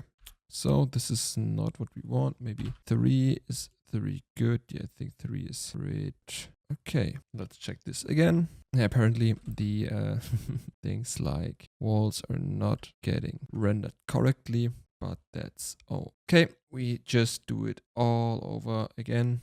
Let's delete all of them and just create one wall right here, and also create a box collider right away, that we do not have to care about anything else. So let's say this is 29 and we have it as 29 right here, and then we maybe want to have it right there. Cool. So this is 0.6 if we want to have it correctly there. And then I think, to be honest, we just can, yeah, copy these values and make sure that they are arranged properly. And now we got our borders, or the corners. We know, okay, this could be yeah, the edge of the map. Yeah, so let's just take it from there. So this is 26. Is this possible, or is this looking awful? I think this is looking quite good. Again, 2 is 18. I didn't copy this one, I'm sorry. 18, 14, 10, and doing this all over again. And honestly, this is the center of it. I think we just can all of them paste it in right here. There we go. I think this is, yeah, what we want. Super nice. Now we can just copy this one and paste it, yeah, on this part of the border. Now we just can yeah, do the same one for the other 2 borders. So let's just do that real quick. This is I think -26. Then we just copy this one again. It's -22. We just copy this again. It's 18. And so on and so forth. And I think this is yeah, the way to go. Of course, we could also copy it from the other side, but this would mean that we would have to transform it a bit, and I think this would be or would take longer than this approach right here. So actually, I think this is the fastest approach for this type of action we want to do. And also we can easily remove two blocks again. I think this one, and I think we have a little gap here. We might want to fix. There we go. Nice. Then we can just copy these walls to the other side, and then we have a nice dungeon-based arena where we can fight with our blocky characters. Nice. Where it is? There it is. 30. There it is. And yeah, look at it. I think it looks really, really good. Okay, and now we can just easily create some colliders. I think a mesh collider for that one is the best option. Just have it a bit duplicated in here and a bit rotated randomly. Make it not too obvious that this is the same object as the other 12 we have in here. And we also want to have some inner walls where you can hide or something like that. I think we can do these with these stairs to connect it to, and then have it something like a half wall. We can say, okay, we might have this at the 5th position, this at the 14th position. So obviously this is the 5th position, or 5th plus 9 is 4, so it's 9. And this could also be the 14th position. And yeah, with these blocky things, we can create our little map here. And I think this can be kind of beautiful. I hope to get it a bit cooler, to make sure that this is not something something you can camp anywhere and shoot your enemies inside of this map. But I'll just take a look if I can get this working nicely. And you are with me, and you can say, hey, this is not good. I think this is really, really bad. This is looking awful, to be honest. And so on and so forth. So I think it's pretty good to make this together with you guys, because you can tell me if this is good or bad, or you name it. So this is 1, this should be 3, and this should be, but we want to rotate it around degrees. Nope, minus 90 position. And I think we can create something like a block in here that also has a box collider on it, so there's no problem for this. Okay, cool. In there also we have the block position 10 to make it kind of obvious. So this can be 90 this time. Yeah, and as we have it on this side, we also want to have it on this side. Nice. So deactivate this word zone for editing reasons, to make it easier for me to edit this stuff. But I also something like this edges, so I'll just create it myself. We want to create box collider for each of that. Also we want to have for this, but this should be a mesh collider. So we can with this one, but we might need to adjust some things better now than later. And also it would help if we work with presets to make this kind of interesting. But I think we'll do that in the next episode to clean this a bit more up. I think this is something we can work on for many days in the series. So yeah, if you liked the video, then please hit the like button, and if you do not want to miss any updates on this 1 month game dev challenge or on my main game Azaria, which I'm doing devlogs about on this YouTube channel, then please hit the subscribe button. We see us in the next video. Bye bye. Hello, welcome back to another video on my 1 month game dev challenge. And in today's video, we just continue the work from yesterday. We went just to create all of the rest of the map, and make sure that this thing looks good in the end. And for that I want to replace like everything I got here with the prefabs I made to make it really easy to handle later on. So also we want to have these stones a prefab. Then I make sure that all of these are presets. This is important because if I want to make a change to one of or to all of them, I just need to make a change to one of them, and then the changes are applied to this. So let's make sure we got this right here. I also want to make sure that this island is a little bit bigger, so I just copy and paste this one. There we go.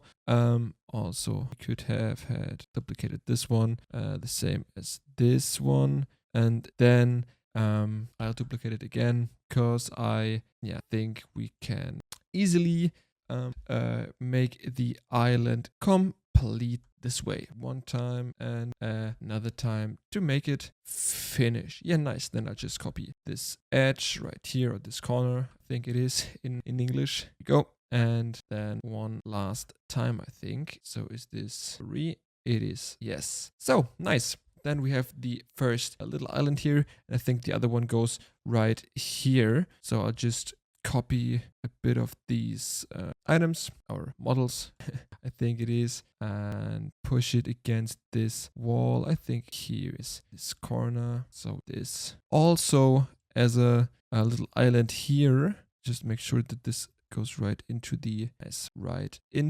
this wall. Of course, for this one we might have to adjust these walls to go a bit higher. So let's do it. The player is not has any stupid ideas. And yeah, I think this is it. Let me see what else do we got here in our pack from Kenny, by the way. I mentioned it in the first video, but I want to make sure that you guys check him out.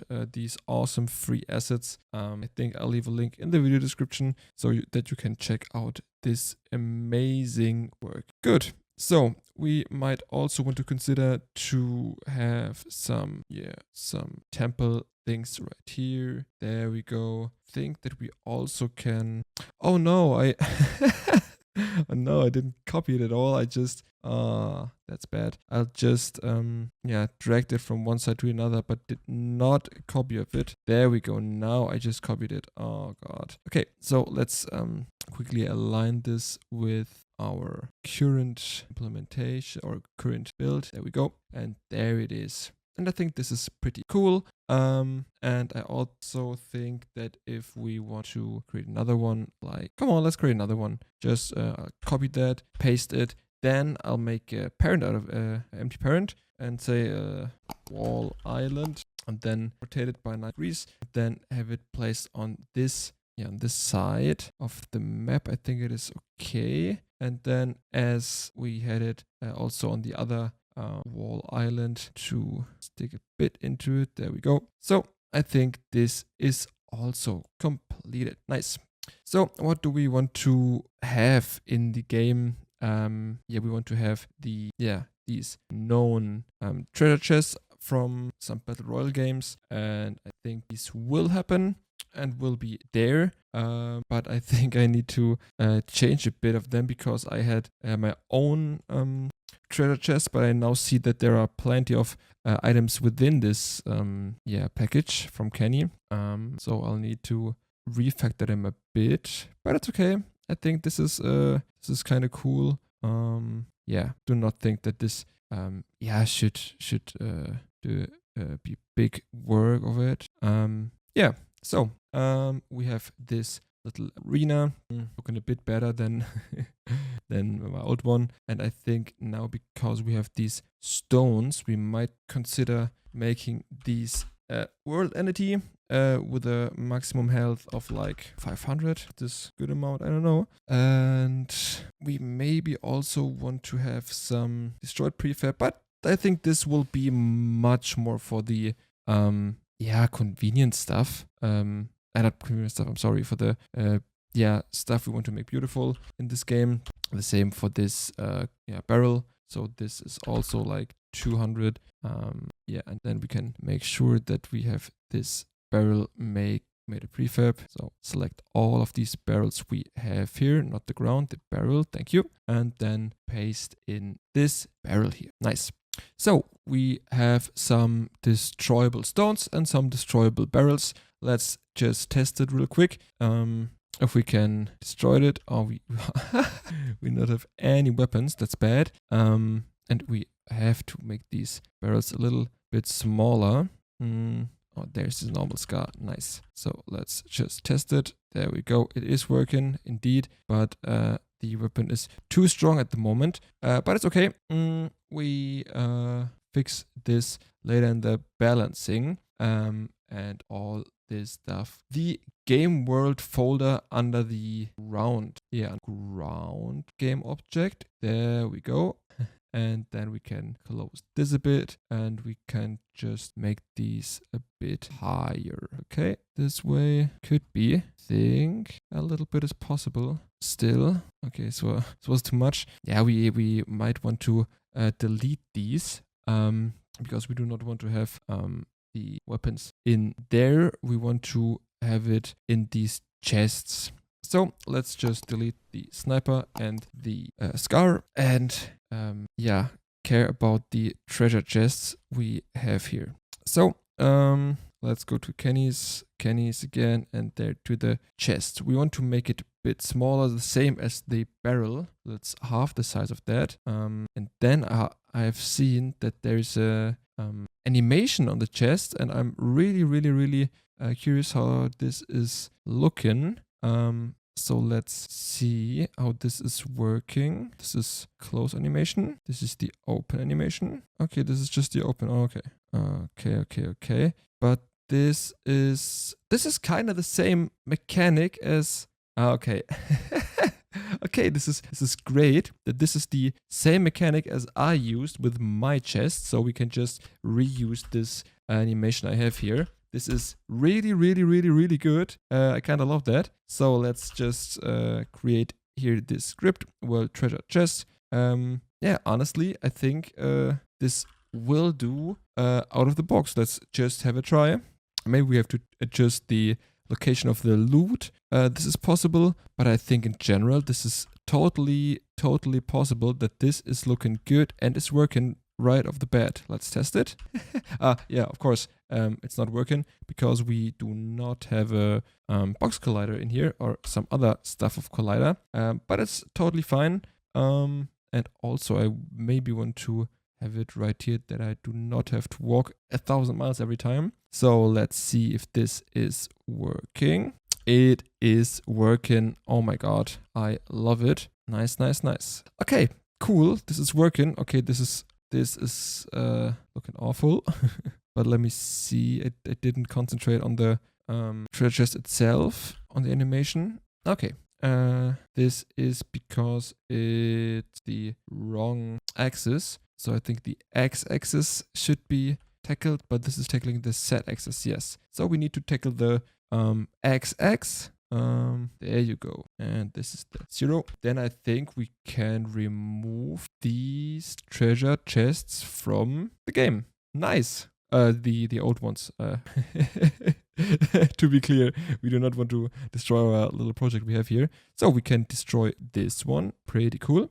And remove all of them right here. Cool. So there we have our treasure chest. And we want to make sure that this is or this can be applied to our prefab. Why I cannot add this to the prefab? Yeah, it's okay. I'll just create a new prefab right here, and then it is automatically in there. Pretty cool. I really love that, and I think with this we can easily create some stuff like particle system and stuff like that. But as I said, this will be the case if we want to make it a bit more beautified. Yeah, right now we might want to consider having some more chests in this little arena, something like chests. I think this is not that important because we do not have that much how do you say variety in weapon, so that it would make any sense to create even more treasure chests. You know, it might be the best idea to not even have those much treasure chests. but a bit more of variety in the game, right? So we might want to think about different weapon types and something like grenade or something like that. Something that makes the game a bit more dynamical, because we right now just have the sniper and the scar and a bit of ammunition for that. But something like a grenade would be really, really cool, I think. So we might want to check if this is working. 50 minus 4, this could vary. So this is our little arena, or maybe here, there, a bit more of things to hide, or make it possible for the player to reload or something like that. It's just a little arena, and I think this is a pretty cool one. Maybe we need another box right here. Yes, and that's it, at least for the treasure chest. Not know more, but to really beautify this. But I think this would be a great idea for the next episode to make this a bit more beautified. So thanks for watching. I really want to thank you guys for accompany on my journey for this 1 month game dev challenge. And if you liked the video, then please hit the like button. If not, then please hit the dislike button and write me in the comments what you didn't like about this video or this challenge in general.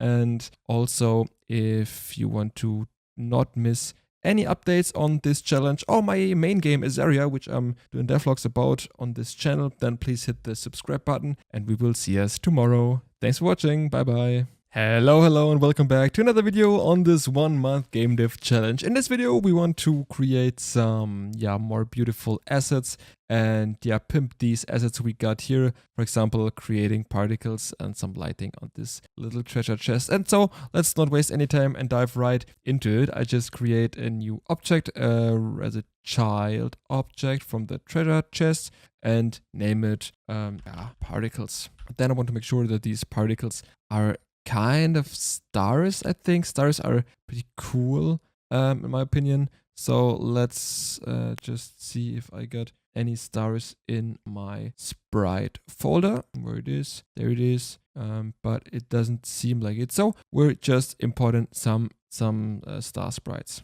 There we go. There we got this star. And just creating a sprite out of it, and then make sure that we create a material from that, saying, okay, this is a material called treasure. And with this treasure particle, I'll just say, okay, the star should be the base map for that. And I want it to be, of course, I want it to be transparent, but is the star transparent? Yes, it is.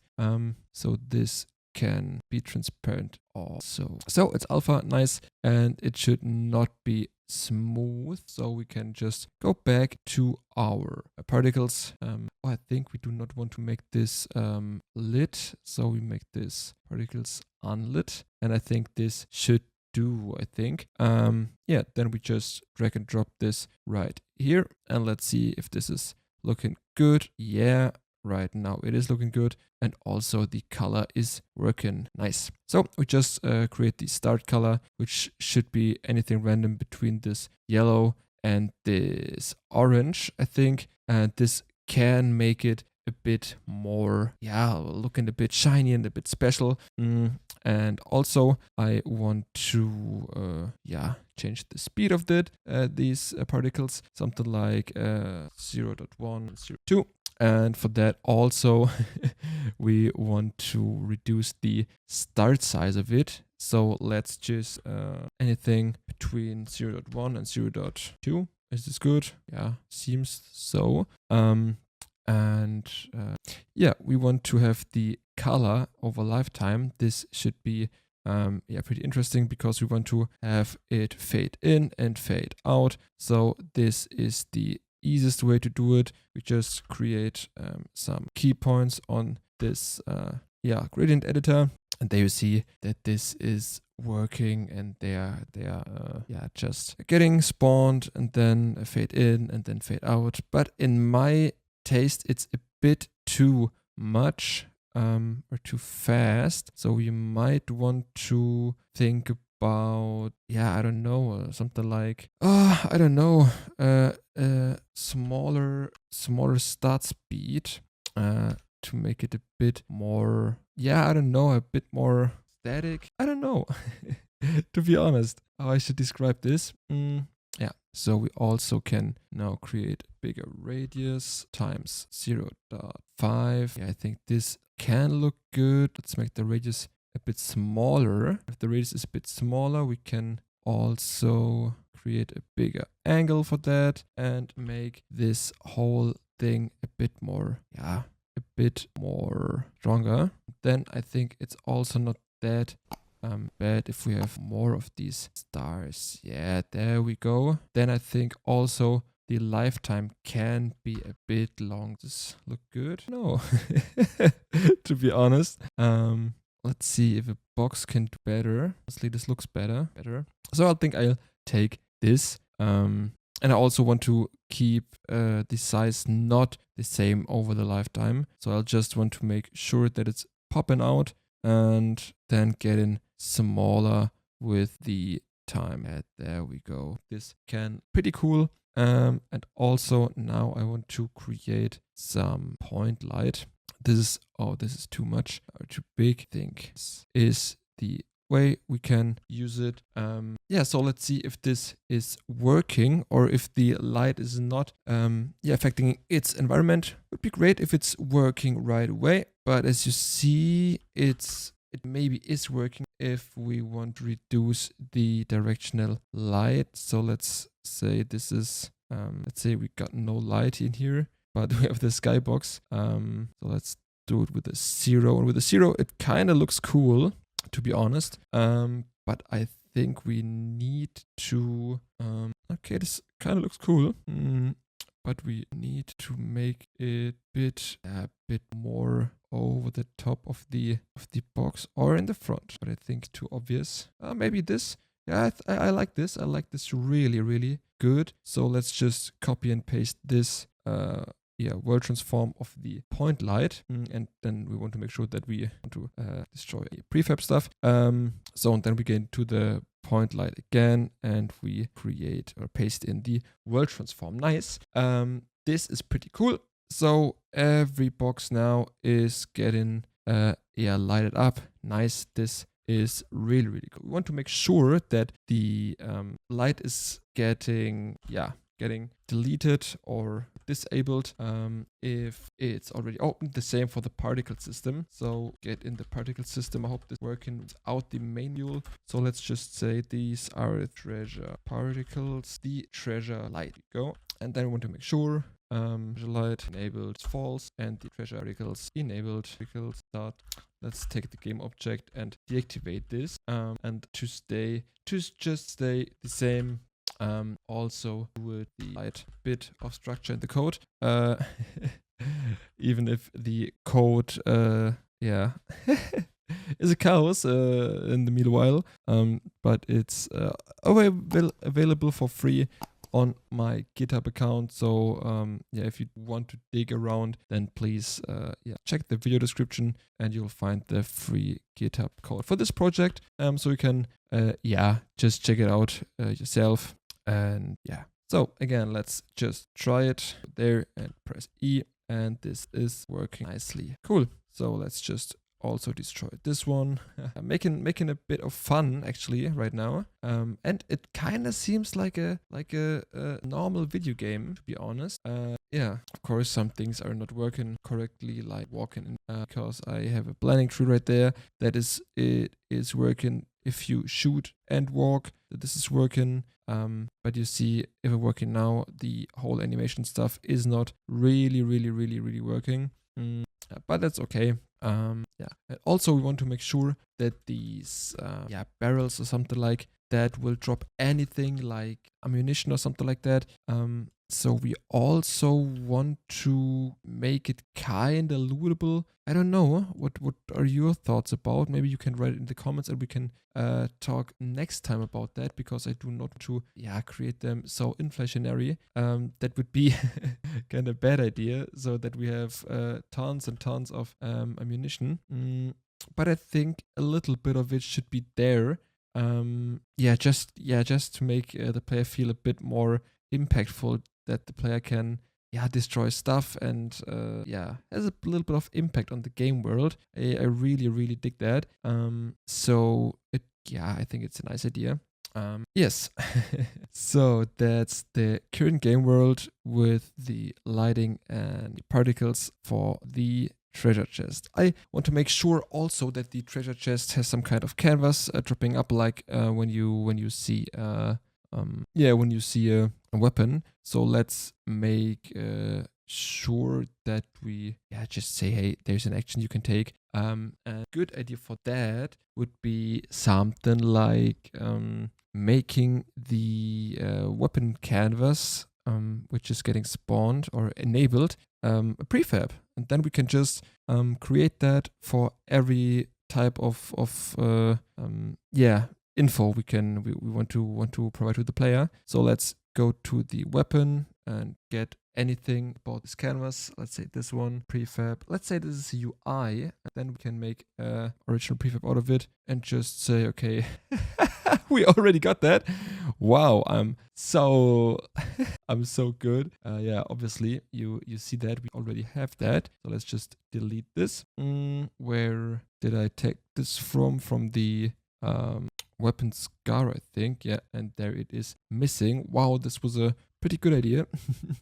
I hope I didn't destroy everything with this move, but there it is again. So, but we want to make sure that this is in there. Nice. So let's test if the scar is also getting spawned. Yeah, I thought this would happen. Nice.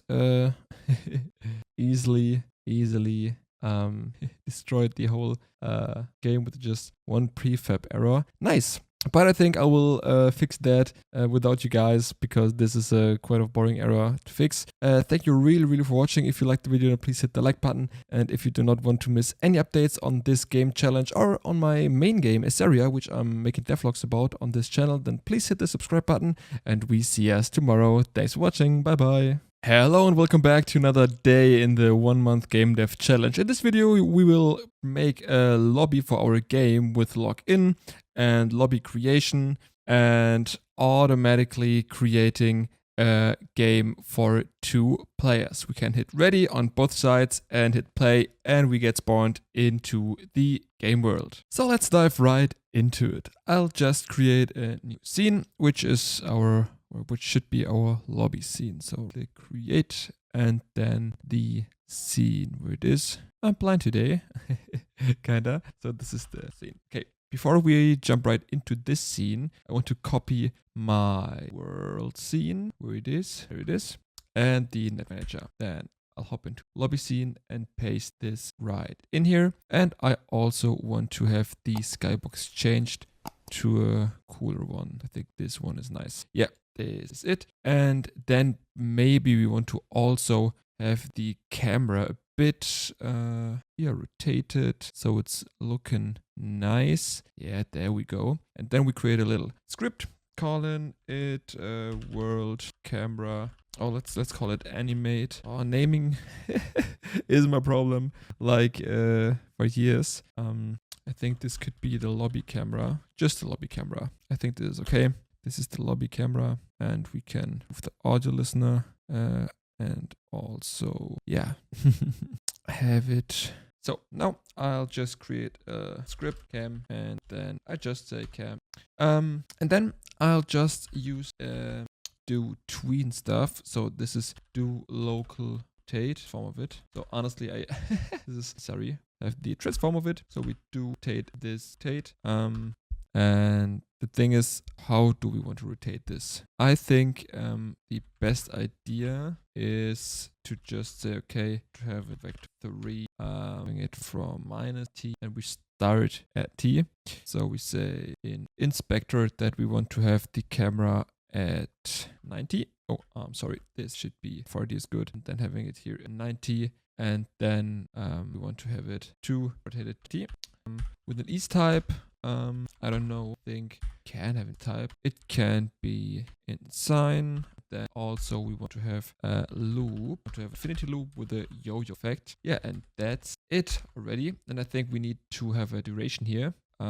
This variable float, say rotation speed, let's say 60 is in 30 seconds from one side to another. But I also maybe want to create rotation vector, new vector, and this should obviously be a vector 3. Nice. And then this is it for our lobby, and we can have a quick look into it, how this is looking. I think we also can remove this audio listener, and then let's say I want to edit now. So let's see if this is working. So obviously it's looking kind of good. You see ease type of in, and this is kind of cool. And you see now it gets a bit slower. We might want to change the duration or change the ease type, because I think I love it if it's so slow. Yes, I really kind of dig it, but I think we want to have the ease type as also some variable stuff. So we call this type, make it really, and then also this. And I think this is it. I did not change the set loop, didn't make it dynamically changeable through the inspector, just because I think it's the purpose of it that it is looping for like ever. That's why I didn't do that. I think for now I take the linear one. Maybe I have a look at the sine types and change the rotation speed to 60. So it needs 60 seconds to rotate from right to left. Cool. Now this is just some visuals to make it look a bit more gorgeous. But now the interesting part comes in, and this is the mechanic to make this work. So let's just create a new image right in front of it. Let's 2D mode the canvas, and where it is, there is the panel. I think it's okay to make it a darker here and have it like half of the transparency, and I think it's okay to get this. Then I'll just add another component title, just say okay, this is the lobby. Nice. Just some settings to make this a bit more beautiful, and we can just set this to stick to the top, but with a bit of a margin. Let's say cool. And from now on, I think we can create another one, another variable, and with this as a player container, we can start creating some slots for the players. To have a vertical layout group for that with paddings like 16 left, right, you know the drill. And we start from upper left this time. And now when I add, for example, image to it, there's an image, and now I can add a bunch of things, and then you see it gets automatically adjusted. And when I just use the control child size with the width, it automatically gets pretty fancy. So let's do that one time. In the upper center, I'm sorry. And then I'll just say, okay, this is the lobby player slot. And then for that, I also want to create a prefab out of it. So let's go to the prefabs, create a new folder calling lobby. Then also create a new folder inside of that calling it I. And let's make it the other way around. We have lobby inside of our already available UI slot. Nice. So just spelling error corrected here. And then this player slot can be adjusted also again with half of the transparency. And I think this is already looking pretty good. And also I want to scale with the screen size to have it scaled correctly. But we want to delete this because I want to have a lobby manager right in here. And this also to new script, the lobby manager. I want to create 3 buttons here, or 2 buttons, I think, which is one start as host and the other one is start as client. And I think just do that. It will. So let's create another empty game object, calling it button container, which is at the bottom of this game, and then create 2 buttons. So the first button, there it is, be host, and should just be aligned, then to have some special thing called horizontal layout group, and we want to start at the middle center, but as always with some paddings, right? So right, and I think this should be a, let's see, big can we do that? Let's make it with round numbers. Just want to have for 50, 100, and the same for the client. This is 50. This one should say, okay, start client and start as host.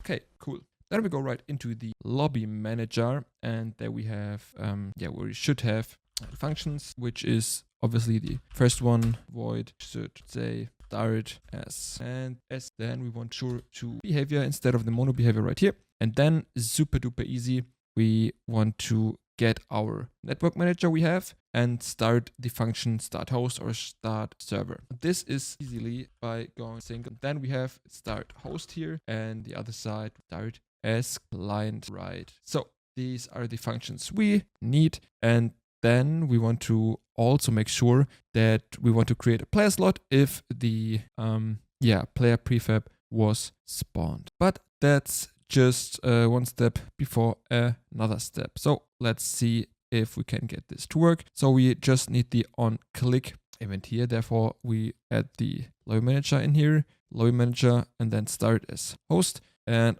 with the client, the same procedure. We just go to the list here, add the lobby manager, and then just select the function start as line. So pretty cool. And then we just want to see if this is working. So you see this map in the background, and I love it really, really. And then I just click on start as host, and we get our first okay. I get it. We had the network manager have the player prefab as a prefab. We do not want that, to be honest. This comes a bit later. So this is not what we want. Whoops, I did a spelling error right here. This should start client. I think this was just a copy and paste error. Yeah.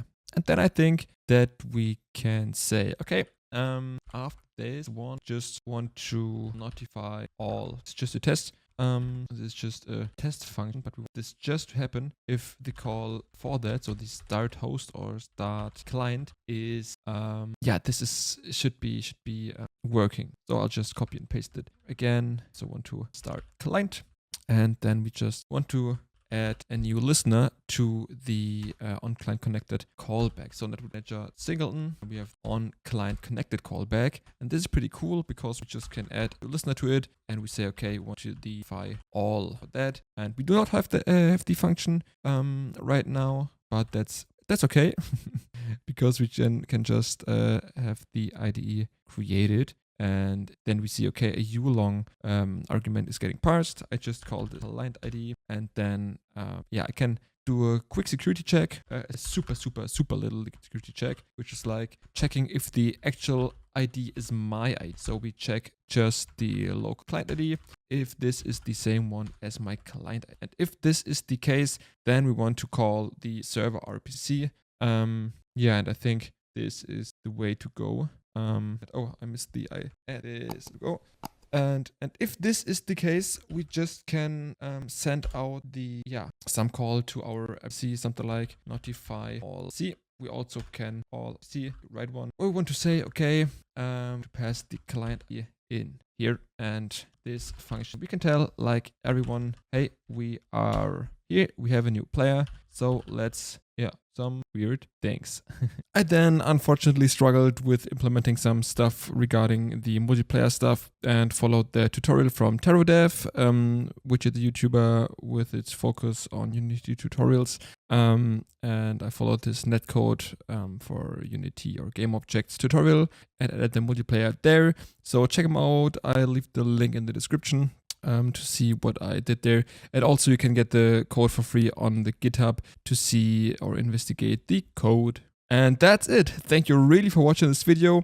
Please leave a like if you like the video, and if you don't want to miss any updates on this 1 month game dev challenge or on my main game Azaria, which is the main project I'm doing devlogs about on this YouTube channel. And please hit the subscribe button, and we see us tomorrow. Bye bye. Hello and welcome back to another video on this 1 month game dev challenge. In this video we want to migrate some things from our local working game to a networking network playable game, and therefore we need to adjust some things, and also we have to fix some bugs that are encountering on the journey from a local play game to a multiplayer game. And the first step is that we just create a lobby and then have our character dive into the world and see where it is going. So the first thing we can mark is the player spawn. So we want a random position where this player can spawn. So it might be a good idea to assign each player some kind of unique spawn position. So then if I let's see if there are functions. If I shoot it's nothing has happened, it's good. If I scroll the mouse wheel, it is working indeed. If I open a chest, it is working, at least at the local player. I don't know if this is synchronized to the other player, that we need to check this.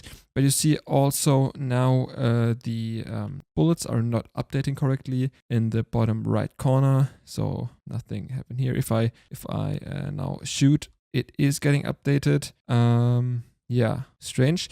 Then the ammunition, if I press E, it is working, but it's also not updated. If I press now the left mouse button to shoot, it should update, but it doesn't. So it was the wrong ammunition, I guess. If I press this one, okay, this is getting updated. That's nice. That's cool. The weapons need to be balanced. If I shoot, this is pretty much too strong. So this is nice. This is working as intended. So we have right now the update of the bullet amount and also the spawn position. So let's take a look on how we can just make this work pretty quick. So let's dive into the game scene, and after this is getting executed, there we go. We can adjust this problem or target this problem. So let's create a new empty game object, calling this possible spawn points. There we go. Just set this to the center of the map, and then we want to just create another one and just call it spawn point. There we go. And then we just go into our 2D mode, like the autographic mode, and then we just want to create like a bunch of possible spawn locations, probably not some points that they are in the in the corner, so that it's easily possible to how do you call it? Or not really, to hide. To hide. This is the word I'm searching. You notice I'm just playing around that these are on the ground, because I do not want to have them with a little advantage. That would be not be so good. And I think these are the perfect points. I think this is good. So now we got the spawn points. So we just are calling the spawn manager, or we created. So let's just create the class and rename this to the spawn manager right here. And then we can drag and drop this into this manager's game object, so that our hierarchy is clean and pretty good structured. So let's see. We might want to also have a look at the x-axis. Okay, might have to adjust this a bit. There we go. Okay, and now on the awake method, get all children, and we put them in the list. So this is the list of game objects, or just say this is private list of position spawn. Let's call it possible spawn points. So we want to get the children of the transform. So we go transform child count and we iterate to it. So we say for int I equals 0, I small child count and plus plus. Therefore, there's one here. And then we just want to have the transform dot, and we want to get the position from that position tag and want to add this to the possible spawn points list. So this is the possible spawn list. Add this this correct approach we want to get. So with this, we are populating the list with possible spawn points. And now we just have easily the possibility to get the spawn point. So we just have get spawn position, and we just want to return a random item from the list. And how this is working, so we just the random range function from 0 to the possible spawn points count. And then we say, okay, this is the index, and we use this. We also might want to make sure that this cannot be taken from the list. So maybe we want to have the position right here, but want to delete this from the list. So we just say possible spawn point dot move, and then we're just returning off the vector 3 we got out of here. This is pretty cool. Because we make sure that every player gets his spawn position. So how do we make sure that we are getting the only spawn position? Well, this should be a network object, I think, behavior. And we want to make sure that this is just on the server side and that every player says, hey, I'm a client, please give me something, a spawn position. That's it. So let's say this is PC, and we have sent to client. But for that, we need to have a server RPC that we say, okay, I'm the client. Please give me a function to get the vector 3 position, and that's it. So let's move on to the game manager, because in here we are instantiating the layer. And with this, we can also set the position for that. Spawn.transform position equals, and then we say, okay, we want to have the spawn point manager instance dot, and then also we do not forget to have a public static spawn point inst here. We also want to be sure to have, so if the instance is equal null, then we or say, hey, this is use this please. Okay, good. So let's have the logic right here. We get the object right here and say, hey, this is a server RPC. This server RPC is getting called, which is called, hey, I want to send this to the client from the server. So this means that this is executed on. So let's take a look if it is working. And if so, then we fixed our first bug. So let's go to the correct scene. And yes, we want to save it and test this out. So there we go. This is a random spawn position. I think I'll do this again. So I'll just start it again, even if this is with a bunch of requests on the relay server, but it's okay. It's okay. So yeah, there we go. This is another spawn position. So pretty cool. So this was the video. Thank you really for watching. If you liked the video, please hit the like button. If you didn't like the video, please hit the dislike button and write me in the comments what you didn't like about it. If you don't want to miss any updates, then please leave a subscription to this channel. It's free. And for this 1 month game of journey, or maybe on the game Azaria I'm doing devlogs about, this is my main project, then yeah, please hit the subscribe button. Thank you really for watching. See us, I think tomorrow. Bye bye.